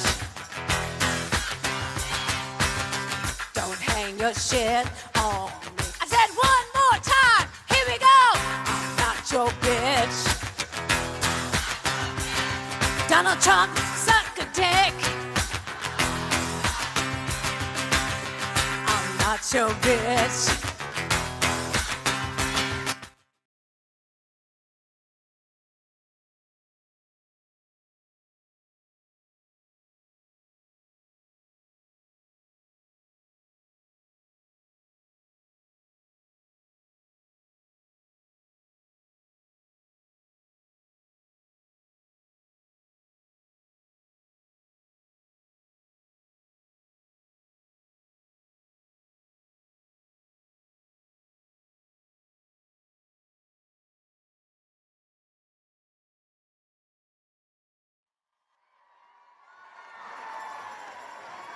My sisters and brothers, can you help me give thanks to our organizers, Bob, Tamika, Carmen, and Linda?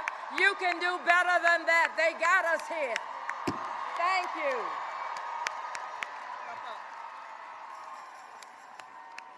I am here with my sister, the Reverend Dr. Barbara Williams Skinner. Would you pray with me as we begin the march? Mother, Father, God, you brought us to this place, allowed us to assemble and to rally for justice and equality for all. And oh God, we thank you that we are fired up and ready to go. We've been empowered by every person who has stood before us. And we're empowered, God, to make a change in our nation. Help us to remember every day of our lives that resistance begins now. This is only the beginning. We will march into the future, prepared, oh God, to ensure that each person's right, each person's dignity, worth, and value is ensured. We ask this in the mighty and matchless name of Jesus. Amen.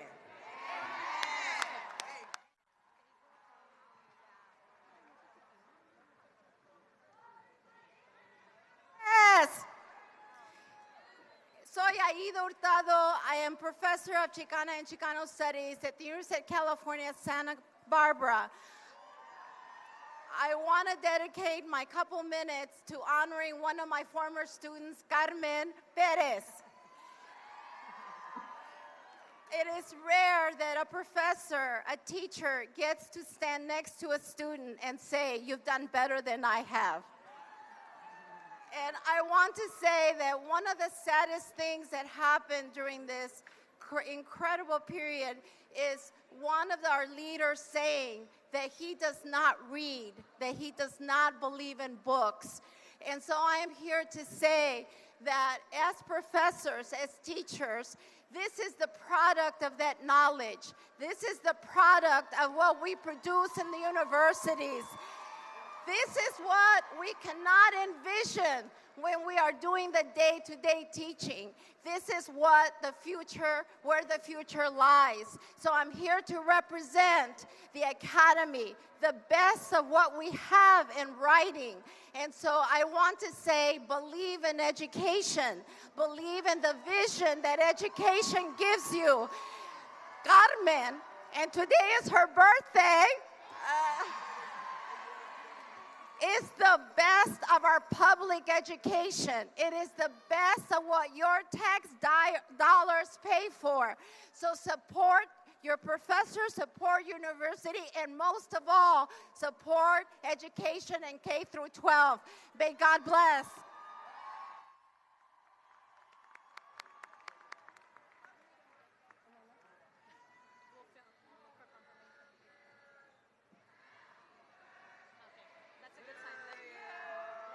Happy birthday, dear Carmen.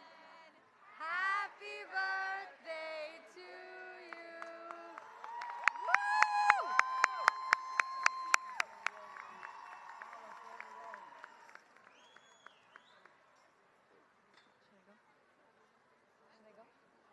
I am so honored to be here with so many fierce change makers today. Let's begin by taking a moment. Think of the reasons why you're here today to march. Take a deep breath and let's make some noise! Are we committed to fighting injustice? Yes! Are we committed to fighting inequality? Yes! Are we committed to staying involved? All right, now it's time to prove it. Take out your phones and text WOMEN to 40649 to stay involved. WOMEN to 40649. My name is Hina Naveed. I am a registered nurse. I'm the co-director of DRM Action Coalition, a Muslim immigrant from Pakistan, and a DACA recipient. I am the product of my parents' perseverance and an embodiment of their values. Values that prioritize love and unity over hatred and division. Which is why it's incomprehensible to me how bigotry, racism, and xenophobia could be allowed to occupy the highest office in this country, the presidency. How millions of Americans could vote against 11 million immigrant families, jeopardizing the existence of 750,000 DACA recipients like myself, counting us as collateral damage. While I find comfort in the millions more who voted against hate, it doesn't change the reality of the election results. The next 4 to 8 years will require strength, unity, love, and resilience. Yes, hopefully 4 years, yes.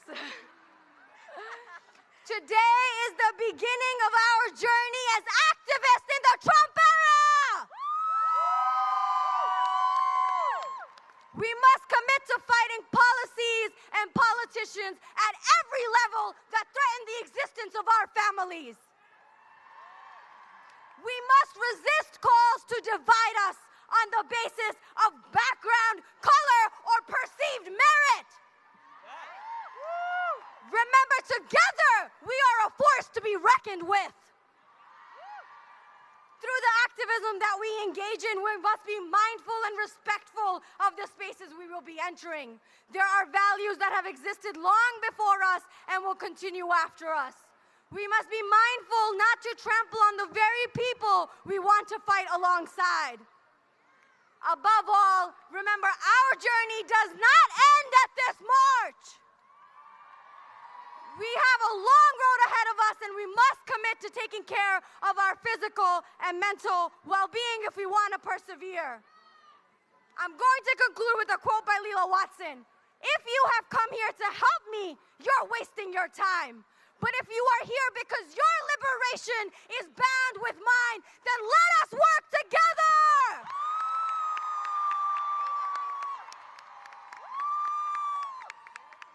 We're going to conclude with a chant.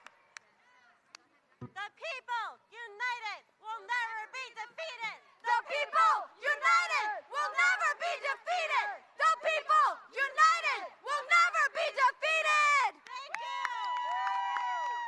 Let's march to the Washington Monument.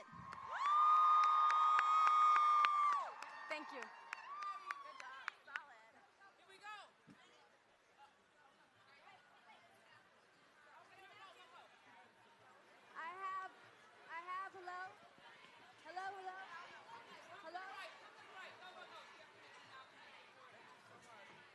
I have an announcement of someone else that has been lost. She's a 92-year-old woman. Her name is Josie. She's carrying a very large rainbow heart balloon that is very noticeable. She was lost several blocks away at 7th and Independence. If you find Josie, the 92-year-old woman, please bring her to the police that are on 7th and Independence waiting to reunite her with her family. Thank you. And for our final song, we are going to have Toshi, Reagan, and the big, lovely woman, and everyone on the program that wants to come and take us out with Ella.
I just want to remind until everyone. It comes. We who believe in freedom cannot rest until it comes.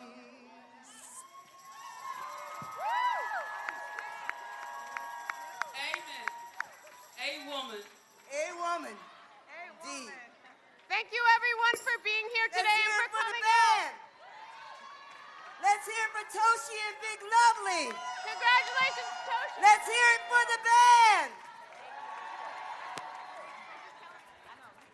Peace and blessings. My name is Yanaja Lone Wolf. I am a proud Ogallala Lakota Native American and African American woman. And we as Indigenous women, we are all connected, every single one of us.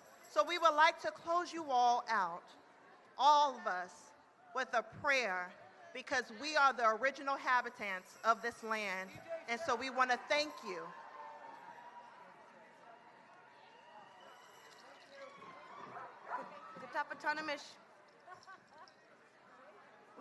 We're gonna sing a song. It's a women's warrior song, and this song is sang when women march for all the injustices. It's an Indigenous woman's song, and I'm grateful to be able to have permission to sing it with my sisters. So if you know it, please sing this song and put your fists in the air and represent those women, those murdered, missing women and children.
I just wanted to say, thank you to our mothers and our grandmothers.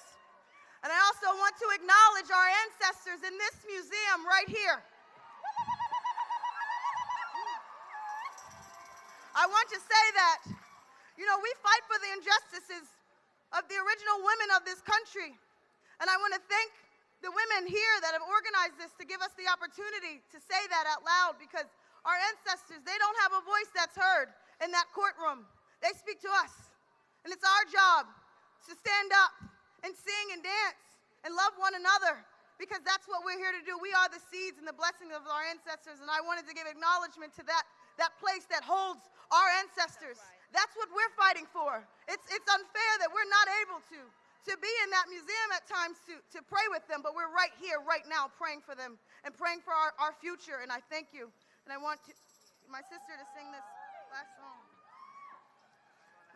Ho. Tokaya tinkashila wopla waku. Lemiacha motomia hemie. Chunkpe opia matiwa. My dear relatives, before we say anything, we always thank the Creator first. My Lakota name is Bear Woman. My English name is Joanne Spotted Bear.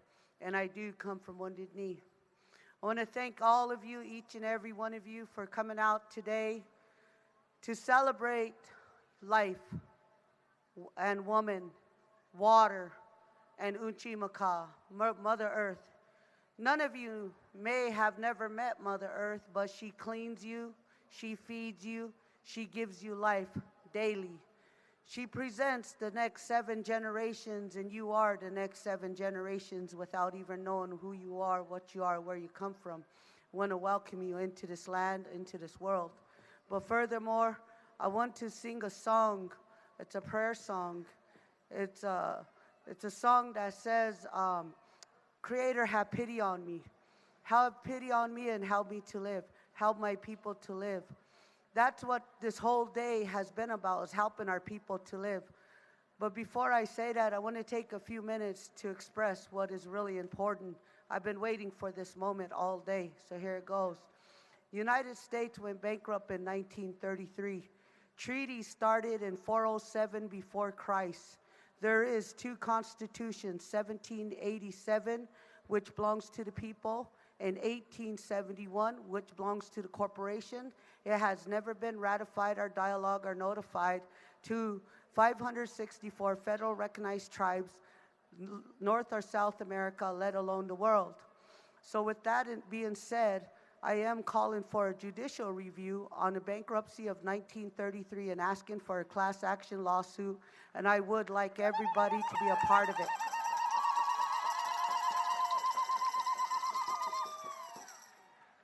Okay, yeah.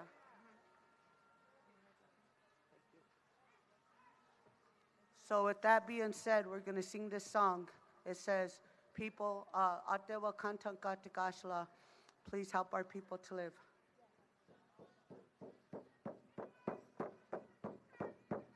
Atewa Kantanka Heawayo Heyo.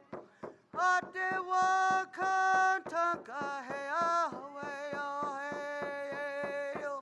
Atewa Kantanka Hoshemalayo. Oyate, oyate zanichi pelo. Heya hoye wayelo heyo. Atewa kantanka heya weyo heyo. Atewa kantanka heya weyo heyo. Atewa kantanka hoshemalayo. Oyate, oyate zanichi pelo. Heya hoye wayelo heyo.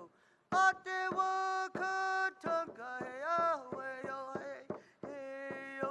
Atewa kantanka heya weyo heyo.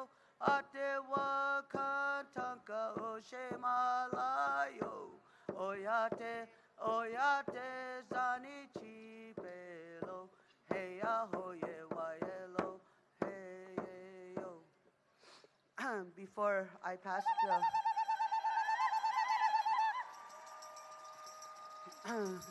pass the mic over, I want to give a fair warning to everybody. Stand and Rock, David Archambault, sold out Stand and Rock for $30 million, which is less than 50 cents a person. There's a thing called bitumen, bitumen. Bitumen, once it hits water, you can't smell it, you can't taste it, but it will cause bone marrow, it will kill the children, and at the end, it creates death. This is what fighting the Dakota pipeline looks like. Stand up for your rights and stand up for your future. Aho, hohechetelo, madakya, oyase. We stand with Standing Rock. Mini Wachani, water is life. We stand with Standing Rock and the Tribal Council and the tribal government. Mini Wachani, water is life. Ladies and gentlemen, before we leave, we have another person who has been separated. Megan from Stafford, Virginia, who has on a gray jacket with an A on the back. Please meet your sister at the stage. Megan from Stafford, Virginia, with a gray jean jacket with the letter A on the back. Meet your sister by the stage.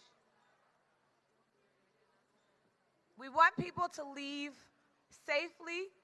Please know that we have been standing here for hours. Listen to your bodies.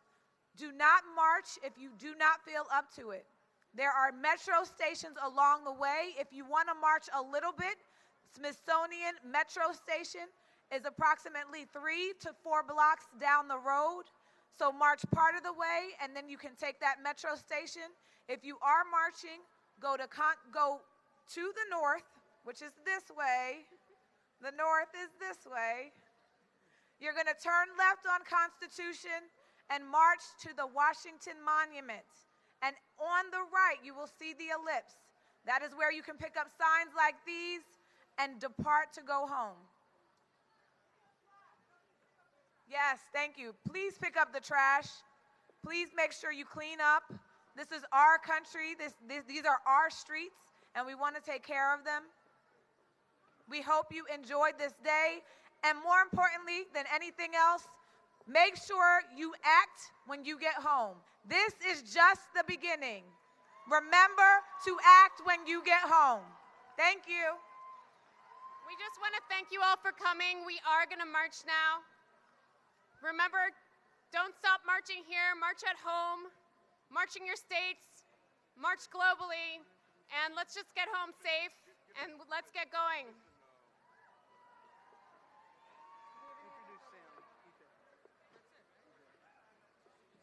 And while we march, right before we march, as we march,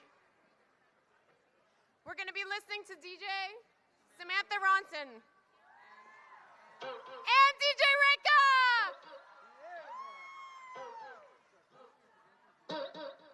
Beth Sperry, if you can hear this message, please meet Kim at the Smithsonian. Beth Sperry, if you can hear this, please meet Kim at the Smithsonian American Indian Museum.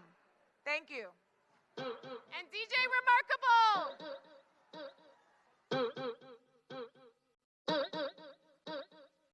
Y'all haters corny with that Illuminati mess. Paparazzi catch my fire, my cocky fresh. I'm so reckless when I rock my Givenchy dress. I'm so possessive, so I rock his rock necklaces. My daddy Alabama, mama Louisiana. You mix that Negro with that Creole, make a Texas Bama. I like my baby hair with baby hair and afro. I like my Negro nose with Jackson 5 nostrils. I earned all this money, but they never take the country out me. I got hot sauce in my bag, swag. I see it, I want it. I stunt yellow, want it. I dream it, I work hard, I grind till I own it. I twirl on them middles, albino alligators. Camino with the Celos, sipping Cuervo and no chisa. I go out, I go out, I go hard, I go hard. Yeah, what's mine? Hey, what's mine? I'm a star, cause I slay, I slay, I slay, I slay, all day. I slay, I slay, I slay, we gon' slay, we slay, I slay, I slay, okay, I slay, okay, ladies, now let's get information, cause I slay, okay, ladies, now let's get information, cause I slay, prove to me you got some coordination, I slay, slay trick or you get eliminated, when he fuck me good, I take his ass to real lobster. When he fuck me good, I take his ass to real lobster. If he hit it right, I might take him on a flight on my chopper. Drop him off at the mall, let him buy some J's, let him shop I might get your song played on the radio station. I might get your song played on the radio station. You just might be a black Bill Gates in the making. I just might be a black Bill Gates in the making.